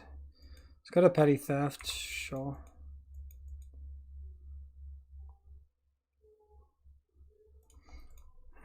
Right on the turn we need it most. Mana! Alright, so we need to keep the first Gemstone Caverns because the second one... I guess I could have floated mana then. And then sacked one, but that's really irritating.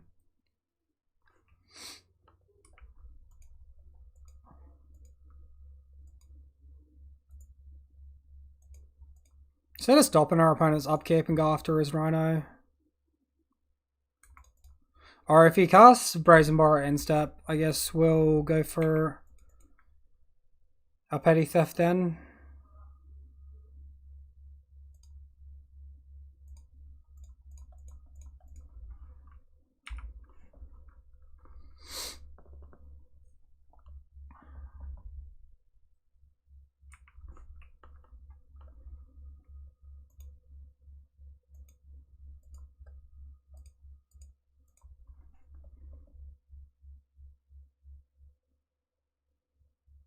Yeah, I completely forgot Gemstone Caverns was the legendary land there, so now we can't use our mana efficiently. Opponent's just got double stomp for our Rhino. Or is he just doing this to ward off blocks? Because I kind of want to pressure with the attack here. Just double stomp. Gotcha. It's very good. He puts us to 5.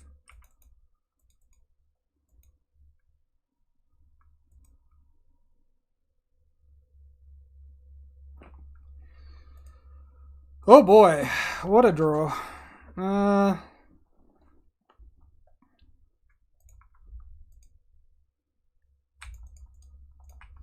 We'll cast Brazen Borrow, Sorcery Speed. So we play around Mystical Dispute so we can block something. We'll block their Brazen Borrow.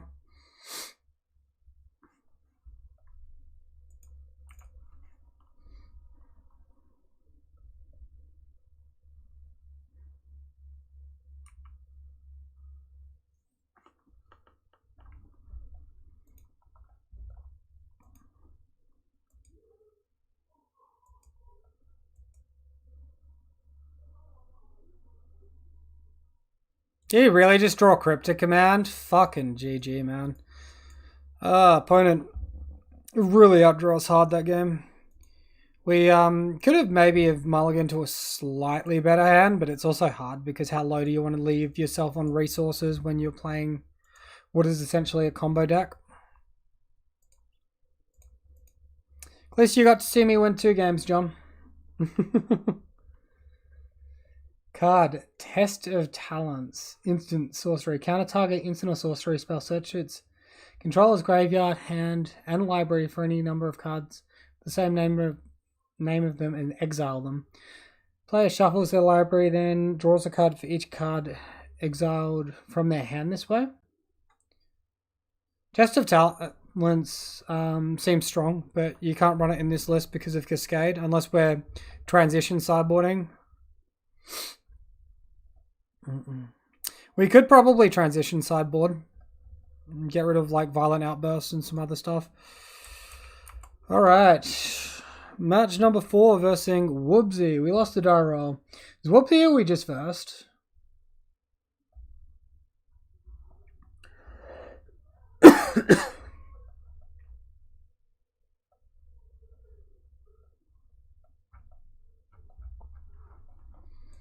Alright, well this hand does not do a huge amount. We're 2-0, we versed Pastel Zero, so this is a different player. We're going to mulligan. Opponent keeps a 7. Fuck, this is awful.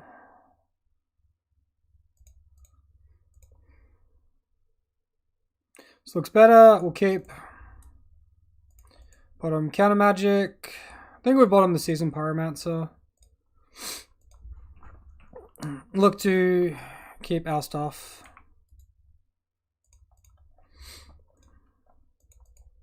Turn 1 discard. Well, we're fucked. Goodbye, Violent Outburst. I suddenly wish I had that card we like to call Season Pyromancer right now.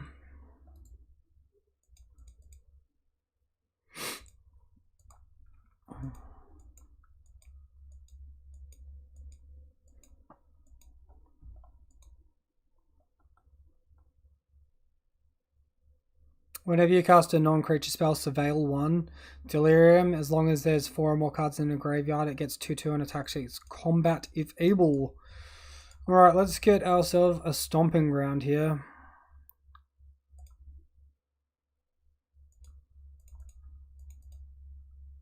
I guess Breeding Pool was arguably the better choice, so I don't have to pay 1 life to activate my Brazen Borrower.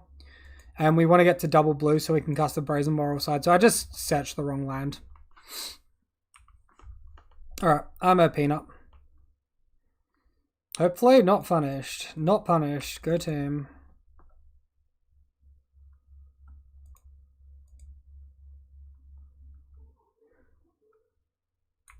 We'll let him go to combat and then we're going to just bounce this to hand.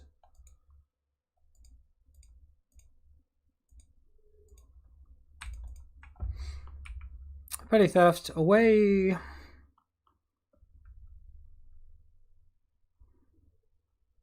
Stubborn Denial. Oh lol. Talk about your real-time punishment. Really?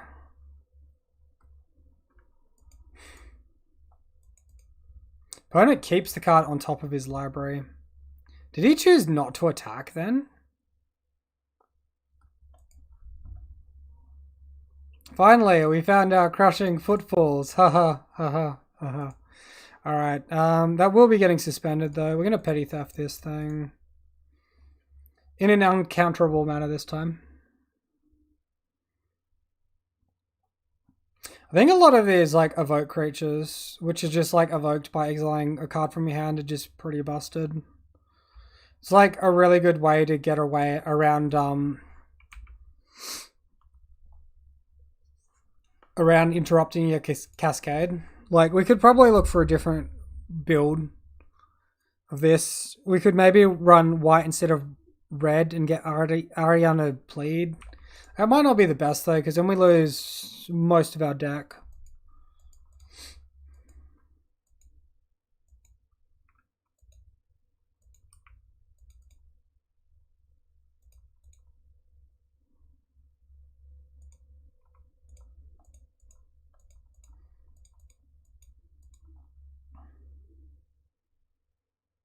Oh lol. Mono Crushing Footfalls. This is not how we're supposed to be casting this card.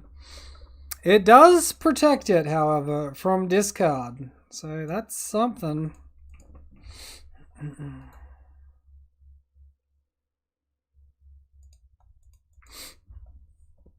Opponent's obviously still on 2 mana. He's missed multiple land drops. This is his turn 5.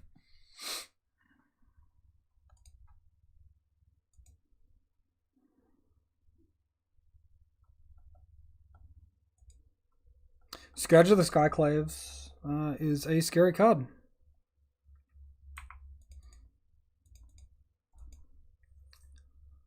I almost wish I chump blocked with the Brazen Borrower then, but I yielded until end step, not expecting to want to cast this, but Scourge of the Skyclaves is definitely an argument to cast it.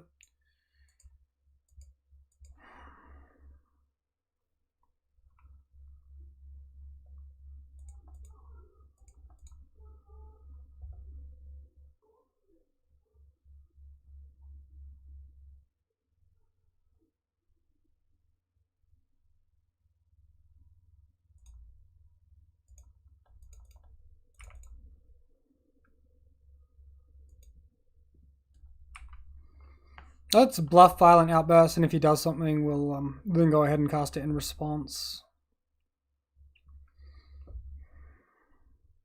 I don't think the extra point of damage there is hugely relevant. This Scourge is going to be massive regardless. Inquisition.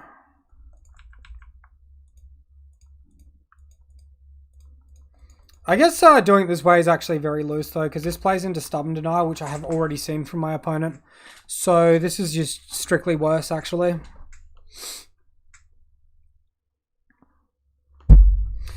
We do actually find the Crushing Footfalls. Doesn't mean that the Crushing Footfalls does not get countered. Alright, resolves.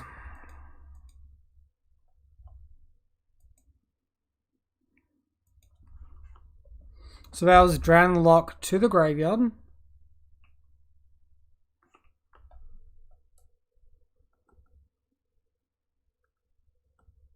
He still missed on land drop.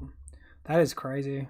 Dranlock is relatively good answer to Siege Rhino. Oh, sorry, to the Footfall Rhinos. Bolts the Brazen Borrower. Sure. Please attack with Scourge. Does not. Oh, that is a big oof. Okay, that's not bad. So this can help buy us time while our opponent is land screwed. We've got these Crushing Footfalls on suspend at the moment. One's coming off next turn. The other one's coming off the turn after that. It's a great draw. Shuts down my opponent's blue mana, but not their red or black. But blue might just be enough. He finally hits land. Let's see what that means.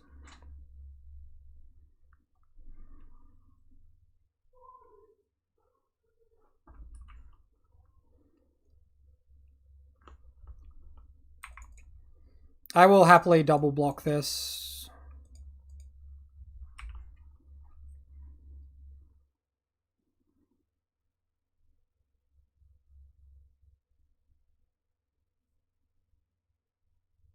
Nice mountain. Nice expensive mountain. Alright. Opponent does have the fatal push.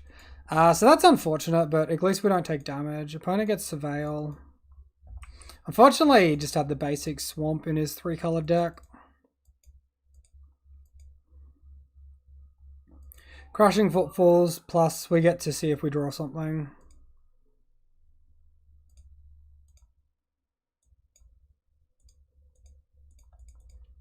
Where's your to these triggers? How many times must I click that?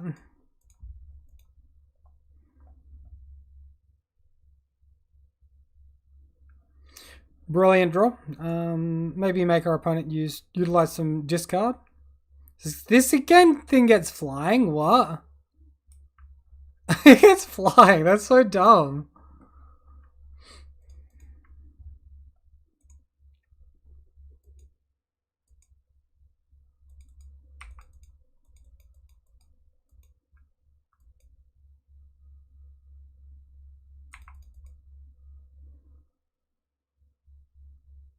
I'll take that and look to counterattack. Might be close to dead to Timber Battle Rage. Don't think he quite gets us just yet though.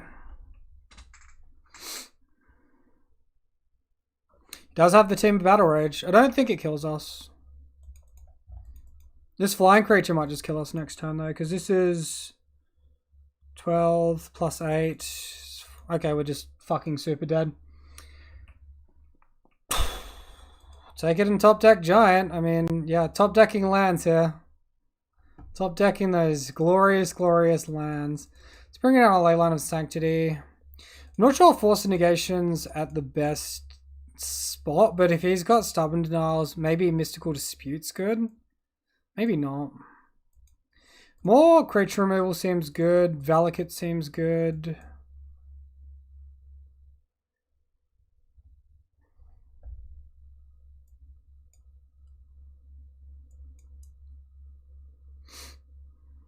Could just take out the Hallowed Fountain if I'm bringing in the Valakut as well. I think I like that.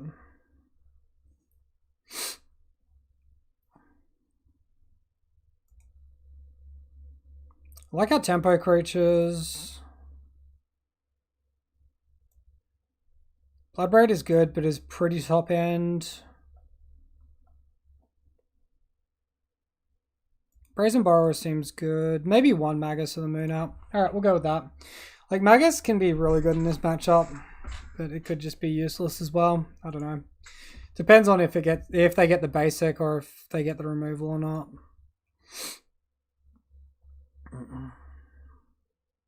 We'll see how he plays and make a decision about whether or not we want to take it out for game 3. Alright, so we currently have access to enough colors for Violent Outburst, but not for Shardless Agent. Seems good enough to keep, though.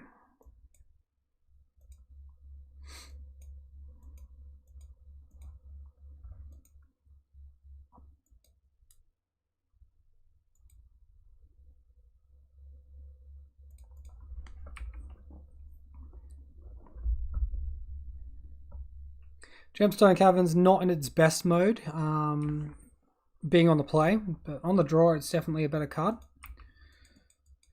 Magus would be better if you used the Time Spiral Remastered art. I mean, all Magic cards are better with the Time Spiral Remastered art. Opponent turn 1 Mishra's Bobble, targeting himself into Dragon's Claw, Rage thing. He gets to draw a card. We find a Seasoned Pyromancer.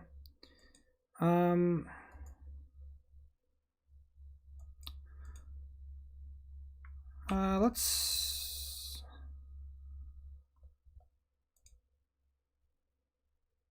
Oh, super awkward the way I did that. Okay, I should have probably just fired my opponent's creature, and then I was thinking of icing down his land. I think as it is, we just take the damage and maybe look to ice end step, tap down his land so we can guarantee get some stuff through.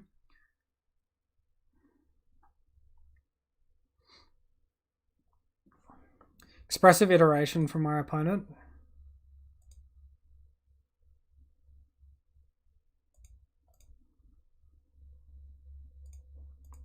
Alright, so I think we're lucky here. I guess I don't need to do that instant speed. I'm giving my opponent more information. Sudden Chalice in place of Footfalls. You could Cascade into Chalice on 0. You could. You absolutely could Cascade into Chalice on 0.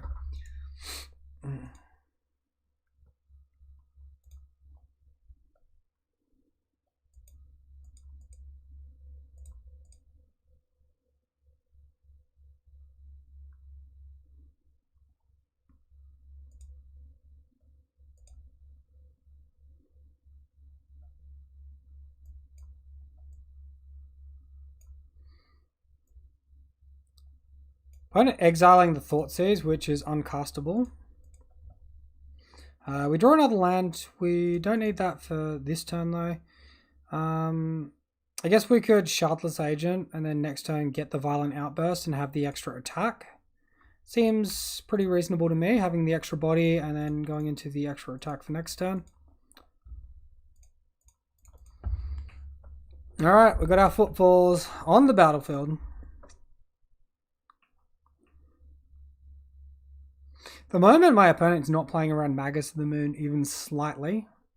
Doesn't mean that he does not have Lightning Bolt though.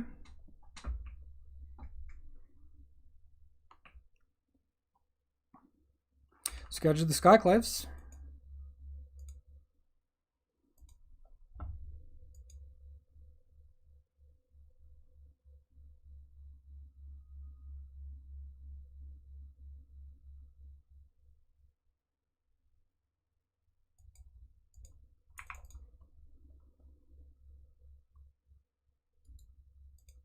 Let's attack with all our creatures. Be as aggressive as we can be.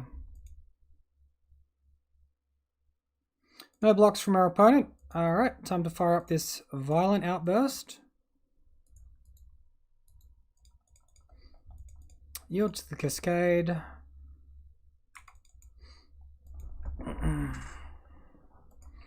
think even if he Fatal Pushes a creature here, we're still mostly fine. There's the Fatal Push.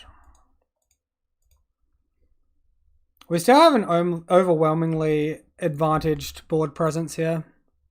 We missed out on 2 points of damage though because of the way he responded. If we let the damage go through, we potentially get an extra 2 points of damage off. I don't think it's worth playing it that way. Opponent plays another Scourge of the Skyclaves. And another.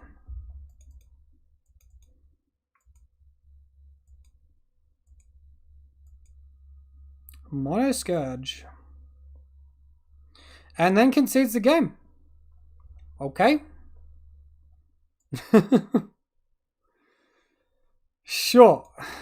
We probably want some amount of counter magic actually. Let's bring our Mystical Disputes back in. Take out these Magus of the Moons, especially now on the draw.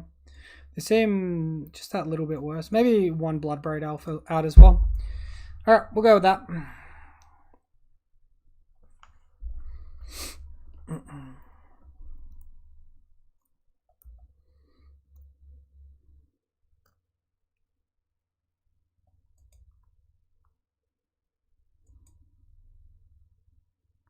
Scourge of the Skyclaves is such a powerful card, man. It's crazy.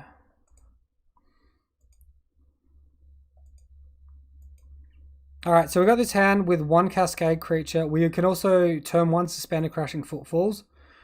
We have pretty much something to do every turn, so I like this hand.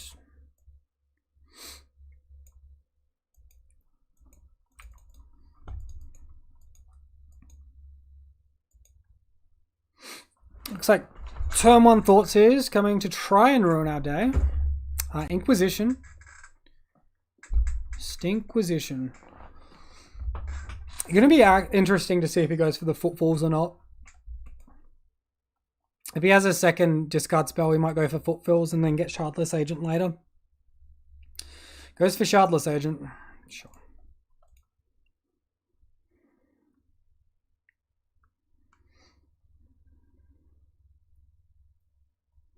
Find Brazen Borrower, not a bad find. I'll take it. I think we can just get a basic forest here.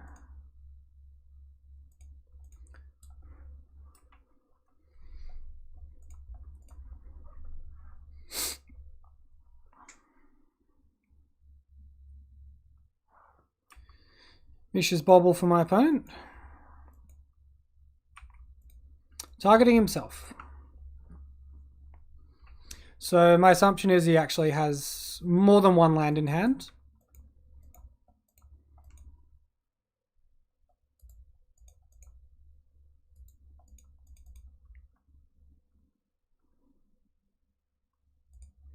Alright, we appear to be curving out, which is decent.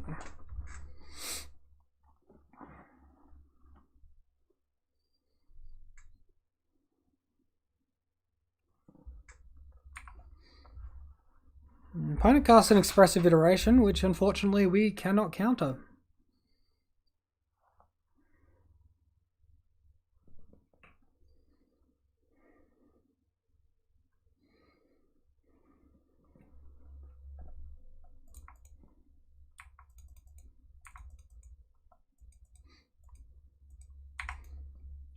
Wonder if we want to get this Bone Crusher Giant happening. We either Mountain Stomp here or we Steam Vents in tapped, untap.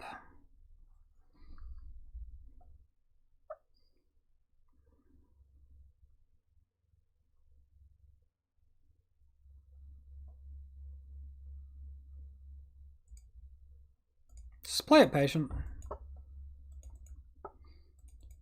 If only we could Cascade in run Lavinia for the mirror. Lavinia would be sick, man. That would almost worth be cascading into just to ignore, yeah, just to completely invalidate our opponent's stuff. That'd be really awesome. I probably should have played the Valakut Awakening there, so I could have had 4 mana up next turn for double adventure. Too late now. Yeah, I think it is correct there to play the Valakut Awakening as a land, though.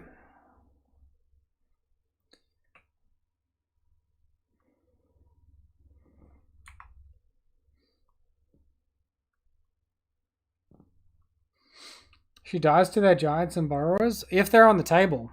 Just don't let them hit the table and you're good, right? I don't with a Death Shadow, a big Death Shadow. And a second one. Yikes.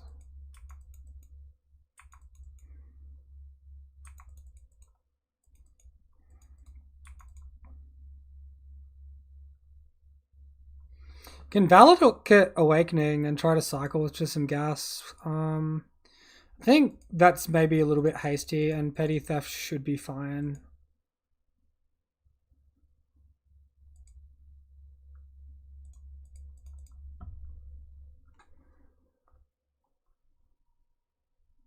Get another Steam Vents.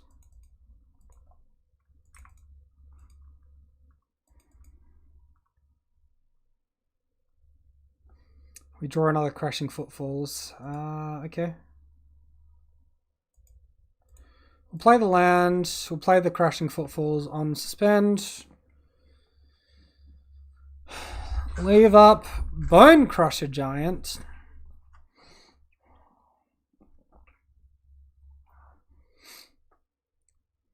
Death Shadow is definitely going to be tricky to deal with this game.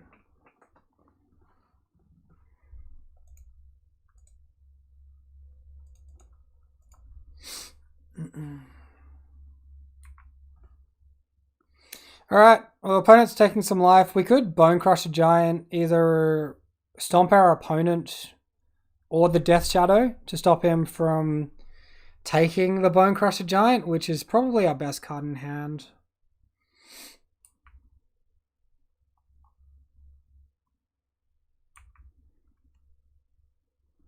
Then we're just at a pretty supreme card disadvantage at that point.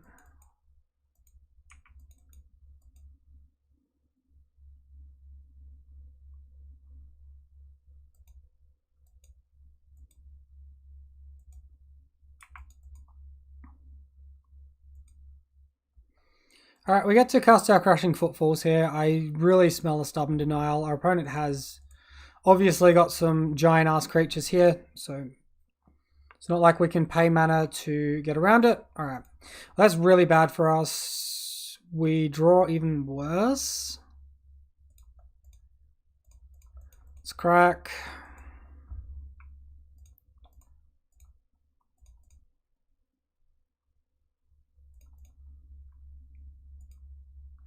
Seasoned Pyromancer, discarding. That gives us a chump blocker.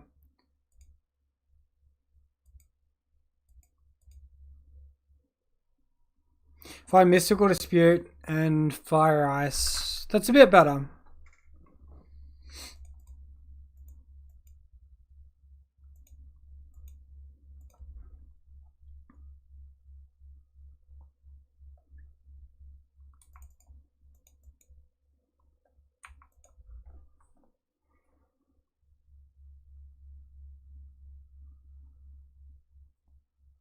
The play is probably upkeep, tap the creature.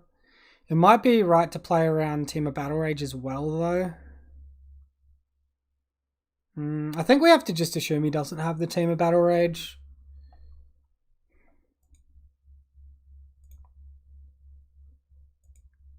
Let's look to tap a creature and draw a card off this. We might hit Force of Negation and be able to counter the Fatal Push. We do not.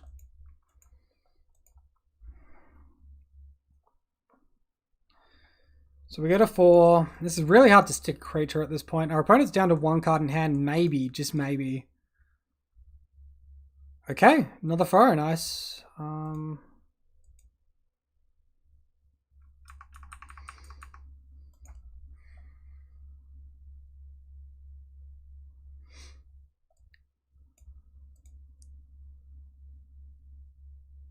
We can Season Pyromancer, guaranteed discard 2 cards.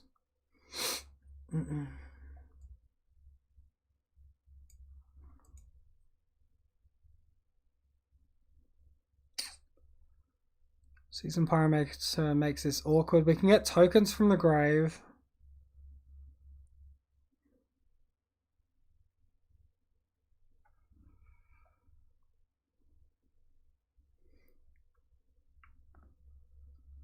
Pyromancer 2 mana up. If we draw a land, we can then borrow as well. And we have 2 tokens. And then we potentially have a really good counter attack as opposed to just hoping. I think we pyro.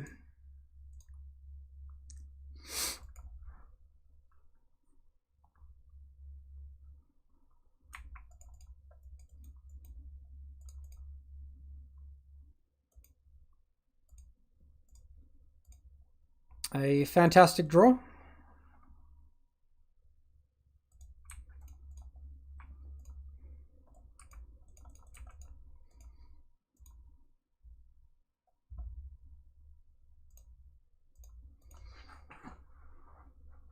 All right. Really, really massive way to turn around the board state here.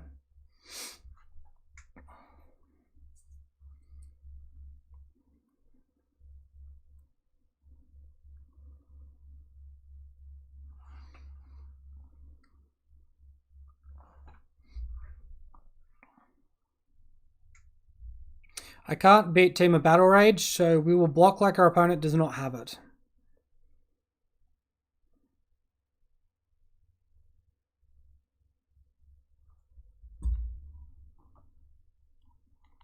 I guess if we did this deck with white, we could have Teferi, and we could also have Ardent Plea.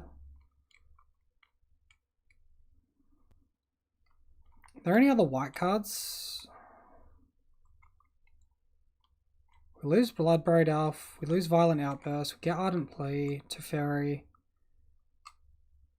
white, green, red, no, white, green, blue.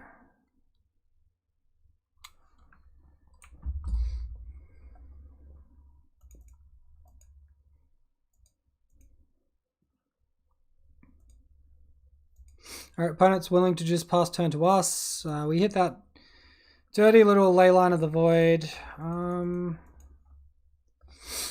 If we attack with everything here, he'll block the 2 big ones. He'll then take 4 damage. Sorry, 6 damage. Go to 1. So 1 off dead. We have Pyromancer tokens there, but we also have Brazen Borrower here. I think on the balance of things, it's best to cycle the Waterlogged Grove and look for a new card. So as it is, if our opponent has nothing in hand now, they will die to the Stomp.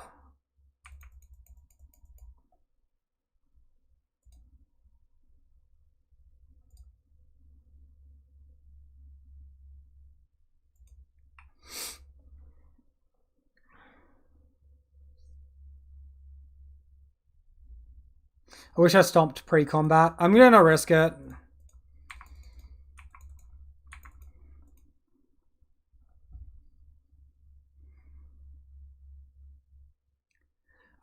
Stubborn Denial does just straight beat me now, which I didn't need to play into. I'm so used to doing things instant speed.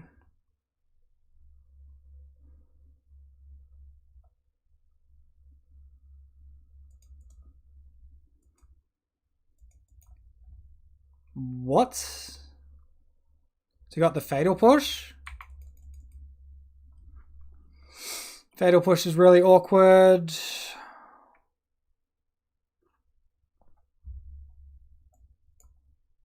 He does have the Fatal Push. Why pre-combat Stomp? To play around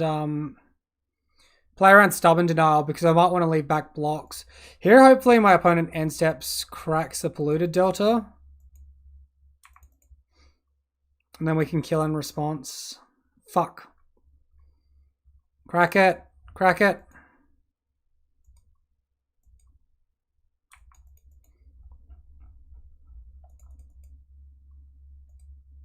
Wait, why did I just discard? What? Wait.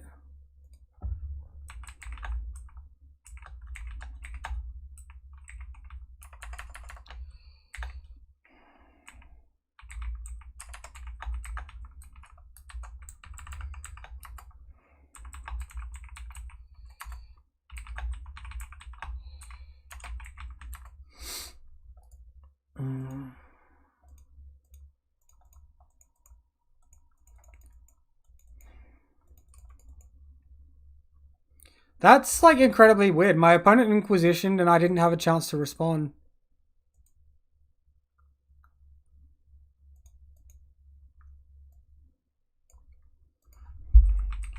Yeah, my opponent pointed out that I should have waited for my second crash through.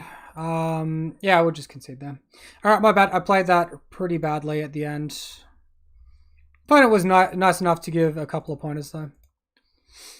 I don't know why I discarded that Stomp though. That was very odd. That sucks.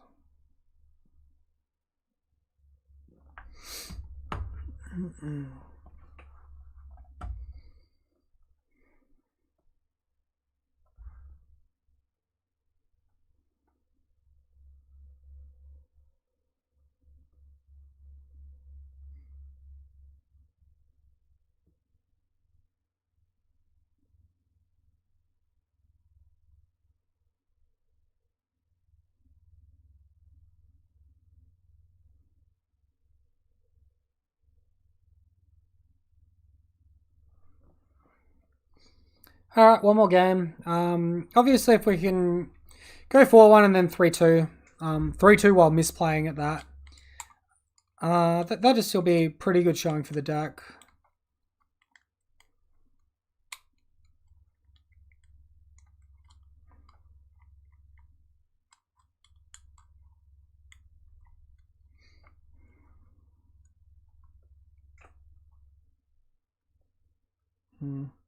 Small Teferi does seem good in the mirror as well, if you are able to resolve it. Just shut off all of your opponent's cascades.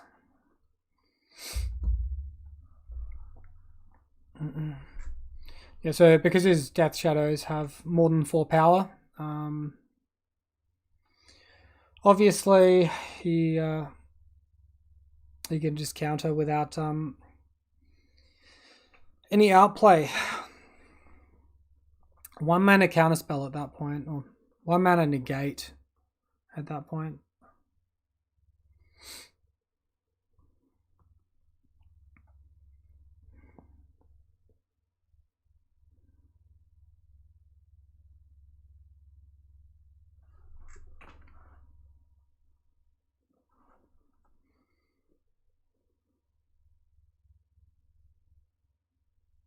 Would it be nice if I had a way to shuffle cards from my hand back into my library? I guess the Valakut Awakening is that, so maybe we should be running that main deck for in case we draw too many Crashing Footfalls and don't have Cascades anymore. Because sometimes the Suspend 4 is just a little bit slow. Like, the deck's grindy enough that if you suspend Footfalls on turn 1 or 2, it's not too bad.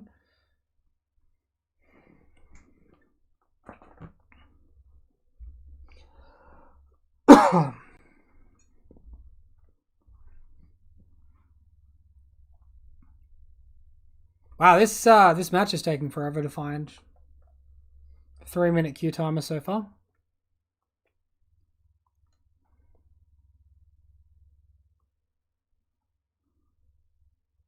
All right, here's our 5th and final match.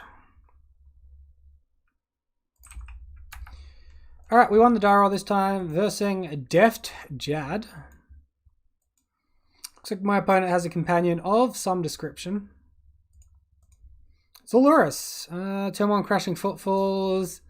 Some pretty uninspiring stuff. I think we can probably see a better hand than this, but the Crashing Footfalls being uncounterable seems kind of nice to me. I think I'll keep, but I could definitely see a pretty strong argument for a mulligan.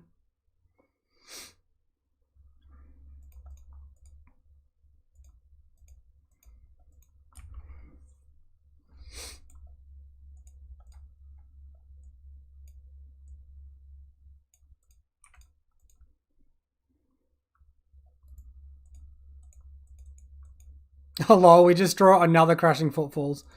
I guess we'll suspend another Crashing Footfalls.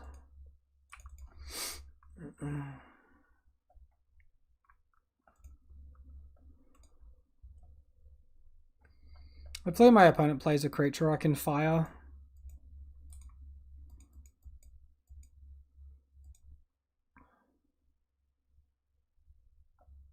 It's this thing? Yeah, sure. This is like the Pygonti list we versed in the first match.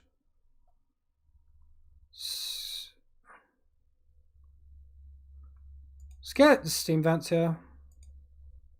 Because lands in our hand are really awkward. Even though like drawing Magus of the Moon normally be decent, it's kind of garbage here.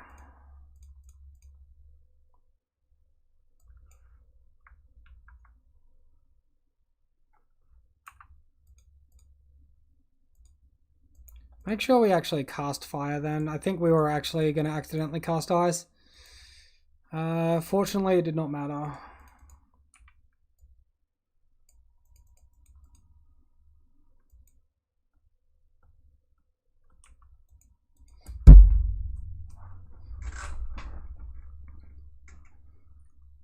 Tarmogoyf for our opponent. That will resolve.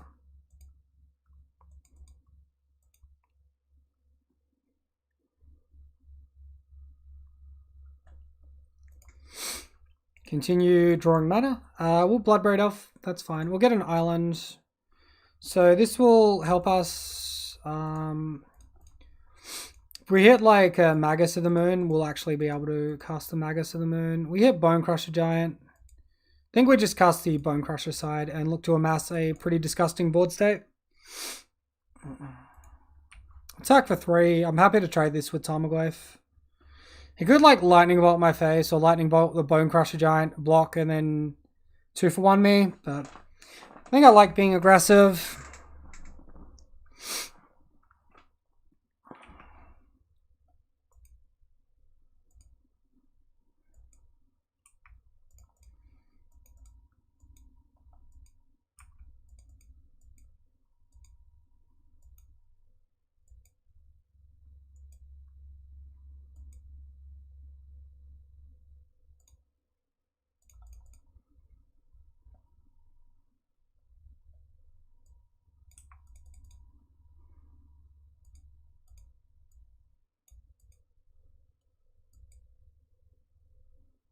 finds Force of Negation. Pretty uninspiring. Let's just pass the turn. Wait until we've got a massive board state. I doubt he's going to have any sweepers that are going to get us too good. Yep. Next turn, another Crushing Footfalls coming off suspend.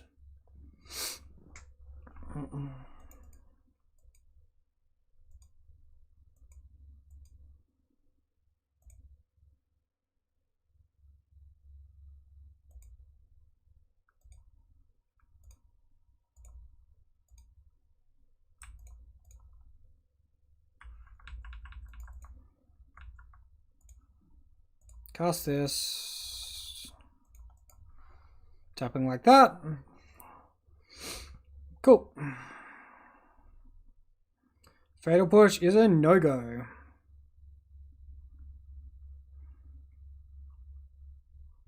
This is some chunky Tarmogoyf though. Run it with the dragon.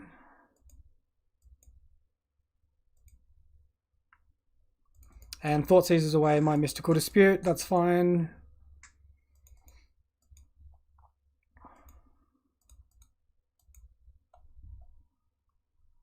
Another Tarmogoyf. One card left in my opponent's hand.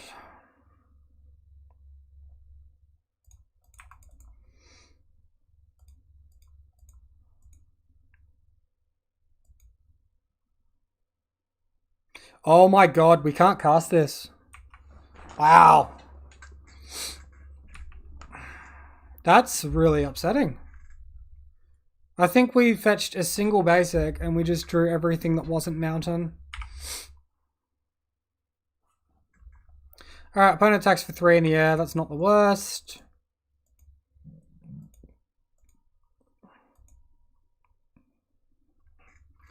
Bruh, you gotta be kidding me. Maybe my opponent will just think I'm holding up counter magic. Little do they know. That is not the case. Mishra's Bobble for my opponent. We gotta be like careful. They're gonna start putting lures to hand soon and then getting all these Mishra's Bobble triggers. Extra Mishra's Bobbles, extra card draw. I'm not sure how much we can do about it. We just don't have all the time in the world.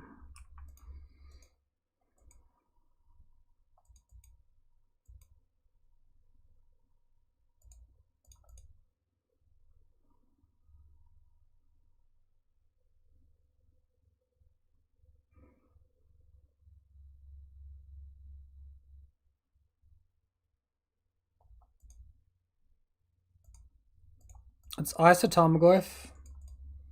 It's like you're playing you. It's like you're me playing Mono White Heliod, just looking at everything not work, yeah. I hear that.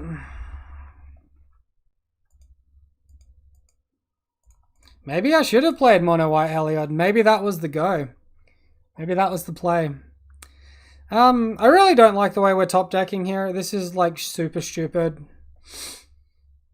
Our opponent is just inevitably going to win this one at this point. They're grinding too much value right now.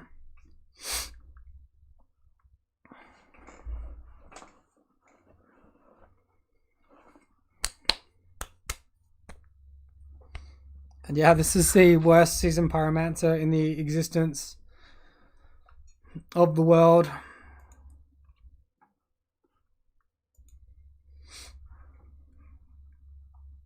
Might even be worth trading like blocks with the Tarmogoyfs if my opponent gives me that option.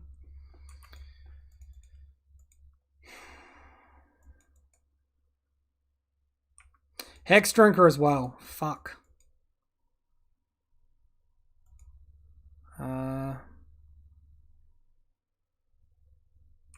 So opponent puts Lurrus to hand. Dude, what the fuck is this shit, man? What the fuck? Thank you.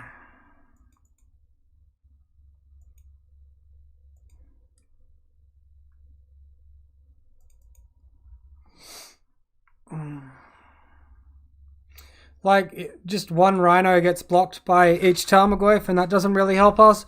At least we got the Violent Outburst now, though. That's going to mean another lot of Rhinos.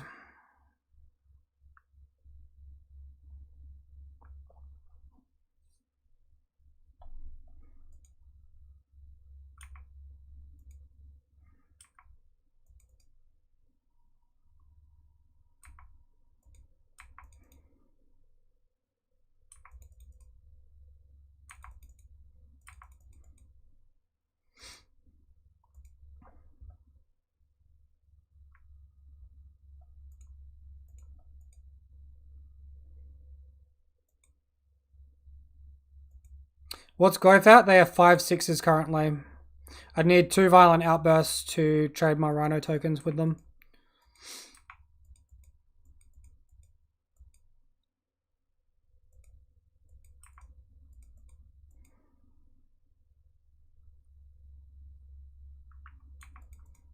Opponent looking at the top card of our library. Alright, we'll cast what we need to.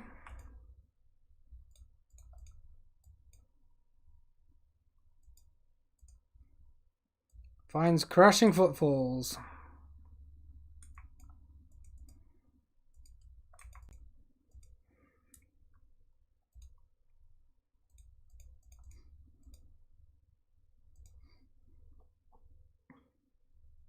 That's not bad.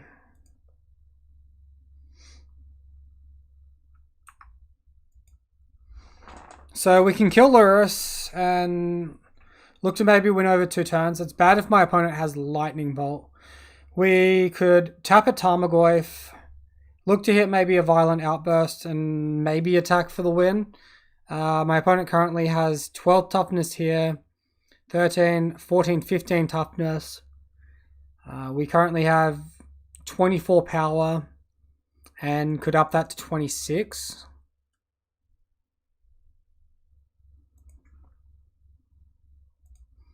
Think we go for it.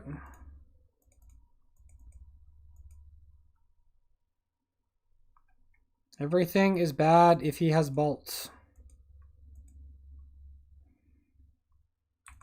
Everything is bad. Hey, look, we can Season Pyromancer from next turn. Super not relevant. I think we're dead next turn anyway. Let's see if we can do something here with making our opponent block in a certain manner.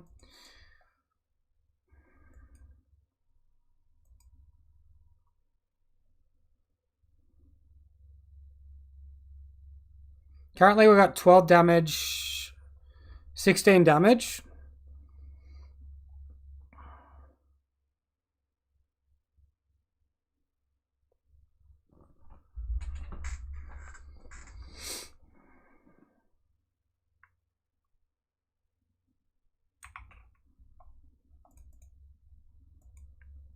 Alright, let's let Magic Online do the math. He gives Teamer Battle Rage to Lurrus. Yikes.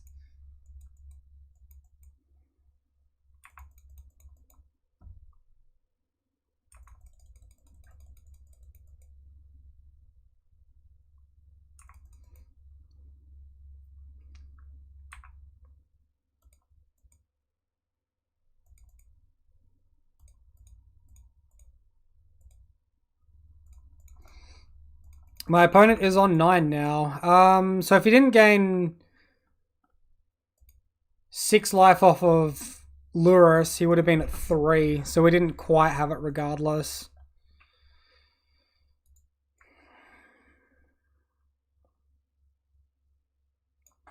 That Lurrus life gain, surprisingly not relevant. Opponent sees the line. That sucks. I think with a bit more of an aggressive hand rather than an awkward one, we could have been in with a good game there. Let's bring in our Leyline of the Voids. I love this card. This card is so good, man. Mystical Dispute seems weak. Creature Hate seems weak. He was scared of Violent Outburst. I think he was. Because if we Violent Outburst, we just trample an extra 3 damage. It doesn't get us past the... I think it's an extra 3 damage we get, but it doesn't get us past our opponent having Team of Battle Rage. I think Team of Battle Rage just wins it for my opponent regardless.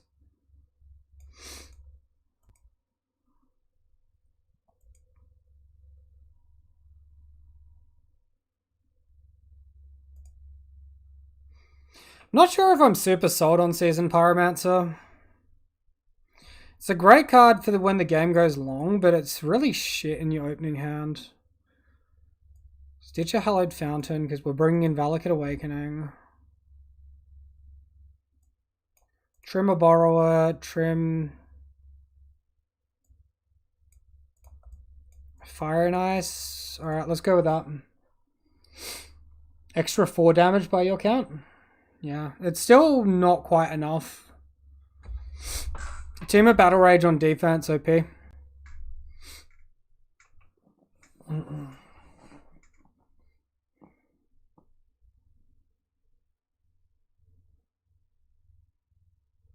Might have been a different game if we could have a Seasoned Pyromancer.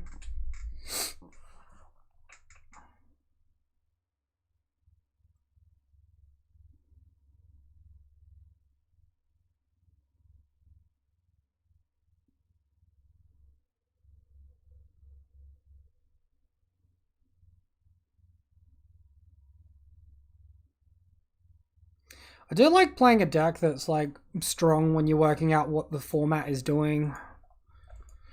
Seems decent. I think mostly our weakness has been against decks with a lot of Fatal Push, I think. Discard and Fatal Push, so like black decks seem to be bad for us. In my opinion.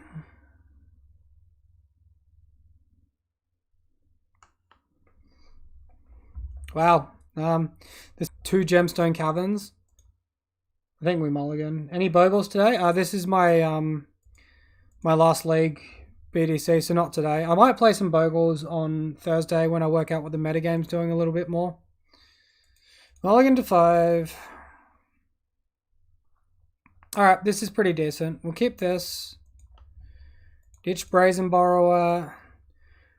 Ditch Bonecrusher Giant, keep double Cascade? I think so. Start with Leyline of the Void, completely nullifying my opponent's Tarmogoyfs. Sorry about that, man. We'll get a leg in on Thursday with it. I think Bogles is actually reasonably well placed against a lot of the graveyard decks. Is definitely massively behind in power level though. Say good card.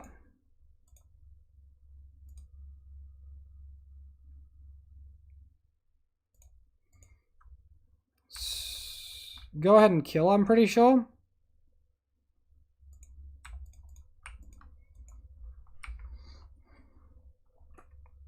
Hope to top deck land. Let's see what we find.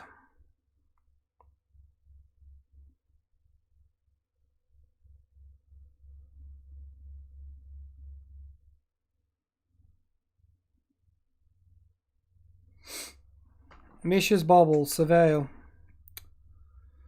Lightning Bolt gets exiled. Guess my opponent does not want the Lightning Bolt. Inquisition of Kozilek. There it goes. Takes the Shardless Agent.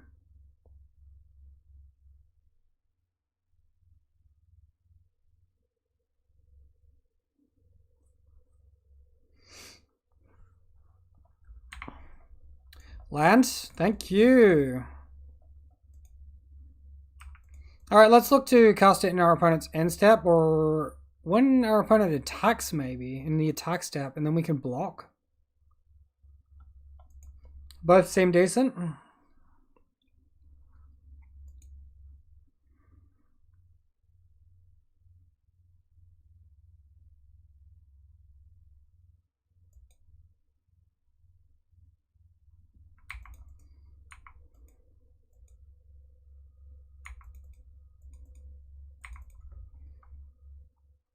Alright, opponent not in the mood for attacking, so we're going to have to be the aggressive one here.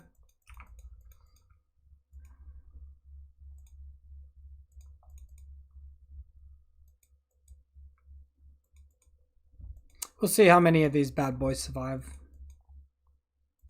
Force a negation. Good draw.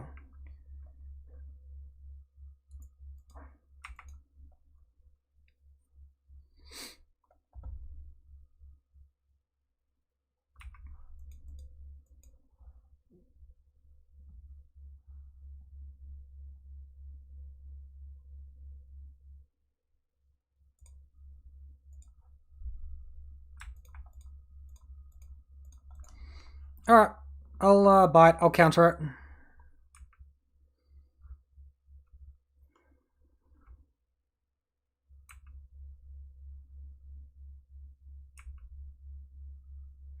it. Still before damage, opponent doing something else.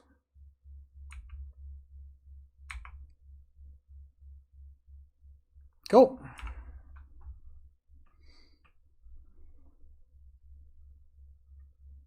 Got our opponent to 6. He's dead to our attack if he can't kill our rhinos. Oh, that is a draw.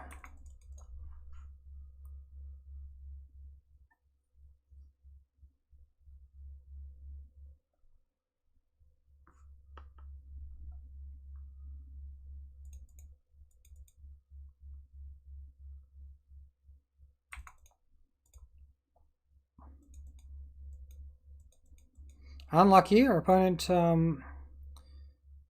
dealing with our stuff. Skin of his teeth.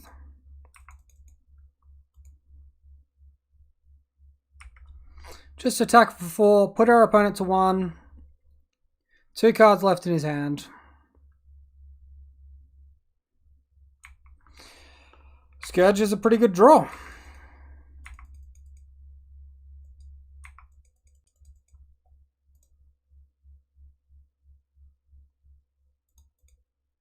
We cycle our Waterlogged Grove.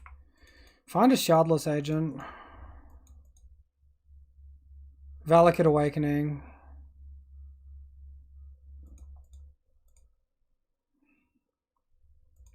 Let's play the Valakut Awakening. Unfortunately, cycling the Waterlogged Grove shut us off casting Shardless Agent.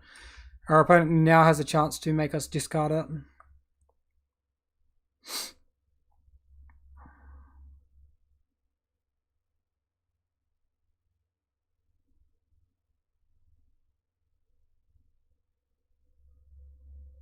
Opponent puts Lurrus to hand.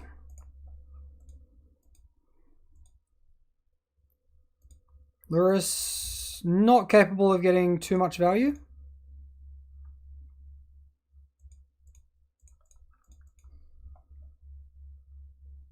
You don't think cracking the Horizon lands unless I'm over 4 lands is worth it? Probably not. You might be right.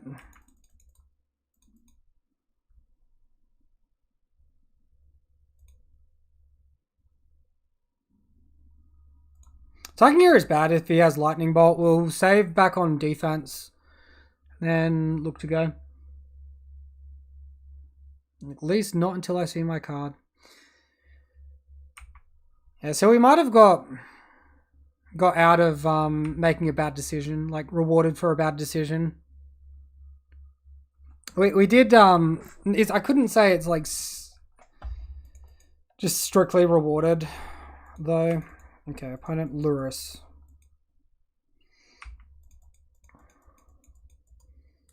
Like, we weren't punished, is probably the term I'm looking for. Alright, that's an excellent card.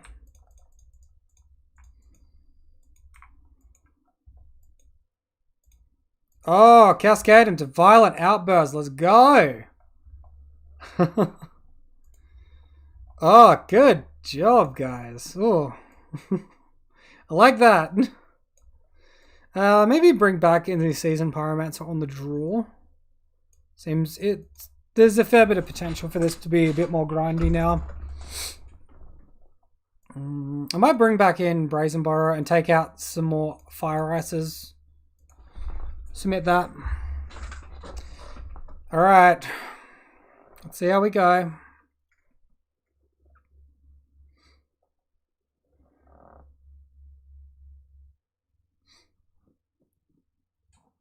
I'm so used to just like wheeling the Horizon lands from playing Bogles that it feels wrong not to.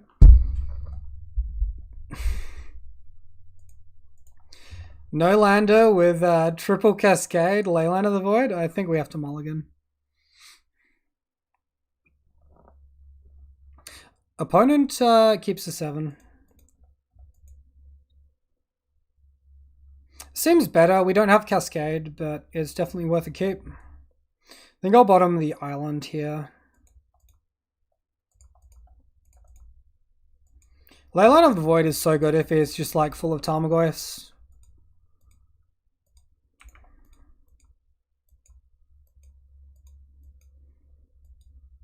Our opponent's side out discard? What's going on? Why aren't we seeing it?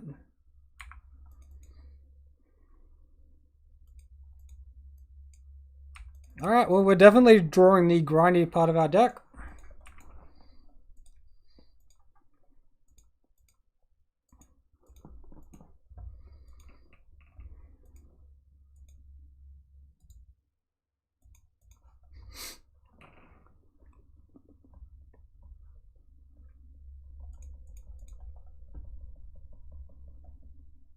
Let's get Steam Vents, intapped.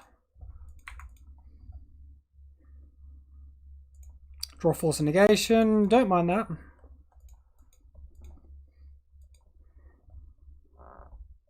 Opponent cracks Peatland, nice and slow.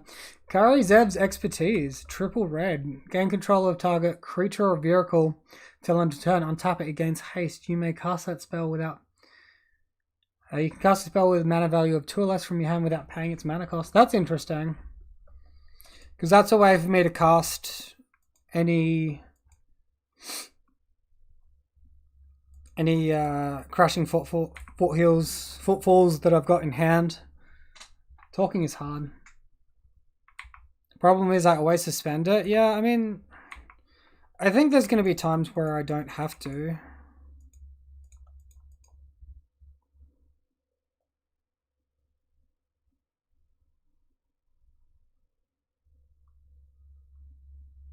We'll definitely make sure we get double red because we have Seasoned Pyromancer in hand. We'll go for our Stomp here.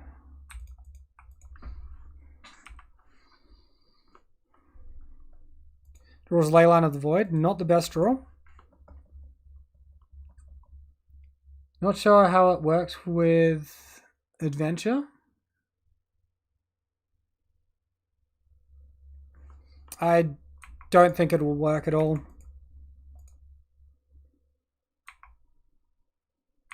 I think it fails, John.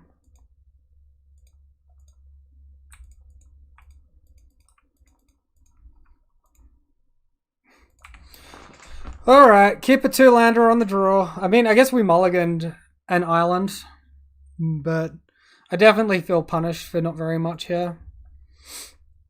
Lurus to hand for my opponent.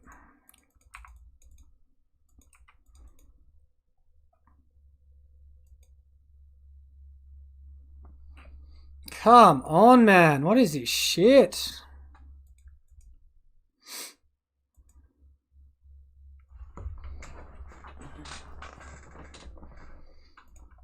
We're crushing footfalls because Lurus doesn't have haste. We can Brazen Borrow during our own turn.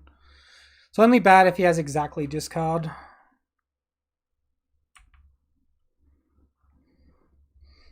It won't work, the card says, so it looks at the creature side, yeah. So it probably works, well, it does work the same way that Bloodbraid Elf works, where you can Bloodbraid into a 3-drop and choose the adventure side, but you can't do it the other way around. Opponent casts the Lurus.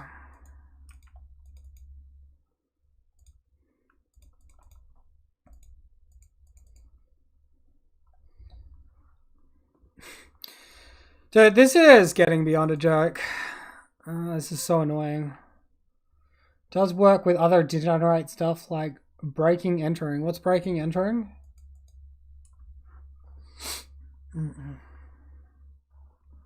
That's our turn 6.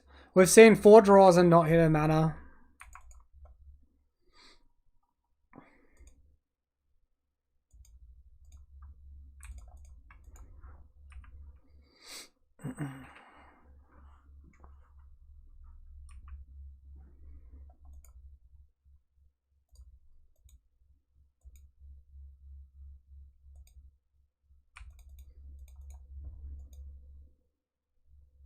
Recast Luris.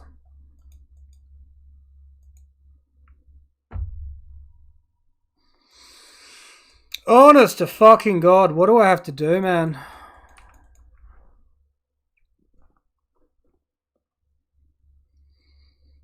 Nothing like running a 22 land deck and bricking on land draw for 7 turns.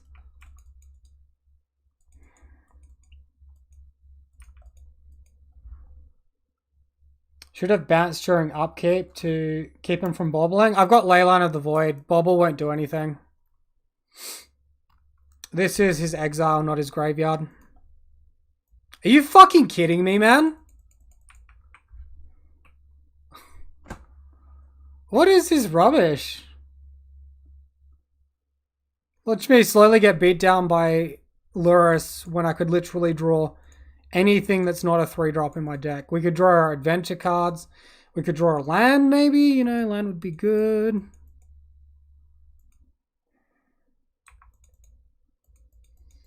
Footfalls. Let's go. Cast.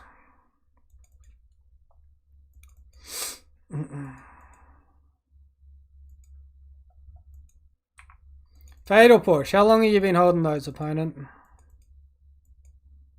Another Fatal Push. Mono Fatal Push. Finally, we fucking hit the land, man.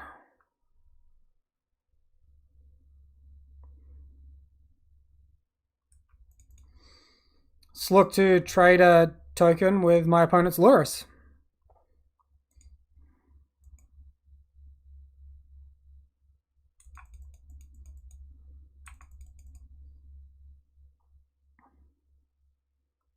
Attacks have been declared.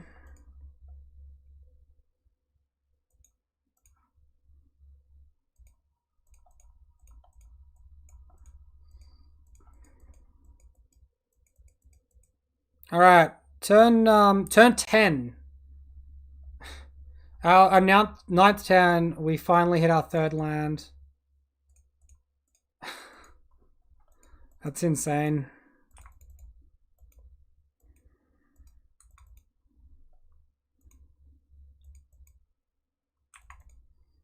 I like double block here. I really want to see that off the table. It plays around 1 Fatal Push. Yeah, double block. Exactly right, John. Thinking what I'm thinking.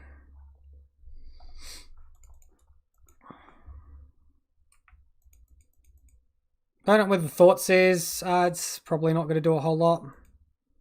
If he takes Violent Outburst, we can like Season Pyromancer, look for some more Cascade. Can cast these Bone Crusher Giants as well. We have all of the choices and none of the land.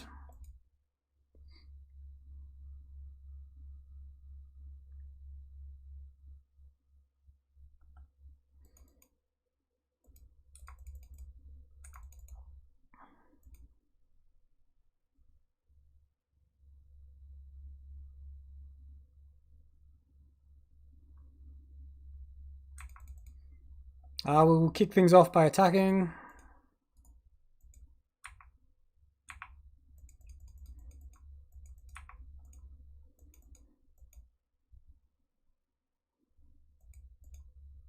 Magus of the Moon basically does nothing at this point. I think Bone Crusted Giant is enough of a threat that I'm willing to cast that this turn.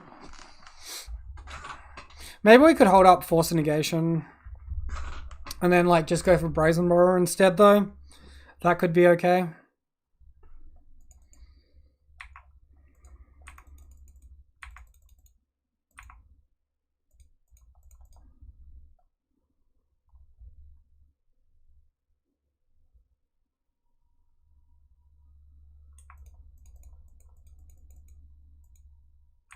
Opponent bolts face.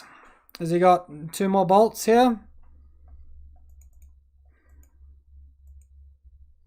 Another lightning bolt. Are you fucking kidding me? Did we just die to triple lightning bolt?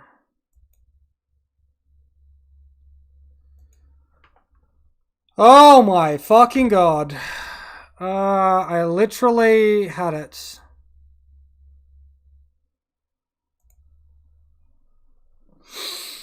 Oh goodness, that is a punt. What a joke. That is insane.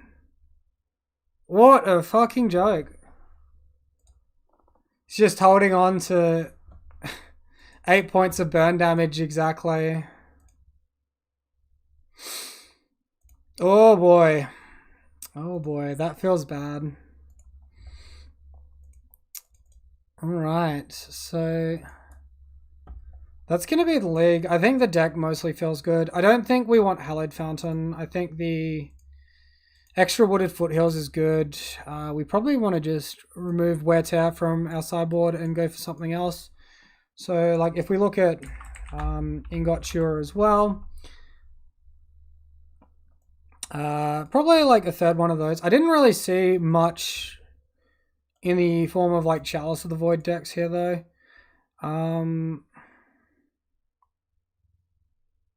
Yeah, Blown Out.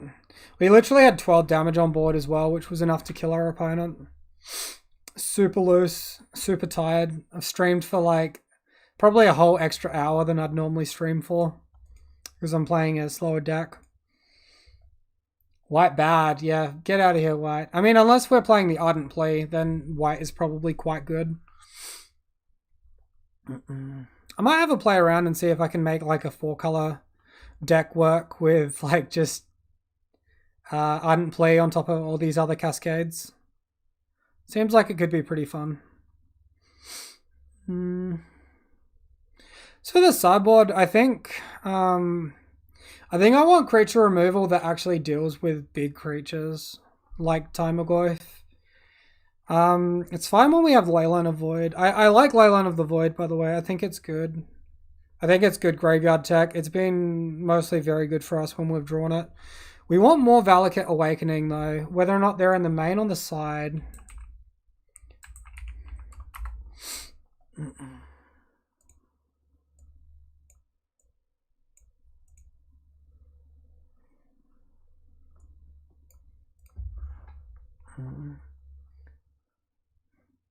Card Dozen. Dozen Fallen Leaf, triple green, legendary. Human Monk, players can cast spells only during their own turns. That's interesting. It doesn't do anything against like a sorcery speed cascade from my opponent though. I think like Teferi would just be better than that.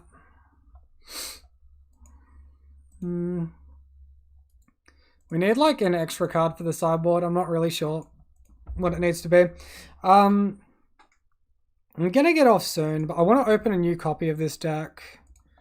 And I want to...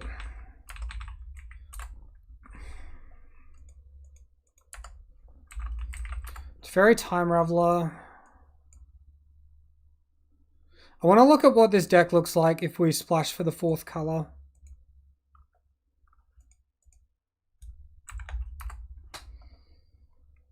Ghost seems like my biggest problem, yeah. Goyf and Shadow are pretty disgusting. I think something like Reflector Mage could be okay as well. So if we had 4 Teferi Time Raveler and 4... I think I spelled Ardent Bleed right. Maybe it's ENT.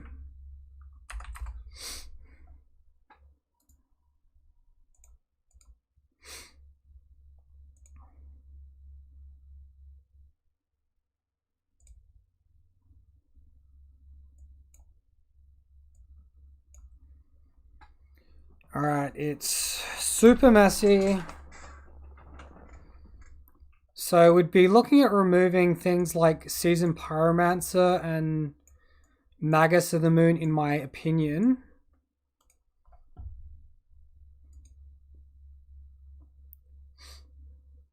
And then we'd still have access to our adventure creatures, as well as...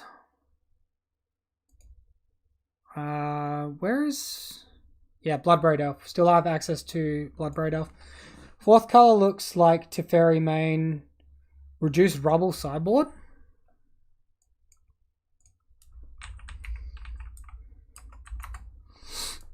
It says Reduced Rubble.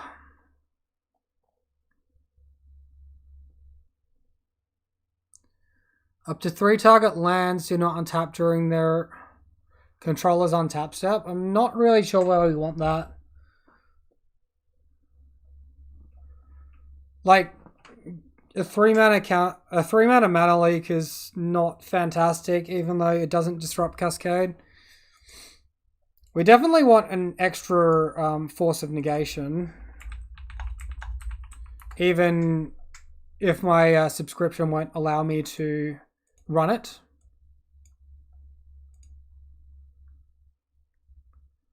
This display hurts from all the different card views. It's really irritating. Alright, so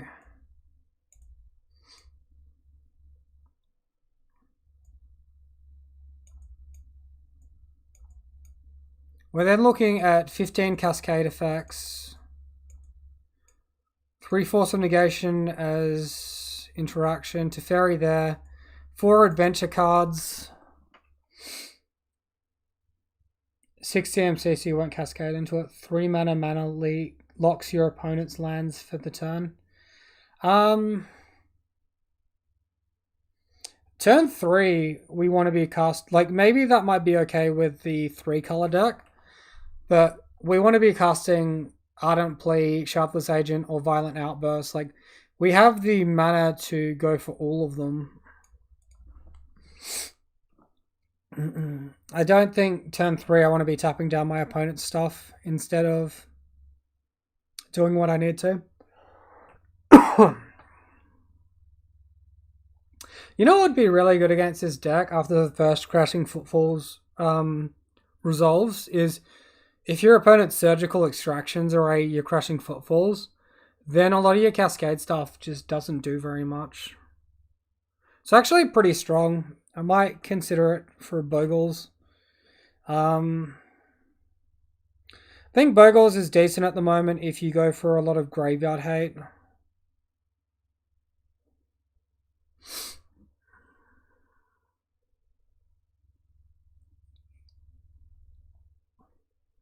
So this is probably less grindy. I think Magus of the Moon's an easier cut than what Seasoned Pyromancer is. And it's possible that going for 3 Teferi is too many. You might want like 3 Teferi and then 1 in the sideboard. Swarmgeist on thin deck. Swampgeist.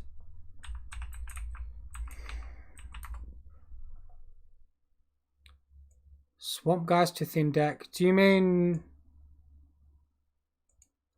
are you talking about Street Wraith? Street Wraith could be a decent idea.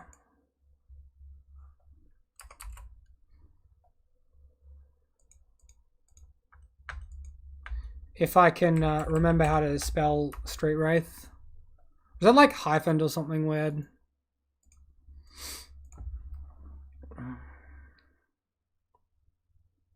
Three Teferi main, one side. Yeah, that was what I was thinking. You're thinking of the cycle card? So yeah, Street Wraith, yeah. Street Wraith is doable in the normal Cascade version though, right? Because you can add Street Wraith here. Remove Magus of the Moon. Maybe Magus of the Moon to sideboard. I was looking for sideboard slots as well. I kind of like the idea of having the extra gemstone caverns in the sideboard too.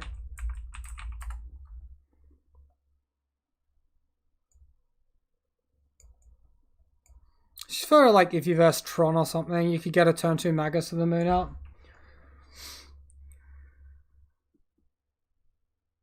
Yeah, if the goal is to reliably cast a certain set of 3 drops, you want a thinner deck. I think I definitely agree with you there.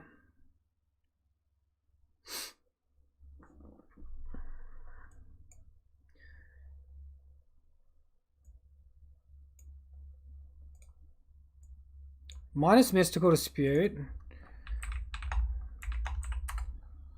This like spacebar is so dicky. It does not work all the time and it's very upsetting. So like that. Mystical Dispute, I didn't really love. I didn't really love Ingot Cure.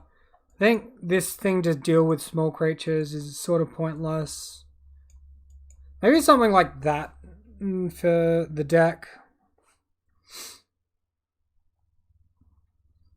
Seems a little bit stronger and more reliable to me. Street Wraith is a great suggestion though. I really like it. Nothing good in Adventure, nothing good in Forecast.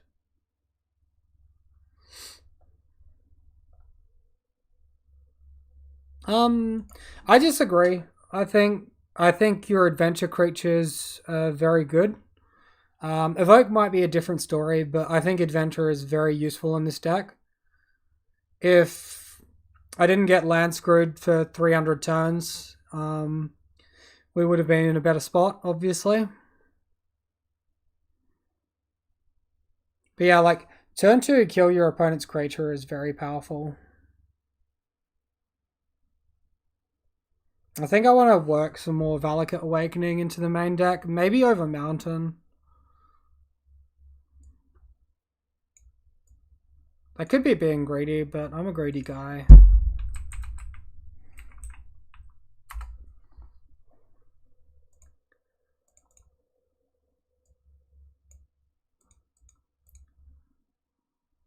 Oh, Valakut, not Valakut. You're already playing all the good stuff? Yeah, I hope so. Oh, nothing else good in Adventure. Okay, sorry, I misread you. Yeah. This seems like a pretty good deck, actually. I think I'll play this again on Thursday night for at least one of the leagues if I can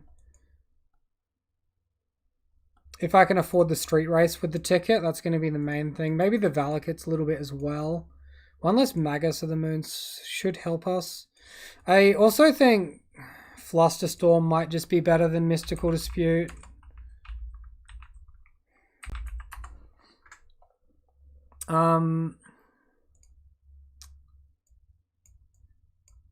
Because Mystical Dispute doesn't counter other Crushing Footfalls, and Flusterstorm does.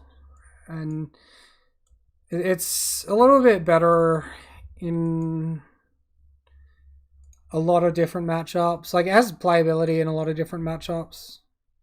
Okay. Well, that's it for me tonight. Is 2 life worth the deck thin? I absolutely think so. We are essentially playing a 56 card deck if we run the Street Wraith, and the faster and more reliably we get to our Crashing Footfalls, the better. I actually think Fire and Ice is fine in the deck as well. That's actually a really good piece of tech. We could potentially do an extra season Pyromancer instead of the 3rd Bloodbraid Elf, but I know I won't be able to afford that ticket-wise. I can cast code into Fluster? Oh, that's true. Oh, that's so disappointing.